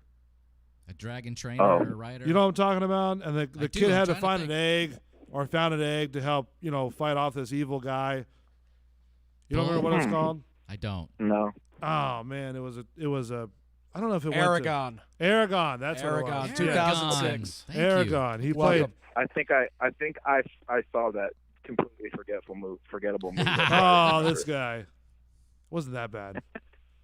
I liked it. Aragon. Yes, thanks, Cheery Rocks. Aragon.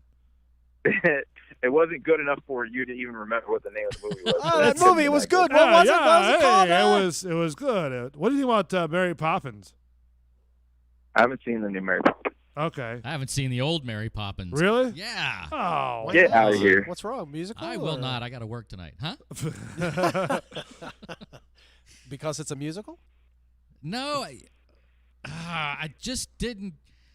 Lion King was one of the first What? Disney movies that I saw.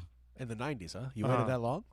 I didn't see Cinderella or Robin Hood or Classics. anything. Really? Yeah, none of those cartoons from Snow White. Come on. Were you born in the United States? I was. Oh. I was born here. Where's I your just- papers? I just Let me see them. Take your just didn't papers see out. any of them.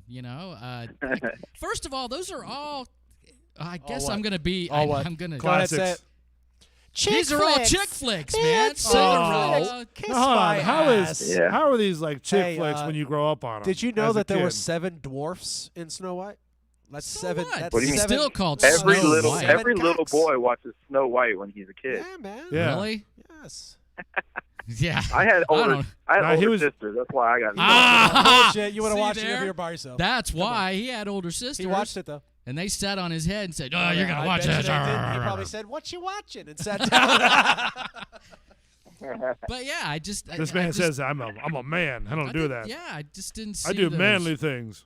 So we're gonna have to sit you down, Clockwork Orange style, and make you watch some I'll chick watch flicks, Clock- quote unquote. Yeah. You could chick Oh, flicks shit. from Hate chick flicks. Anyway. Snow White and all that. Come on. Lies. No. Classic. No. Actually, those weren't actually the true stories either. I had the album Peter and the Wolf. You know that, right? What's that? Those movies were not actually the official movies. Those are just Disney's version. Oh, they're The Grimm Fairy- Grimm yeah. Tales. They're Grimm Yeah. fairy Yeah, tales. Disney yeah. bought the rights. To Disney Right. actually. They're like what? the Lore podcast did a whole series about that. If you guys ever heard Lore? I think I have the Lore podcast. Yeah, Lore. It's a phenomenal I'll have podcast. to check it out. If you're into the supernatural or Ooh. any kind of the dark history of where where any kind of story comes from, like where the story of witches come from, where the story of fairies come from, where it all comes from, and it dives deep into that kind of stuff. So it's really well done, and it's kind of creepy on top of it. That was enough for me. If it's creepy, I'm in. It's creepy, he's in. Yeah, I'll check it out. And I think Amazon produced like a video version of the podcast, of the Lore podcast. Nice. So it became really famous. So this is the Lore podcast right here. Let me see if I can fast forward to some. I'm not trying to promote other podcasts. Galliucci patrols the waters off the coast of the island, moving both above the that water and the Bucking Idiots podcast. Bucking Idiots, itself subscribe, is a people. sentient being and has the Subscribe, ability to listen. sense when someone from the island is drowned. This guy's just reading After stuff. they die, these people are brought onto the ship by two sisters What, the Lore and their podcast? brother. Yeah, I thought it was just one of those things where more visual, like you can see, different videos, stuff like No, I think Oh, he's just. I actually you haven't gotta seen look at, I haven't Amazon. seen the video version. Are of you it. looking at Amazon? Or are you just looking at the I think he's giving you the audiobook Go to version. Amazon. Oh, I've There's- only listened to it. I've actually never seen the show. I've only that. listened to it. That'd be great just via to iTunes. listen to it, but not like watch it. It you know is. what I mean, I'd get bored. I need to have pictures. So can I get a football question off my chest? Sure, we can go back to football. Stank bastard. Yeah. Should, with everything that happened and the admitting and the lying and everything, with the young lady in the, what was it, Uber or Lyft or something like that with Jameis Winston, should he still be on the team? Should Sue be on the team? Jameis. Should Jameis be on the team? Yeah. If you look at these I mean, situations with Tyreek Hill, he wasn't charged with any crime. no, He wasn't you're right. He wasn't arrested. It wasn't any kind of criminal investigation. I think the only reason he got suspended for it was because he came into the league with a strike, based off of what happened with the whole rape allegation while he was at Florida State. Right. And the guy was in the media for a lot of crazy reasons, the whole crab legs thing. So, but he was never arrested. So you can't, take his livelihood away for an accusation. I think ultimately the reason he was suspended is because he didn't report it. He didn't report the issue, to the NFL Players Association, to the NFL. He didn't report it, and then it took them getting the report or the complaint from her. Right. It's not like he raped or molested her. I agree. He made a sexual advance at her from all accounts. And he came out and apologized for it. But what young millionaire single guy hasn't made an advance at a woman before? But obviously, she felt uncomfortable and she felt it was inappropriate, so she made the claim. She may have heard, "Hey, this guy's got millions of dollars in the bank. Maybe I can get paid. Who knows?" But okay, it's one of those things. But anyways, he shouldn't lose his job for it. Okay, they suspended him. He paid the price for it. I thought it was. I guess you could say it was fair, and that's it. All right. Cool. Thanks, man. All right. Well, thanks, Stank Bastard. And when would you be joining the show? When will I be joining the show? Yeah, like when in are person? you? Yeah, we want to meet you in person. What? You guys got to just tell me the next time you're recording, and I'll let you know. I got to get with my agent. Yeah. Okay. Get with her. Because I'll tell you, when I show up and do a show, that there's some things I need. You need to have, like, right. I need. You got a rider? Is that what you're of, telling us? You got a yeah, rider? I need a rider. I need several bottles of Fiji water. Get all the green M&Ms out of the bowl. That's right. No, I don't do. I'm doing M&Ms. I do. I want a bowl of black jelly bellies. Gross. Well, tell Betty to get on that shit. Yeah. I got no money here, so. All right. That's what Betty's job is. Gotcha. Nice. All right. Well, thank you, Stank Bastard, for being on the phone and chit chat with us. We appreciate it, and we will probably not this Friday, but next Friday. All right. Thanks for having me on, and don't forget, check out the Bucking Idiots podcast. Thanks, Stank. All right, man. Stank. Take care. Give me that audio too. So. Peace out. I already did. Check your email. All right, I'll check it in a minute. All right, thanks, buddy. All right, bye. See it. That was Stank Bastard on the phone. Wonderful podcast guy for the Bucks. Not for the Bucks, but he does his sort of opinion on the Bucks. So he went through 2 hours of kind of great programming, I think. It didn't seem like 2 hours. No, it didn't. Let's see if I can get this right. I haven't got the ending show music sort of compiled yet. I feel like we're starting all over. I know. Once I get that done, plus I'll be working on a new intro for the show as well. So I just want to thank all the listeners. Thank you, listeners. Thank Chewy you for Rocks, all the notes today. Big Papa Smurf, Roxanne Sanchez. Chewy Rocks as well. A Cunning. Thanks to, is it we're going to call you Christopher? You want to call me Christopher? It's up to you, buddy. That's the one you keep saying. That's the one you keep saying. Christopher or Mark or whatever your name is. Whatever your name shall be. Lent, thank you so much as well. Oh, thank you're you guys welcome. for coming out here. Shout out to my sister-in-law. Happy birthday if you're listening. Love Happy you. birthday, little sister. Thank you all for listening. Bulls Radio Lounge. This is the Bullshitter Show, special edition on Sunday, because this Friday will not be here. Don't forget you can donate. Just hit the link on the bottom of the page, and that way you can get better equipment for the show. I am Bull for the Bullshitter Show. Don't forget, next Tuesday, Bull and the Bartender Show, 8 p.m., only on Bulls Radio Lounge.